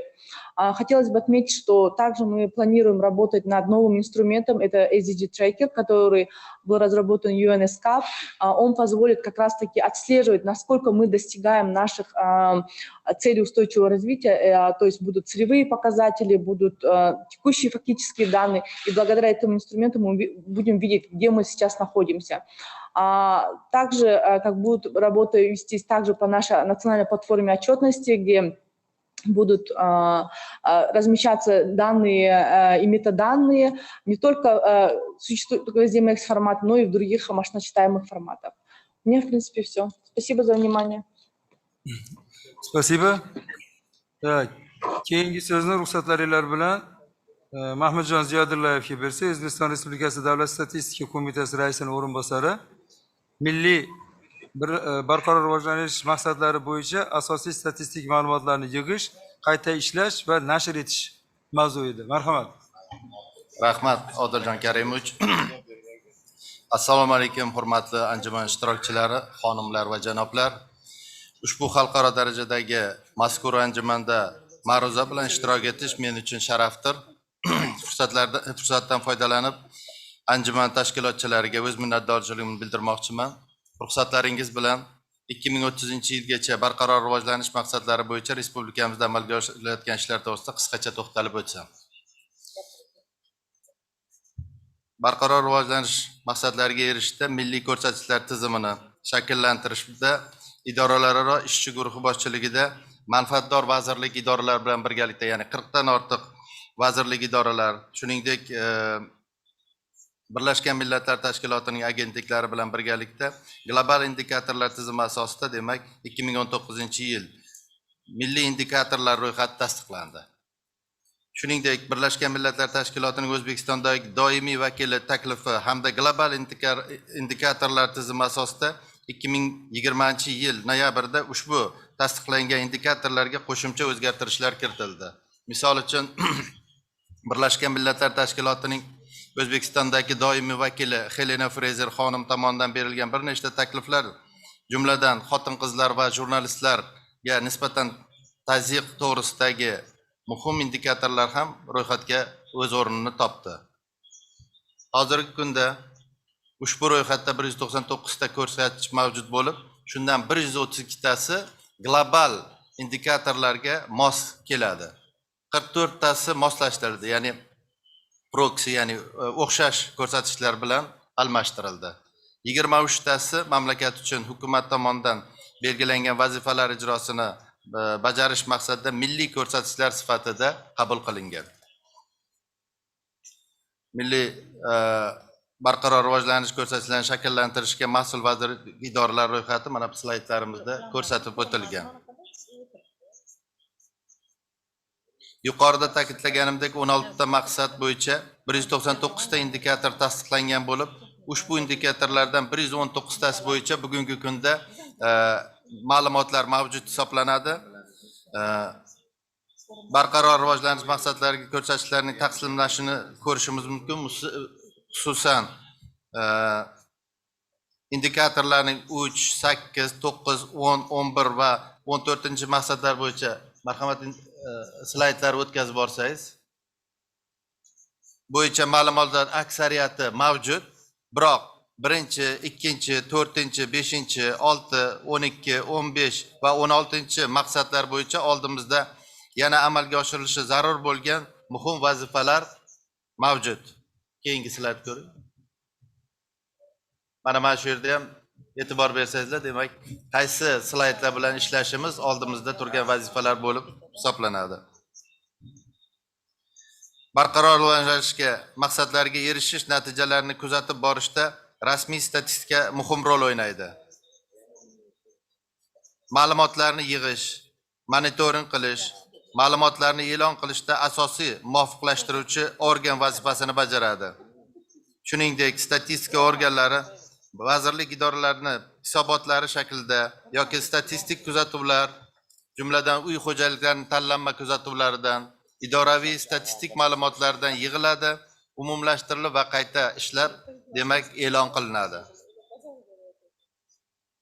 Ma'lumotlarni yetkazib beruvchilar hamda xalqaro tashkilotlar bilan hamkorlikda ishlarni tashkil etadi va ma'lumotlar bazasidagi bo'shliqlarni aniqlaydi. Ma'lumotlar mavjudligini baholash, ularning bo'linish darajasida mavjudligini hisobga olish, hech kimni e'tibordan chetda qoldirmaslik shioriga amal qilish, boshqa mamlakatlarning ilg'or tajribalari o'rganish, amaliyotda qo'llash vazifalarini bajaradi. Shuni alohida ta'kidlashni istardimki, O'zbekiston Respublikasi Prezidenti tomonidan 2017-yil 21-yillarda O'zbekiston Respublikasining rivojlantirishning 5 ta ustuvor yo'nalishi bo'yicha qabul qilingan harakatlar strategiyasi barqaror rivojlanish maqsadlariga to'liq mos keladi. Uni mana shu slaydda ham ko'rib olishimiz mumkin, qaysi indikator o'sha harakatlar strategiyasi bilan mosligini. Hurmatli anjuman qatnashchilari, Davlat statistika qo'mitasi tomonidan Birlashgan Millatlar Tashkilotining taraqqiyot dasturi texnik ko'magida milliy barqaror rivojlanish maqsadlari bo'yicha veb-sayt yaratildi va foydalanuvchilar uchun 3 tilda o'zbek, rus va ingliz tillarida indikatorlar, umumiy ma'lumotlar joylashtirildi. Davlat statistika qo'mitasi tomonidan 2019-yildan boshlab O'zbekiston Respublikasida milliy barqaror rivojlanish maqsadlariga erishish bo'yicha yillik statistik to'plami o'zbek, rus tilida va ingliz tillarida nashr etilib, demak, ushbu ma'lumotlar veb-saytda joylashtirib borilmoqda. Shuni ham alohida ta'kidlab o'tmoqchimanki, mazkur to'plam Birlashgan Millatlar Tashkilotining Yevropa iqtisodiy komissiyasining rasmiy saytida ham ingliz tilida joylashtirildi. Hurmatli forum ishtirokchilari, ruxsatingiz bilan barqaror rivojlanish maqsadlarining ko'pgina ko'rsatishlari shakllanish uchun zarur bo'lgan statistik tadbirlarni ham to'xtalib o'tsam. O'zbekiston Respublikasida bugungi kunda multi-indikator klasterli kuzatuvlar UNICEF bilan birgalikda amalga oshirilmoqda. Ushbu mix kuzatuvini natijasi bo'yicha, demak, 30 dan ortiq barqaror rivojlanish maqsadlarining ko'rsatishlari shakllanadi. Ma'lumot uchun aytmoqchiman, ushbu kuzatuv bugungi kunda respublikamizda aprel oyidan toki iyul oyigacha davom etmoqda. Buni natijalarini 2020 joriy yilning yakunlarida UNICEF bilan birgalikda e'lon qilinadi. Shuningdek, statistika organlari tomonidan tashkillashtirilgan yana bir muhim bir tadbir bu aholini ro'yxatga olish tadbiri. Barchamizga ma'lumki, O'zbekistonda aholini ro'yxatga olish tadbiri 1989-yilda o'tkazilgan. Hozirgi kunda tayyorgarlik bosqichlari amalga oshirilyapti. Bu tadbir bilan bu tadbirga ko'p to'xtamoqchi emasman. Bu borada to'liq va batafsil Mustaqil Hamdo'stlik davlatlarining statistika qo'mitasi rahbari janob Vladimir Leonidovich to'xtalib o'tadilar. Hurmatli forum qatnashchilari, so'zim yakunida 2030-yilgacha milliy barqaror rivojlanish maqsadlariga erishish bo'yicha statistika organlari oldida turgan muhim vazifalarga qisqacha to'xtalib o'tmoqchiman. Ayrim indikatorlarni global tizimga moslashtirish va xalqaro tavsiyalarni hisobga olgan holda meta ma'lumotlarni ishlab chiqish, milliy darajada mavjud bo'lmagan indikator ko'rsatkichlarni shakllantirish, muntazam ravishda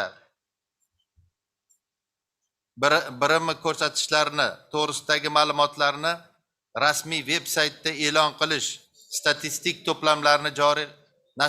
to'plamlarni nashr ettirish, barqaror rivojlanish maqsadining muhim ko'rsatkichlarini shakllanishda, demak, mix kuzatuvlarni aholi ro'yxatga olish tadbiri, qishloq xo'jaligi ro'yxatga olish tadbirlarini sifatli va xalqaro tavsiyalarga mos ravishda o'tkazish.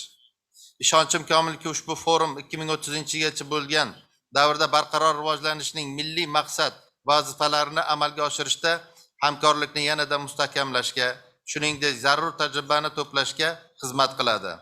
Sizlarga yana bir bor minnatdorchilik bildirib, barchangizga ulkan zafarlar tilab qolaman. E'tiboringiz uchun rahmat. Rahmat.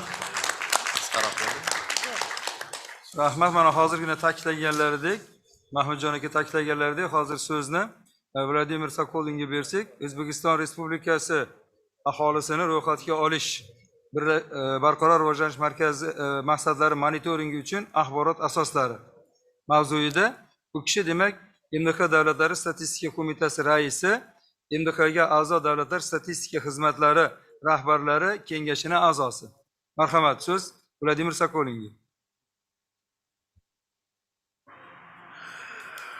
Уважаемые участники форума, я, во-первых, хотел бы поблагодарить госпожу Нарбаеву за приглашение принять участие в этом форуме, потому что на пространстве СНГ это впервые форум такого высокого политического уровня, который поднимает вопросы ЦУРа.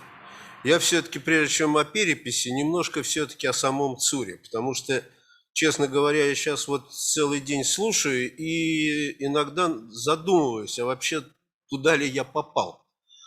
Значит, что такое ЦУР? В первую очередь, я должен заметить, что система показателей самого ЦУРа создавалась не практиками, это создавалось группой лауреатов Нобелевской премии и привлеченных других людей, которые практического отношения к вопросам информации, в том числе статистики, никакого отношения не имели. Первоначально была создана система в 200 там с чем-то показателей и так далее, но политически звучало очень красиво. Вы видите, 17 целей, все они касаются жизни человека, повышения качества жизни человека. Это все очень выглядело, особенно с трибуны ООН, поверьте, выглядело очень симпатично. Было принято решение по целям устойчивого развития, а следующее поручение естественно-статистической комиссии ООН организовать мониторинг за этими показателями. И вот тогда эти показатели увидели практические статистики. И практические статистики, нет, они не заулыбались, я вас уверяю, они заплакали. Потому что из этих показателей больше половины в практике вообще не существует. И сегодня не существует. Многие не понимают, сегодня национальные статистические службы не могут работать по своим национальным методикам. Статистика – это единственная функция государства, которая сегодня стандартизирована в международном плане. Мы все работаем по международным стандартам. А что это значит?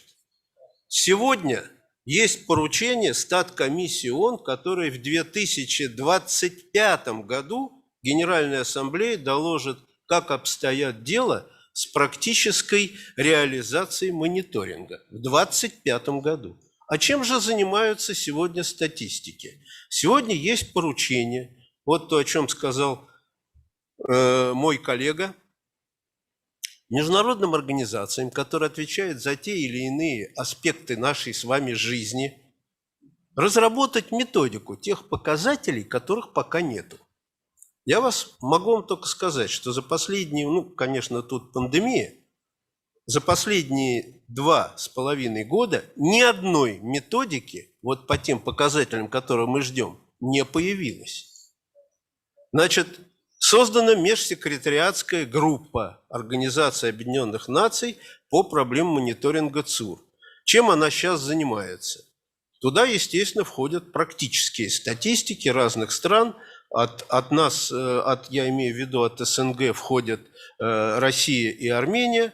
Мы это обсуждаем на, естественно, Совете руководителей национальных статслужб, постоянно наблюдаем и обсуждаем это.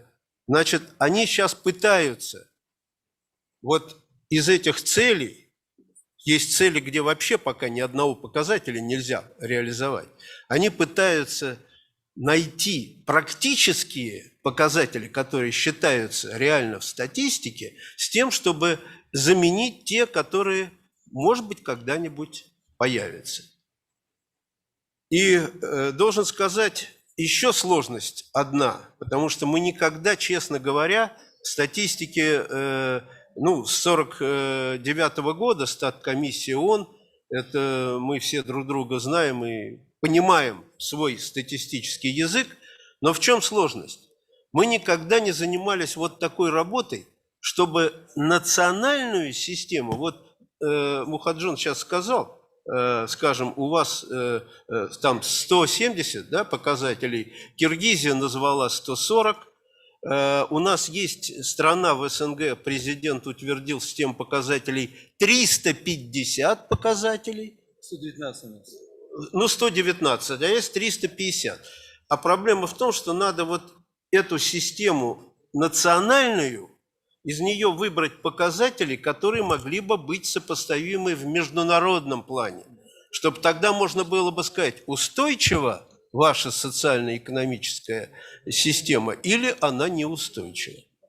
Значит, вот мы сейчас, скажем, на пространстве СНГ занимаемся этой работой. Могу вам сказать, 2 года назад мы провели опрос, провели серьезную работу. Национальные статслужбы наши 10 стран определили 111 показателей, которые реально можно считать. Но сегодня мы, когда посылаем сборник по ЦУРу в международные организации, по странам СНГ присутствует только 45 показателей. Почему?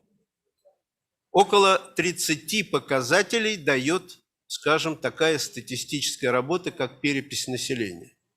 Вот для Узбекистана, это не только для Узбекистана, это для вообще больная голова у всего мира была все эти годы, потому что Узбекистан звучал постоянно, потому что Узбекистан 32 года не проводил перепись. Последняя перепись населения была в составе СССР в 1989 году.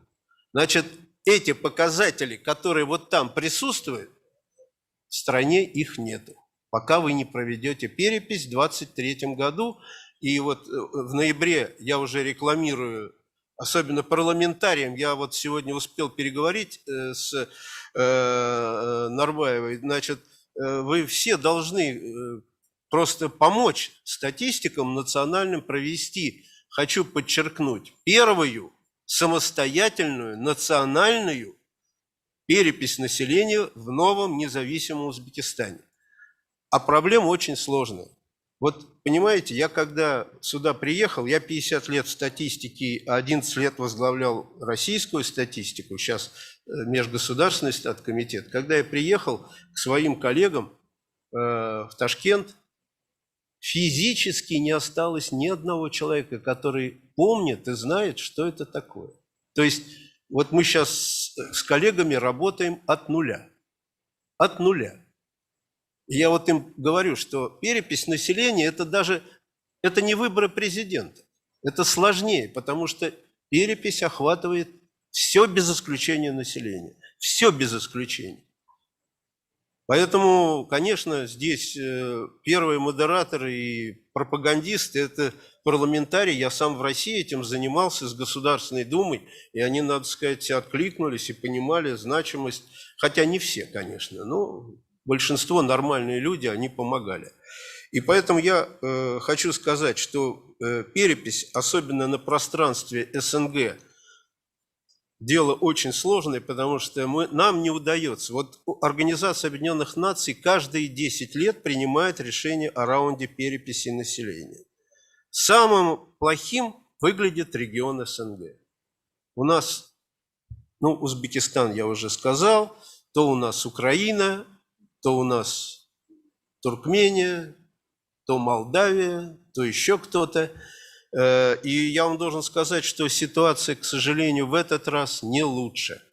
Единственное, радует, что я уверен, что пройдет перепись в Узбекистане, но ситуация не лучше, потому что вот бодро выступала моя коллега из Киргизии, но они же Киргизия, Россия, правда, вчера Мишустин подписал постановление, будет в октябре этого года перепись, но Киргизия, значит, Армения и Казахстан, и Россия, они перенесли с прошлого года, но вот в Киргизии до сих пор даты переписи нет.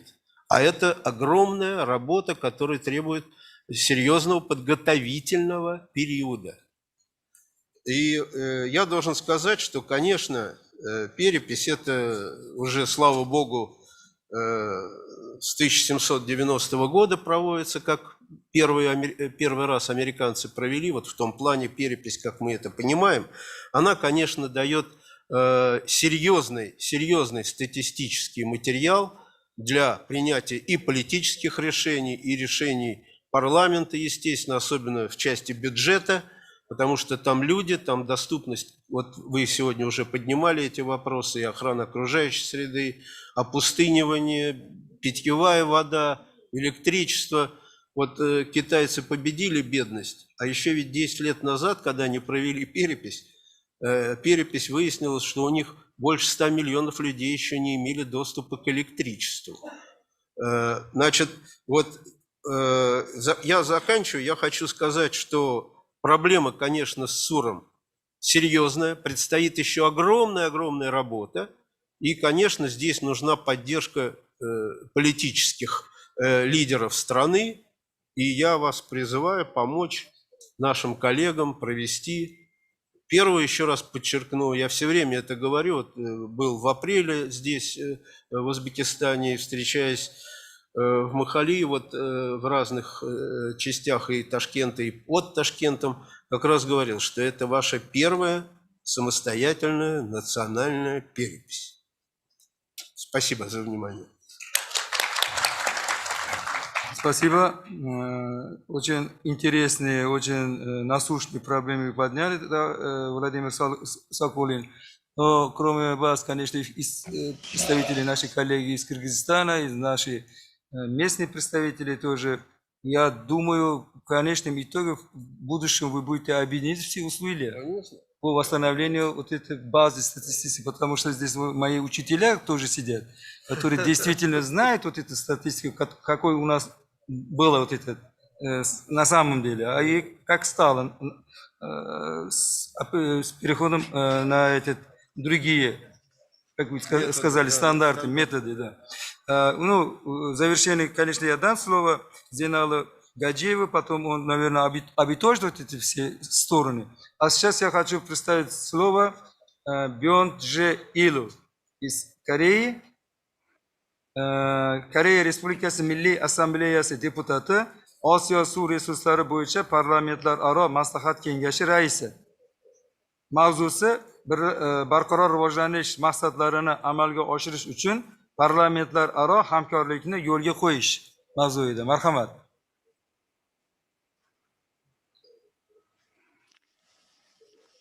Yeah, good evening. I am Jae Il-byun, a member minister of Assembly of the Republic of Korea and the president of the Asian National Assembly Water Consultative Board.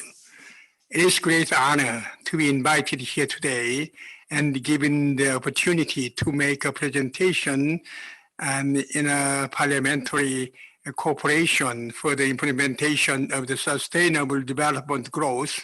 And I'd like to further introduce the organization of the AAWC and its significant role in achieving the SDGs.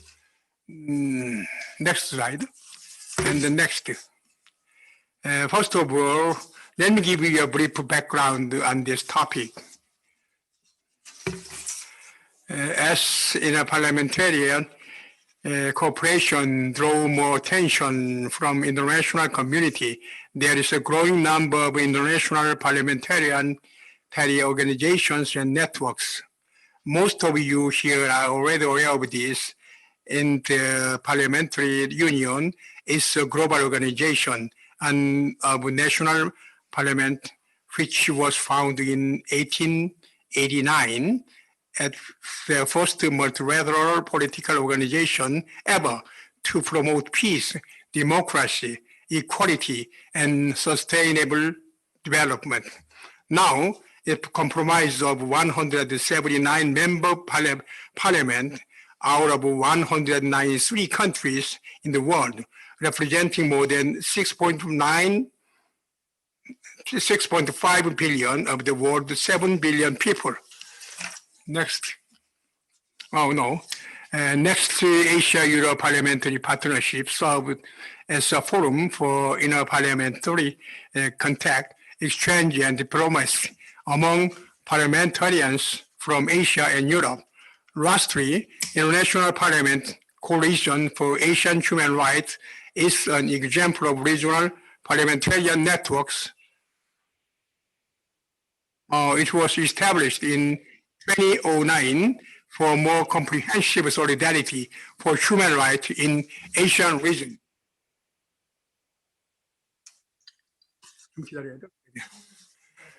This slide shows you a world crowd, showing the analysis result of the 630,000 international youth in Asia over the period from July 2020 to April this year.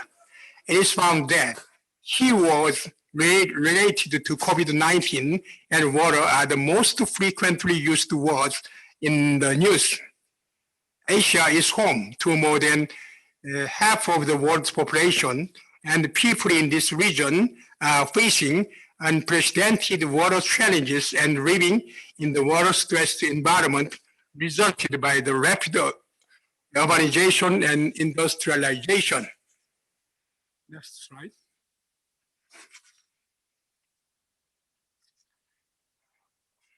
As representative of the Republic of Korea in this forum today, I'd like to introduce the Korea's water management system to tackle the water challenges. In early stage of the Republic of Korea's water management system, several organizations associated with water management oversaw decision-making and implementation.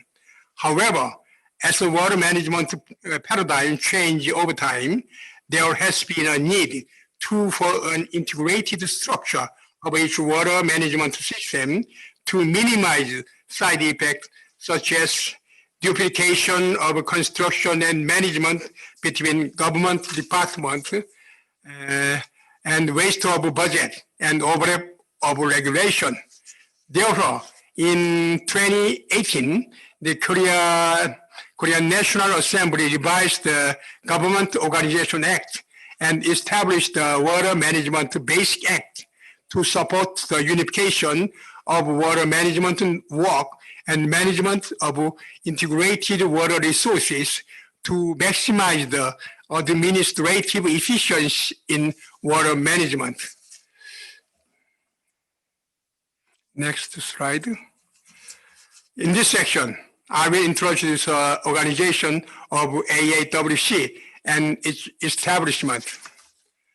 Given such importance of international cooperation to achieve the SDGs, it is recognized that a strong collective commitment of national and regional parliamentarians is required to solve Asian water challenge and further achieve SDGs by sharing cases of lawmaking and suggesting appropriate legislative alternatives.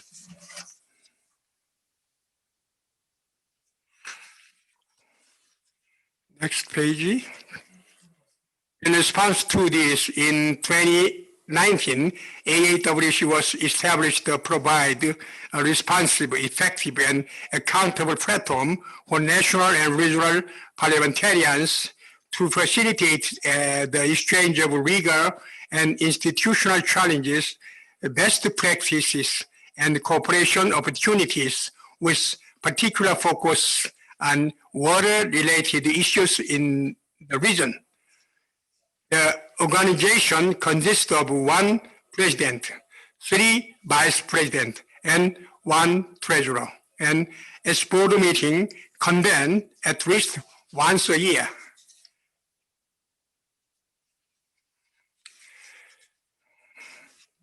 Next. Next page. Currently, 24 board members from 10 countries in the region, including Kazakhstan, Kyrgyzstan, Uzbekistan, etc., are participating in this organization. Recently, in May 2021, the third AAWC board meeting was successfully held, discussing important agenda, including detailed plans for participation in the upcoming international conference, such as Second Asia International Water Week and 9th World Water Forum.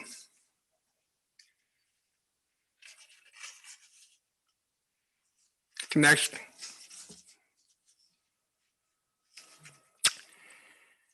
This part shows you the reason for the need AAWC, explaining the significant roles.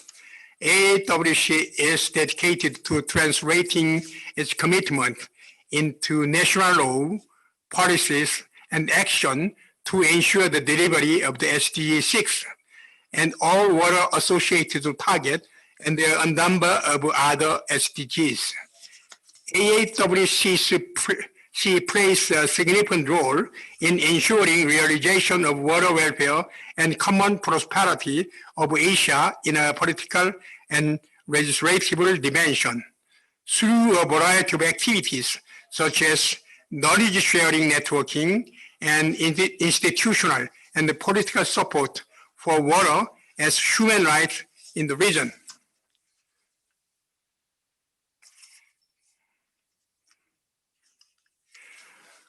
One of the main activities of AAWC is the Water Welfare Program initiated since 2020.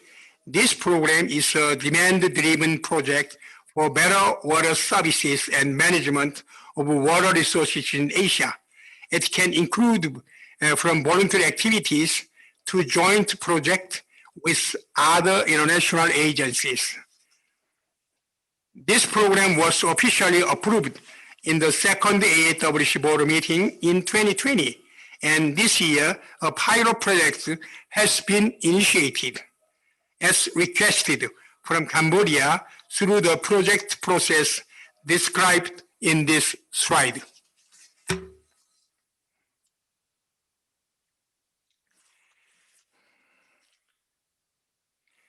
Next slide. Here I'd like to introduce our close collaboration with Asia Water Council, a leading water platform to provide tangible water solutions to water issues in Asia and beyond. As part of Asia International Water Week, which is a flagship event of the AAWC is deeply involved in developing Asia 2 World Statement 2, which is divided into 3 divisions, including parliamentarians level. AAWC board members and relevant officers from the parliamentarians in Asia work closely with AAWC to organize the draft statement and revise from the parliamentarians' perspectives. The statement consists of 3 parts, including recognition, commitment, future action plans. Recognition and future action plans parts are common session for all 3 statements, and whereas commitment vary among the different statements. Next. For more details, these are the 6 commitments in the draft statement for the parliamentarians level. The bold letters of each commitment are the 6 main themes of second IWW event. All of your valuable support and cooperation and all of your valuable support and cooperation are critical in order to improve the quality of this draft statement. If you have any ideas, suggestions, or opinions in drafting the statement, please email to address in the slide. Next. Next. Before I conclude my presentation today, I'd like to emphasize the 3 main points. First, multi-stakeholder engagement is at the heart of the planning and implementation of SDGs at global and regional and national levels, including government, national parliament, local authorities, civil societies, etc. In this regard, the role of national parliamentary functions, namely lawmaking, budgeting, oversight of government action, are essential for an effective SDGs implementation. Accordingly, AAWC continue to serve as a platform to foster international legislative cooperation for water prosperity in Asia and beyond. Furthermore, as mentioned earlier, Asia 2 World Statement 2, representing regional commitment to achieve common prosperity with water and SDGs, is to be announced at the second Asia International Water Week, scheduled to take place in November in Indonesia this year. We are honored to receive all of your ideas and suggestions to achieve the SDGs in the region through this joint statement. Also, we are planning to expand our network and activities, including water welfare program, so as to reinforce awareness and capacity building around the global agenda among members from the parliamentarians in Asia. AAWC is open to all lawmakers from the National Parliament of Asia with an active interest in legislative cooperation on water for the effective implementation of all our commitments. Your active involvement and contribution are essential and will be a solid ground for our mutual goal. Last one. Once again, I truly appreciate for inviting and giving me this opportunity in this meaningful forum today. I very much look forward to working with all of you here in the near future for sustainable development of Asia. Thank you.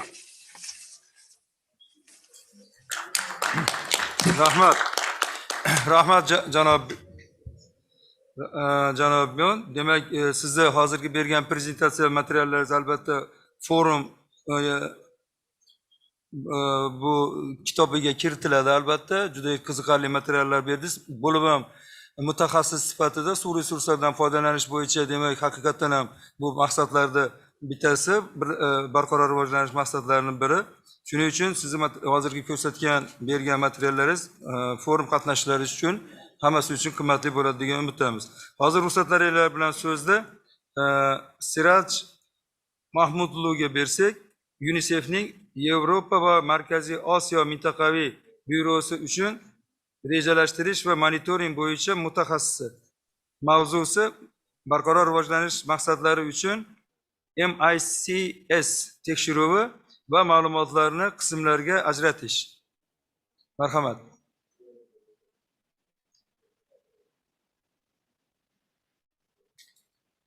Thank you, Mr. Chair. Hello, forum participants. Very nice to be part of you today. I don't know if you hear me well and see the presentation. So if somebody can just confirm. Great. Very nice to be here today. I know this is either one of the last actual presentation. So I will try to be rather quick. Today, I am going to talk about the role of household surveys, particularly mixed multiple indicator cluster survey in data segregation for SDGs. There has been a lot of discussions already, the SDGs and data.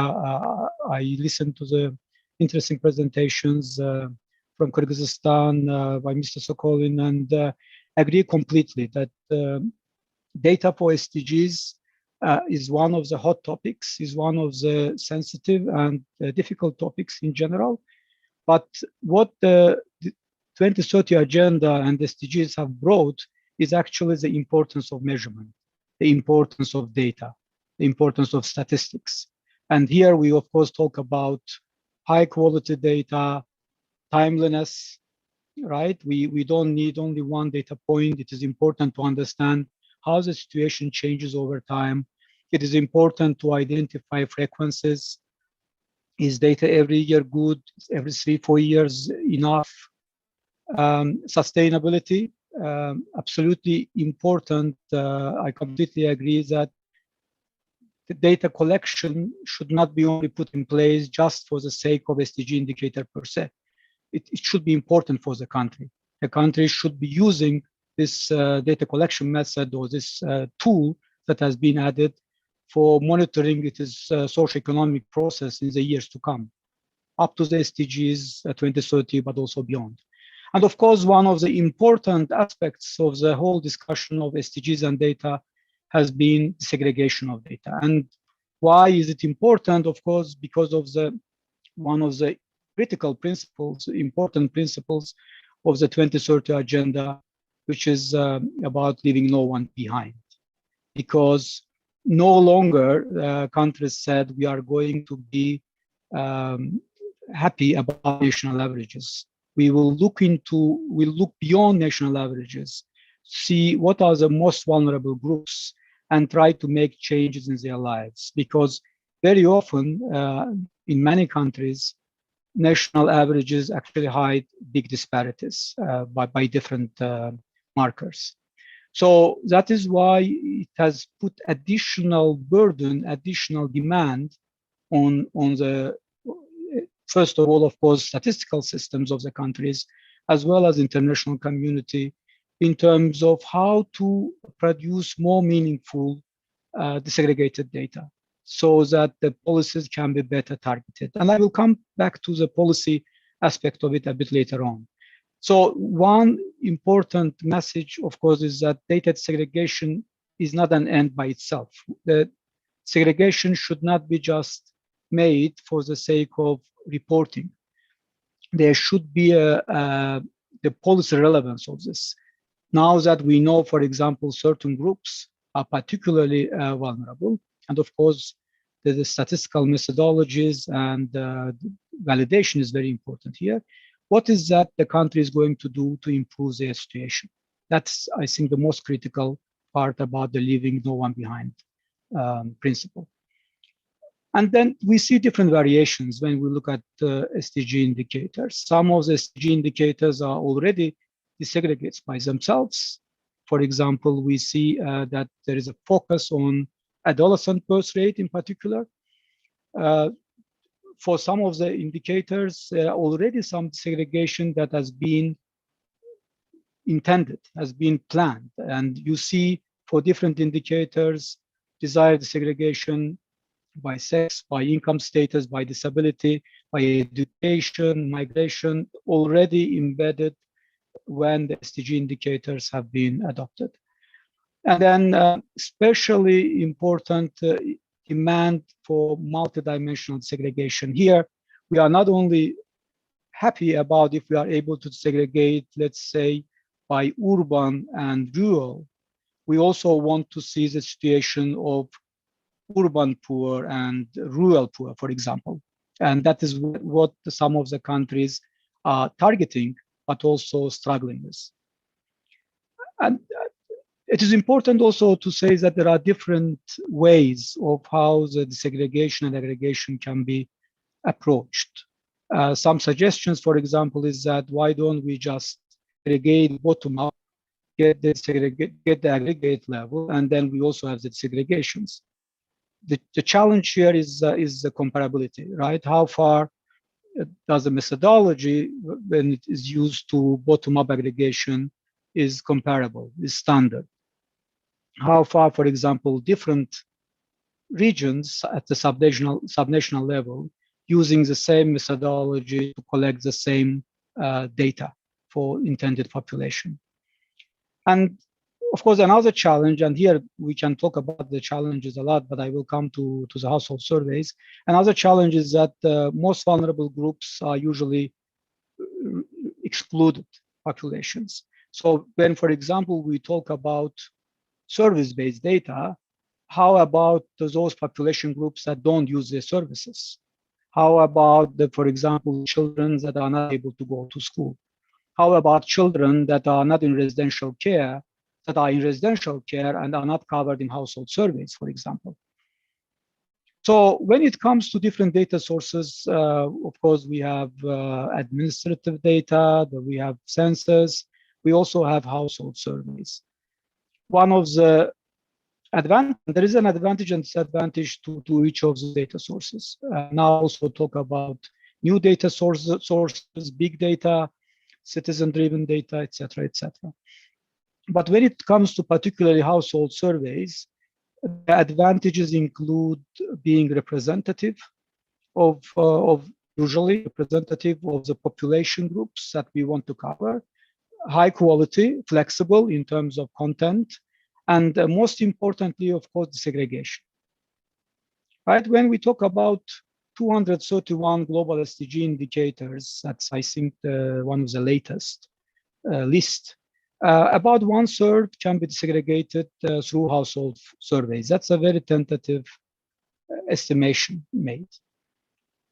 And one of the household surveys that right now in the world collects data on different population groups, particularly focusing on households, families, and children, is mixed. This is the multiple indicator cluster survey that has been put in place and supported by UNICEF since 1990s.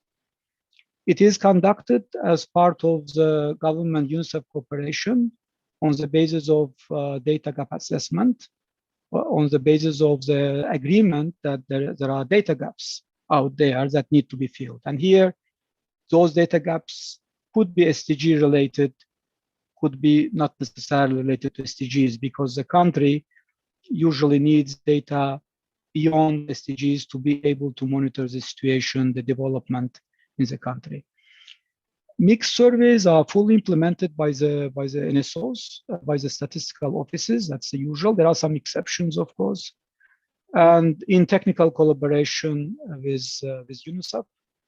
For each round of mix, there are standard tools and templates that are developed in order to be able to measure, for example, when we talk about the SDG indicator, in a standard way, right? That if the questionnaire has been developed and tested to be able to measure a particular SDG indicator, that is the standard tool that is proposed and given to the country, and then necessary customizations as needed are taking place by countries. For example, there are elements that absolutely need to be adapted to the country, such as education levels, for example. This cannot be standardized at the global level. And there are many questions like this that require country adaptations. There have been so far 6 rounds, as I mentioned, since 1990s. Right now, we are finalizing around the world the 6th round. And actually, Uzbekistan mix that's going on, that was referred to earlier by the statistical office as well, is going on right now. It's one of the surveys that is part of the 6th round. That's one of the 69 surveys. And of these 69 surveys that were included in the last 2-3 years as part of mixed 6th round, 59 are national, which means the target is national representation, while 10 could be either subnational, focusing in one geographic or administrative area, and then 5 could be targeting specific population groups.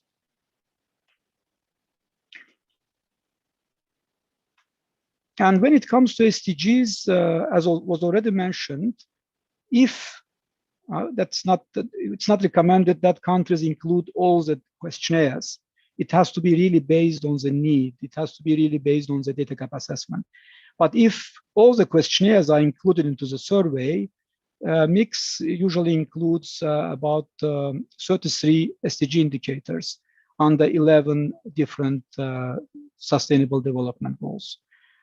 I'm not going to go into details of the indicators. As I promised at the beginning, I will try to skip some of the slides, but the goals vary from, let's say, SDG 1 on no poverty, to nutrition, to education, health, inequalities, harmful practices, discrimination, violence. So different topics, different indicators as they concern families, households, children, women are included usually in the survey.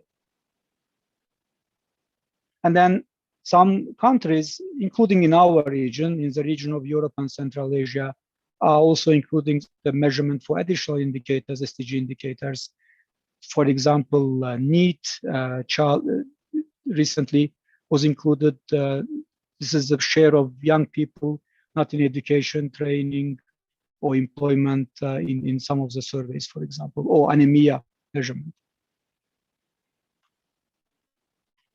When we come to standard mixed tables, just to illustrate how it looks like, usually all the tables are desegregated by sex, urban, rural area, region, could be province, could be state, oblast, age, depending on the question, depending on the indicator. education level of the mother or household head, depending on the indicator we are talking about. Recently, there were additions in terms of functional difficulties of children, as well as migration status of the woman and household head. These are very important disaggregators in the 2030 agenda, as you know it. And then ethnicity, language, wealth, etc., etc. And very often, as I mentioned, it is not enough for policy making, for example, to know what is going on in a particular region. You may also want to know, for example, if you are focusing on one particular region, what is the situation in terms of males and females? So you are further breaking down each of the segregation, and it becomes complex. I would completely agree, but that's why it is important, as I mentioned, to use statistical rigor to do this analysis, but then once you have the full validated analysis, to use it for policy making.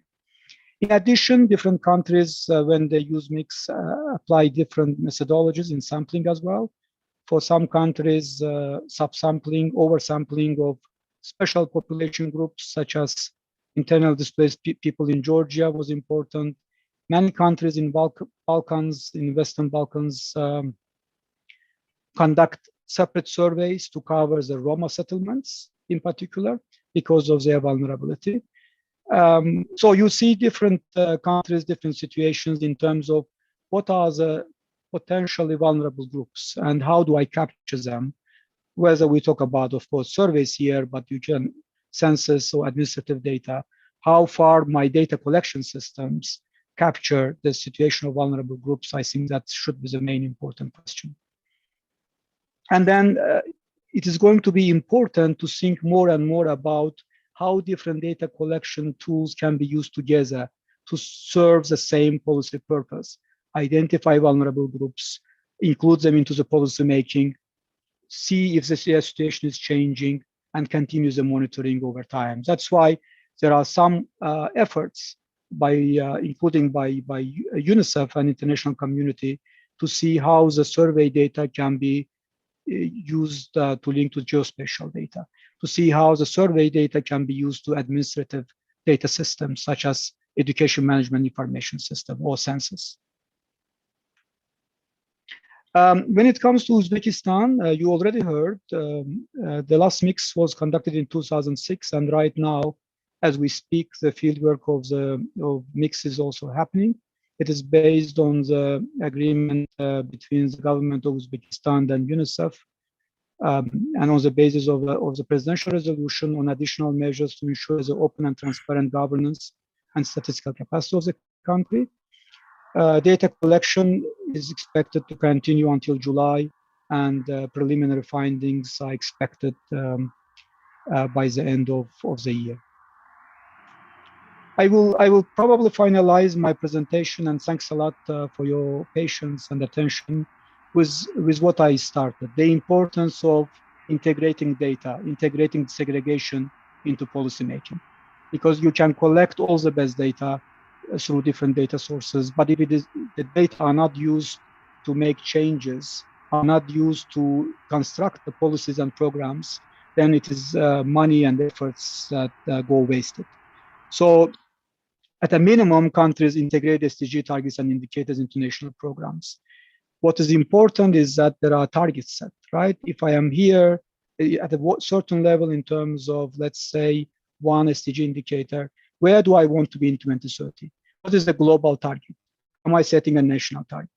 And most importantly, if the country is progressive already and have data availability, it is then important to include segregated data as well, and hopefully set segregated level targets as well. In addition to setting targets at the national level, try to also set targets for different groups, for different geographic regions, depending on the need. I will stop here, and thanks again, Mr. Chair and participants for the attention.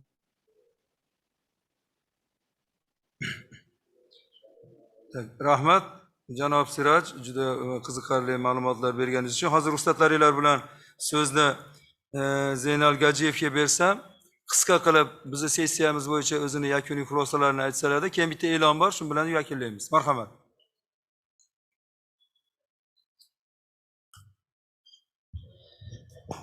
Thank you very much.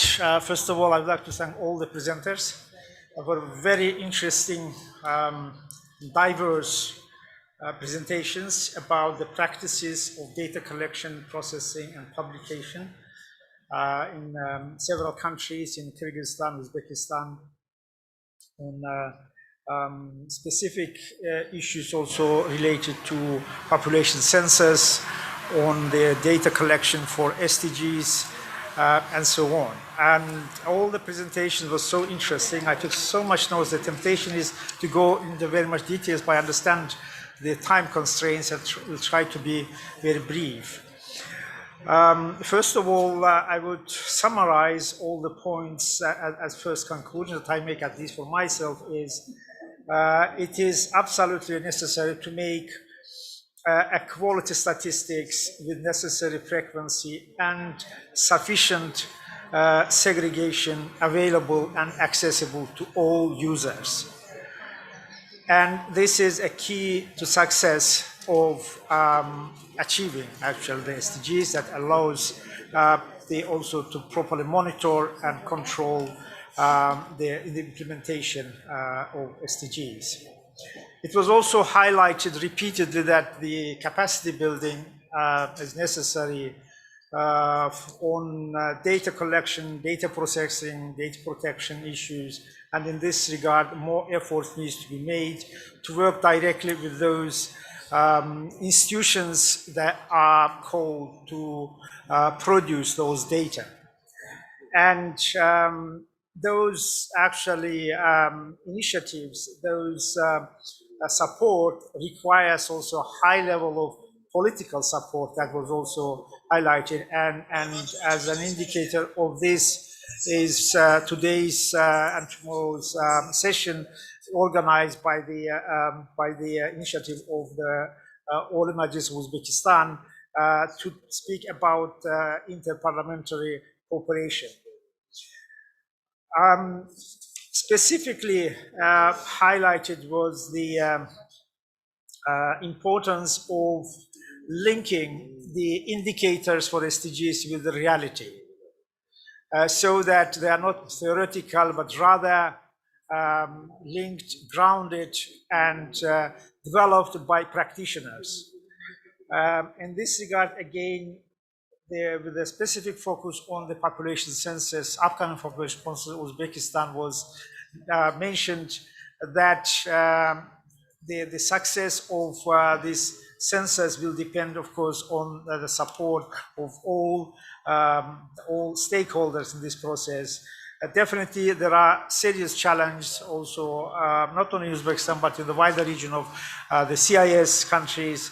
But also this census comes with a big opportunity that perhaps would provide a quality statistics and data so necessary for monitoring the implementation of SDGs. A very interesting experience was also shared by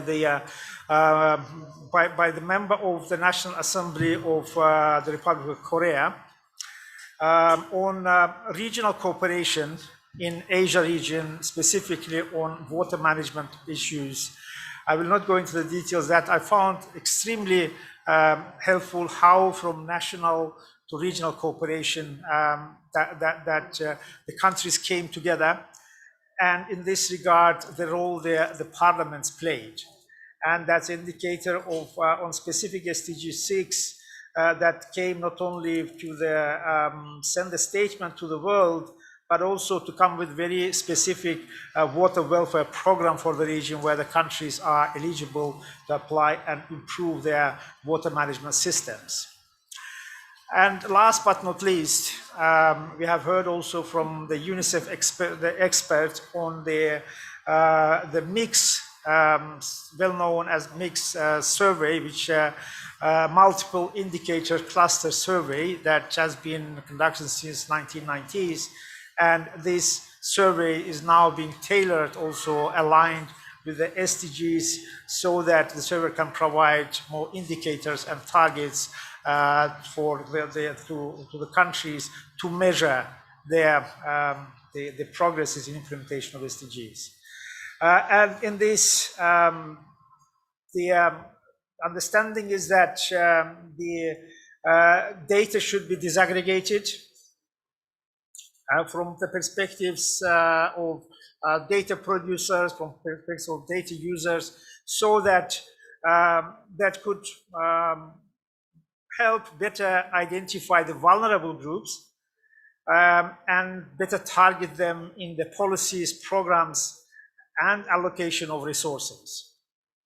So all in all, that the data, segregated data, is necessary, and this data is, if it is segregated, it is better, it is faster, it is deeper, and it is wider.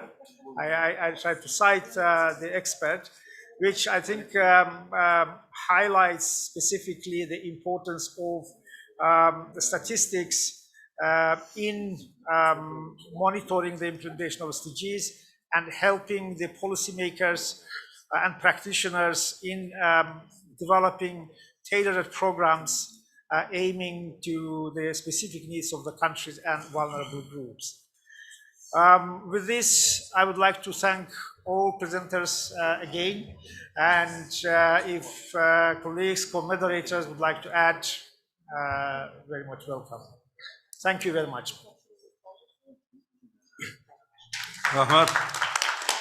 Rahmat Zeynalgajiyev janoblari juda ham yaxshi xulosa qilib berdingiz. O'ylaymanki, meni xulosa qilishimga ham o'rin qoldirmadilar. Hamma masalalarda, har bitta dokladchilar bo'yicha to'xtalib o'tdilar. Shuning uchun buni qaytarib o'tirmasakda, hozir ruxsatlaringlar bilan bugungi kunda eng oxirgi sessiyasi bo'lgani uchun hamma ishtirokchilarga men katta minnatdorchilik bildirmoqchiman. Sabr qilib, oxirigacha eshitib, birgalikda ishtirok etganlaringlar uchun barcha ishtirokchilarga minnatdorchilik bildirib, shu bilan birgalikda ertaga demak soat 9 dan boshlanadi, 10:09 da zalda bo'lishingizni so'rab qolgan bo'lardik. Hozir menga berilgan ko'rsatma bo'yicha demak soat 7 da 19:00 da pastda avtobuslar kutadi. Yarim soatga ertaroq boriladigan bo'lyapti, chunki tashkiliy masalalar bilan bu yerda tashkilotchilar rasmiy kechki ovqatga taklif qilishyapti. Soat 7 da pastda ko'rishamiz. E'tiboringlar uchun rahmat.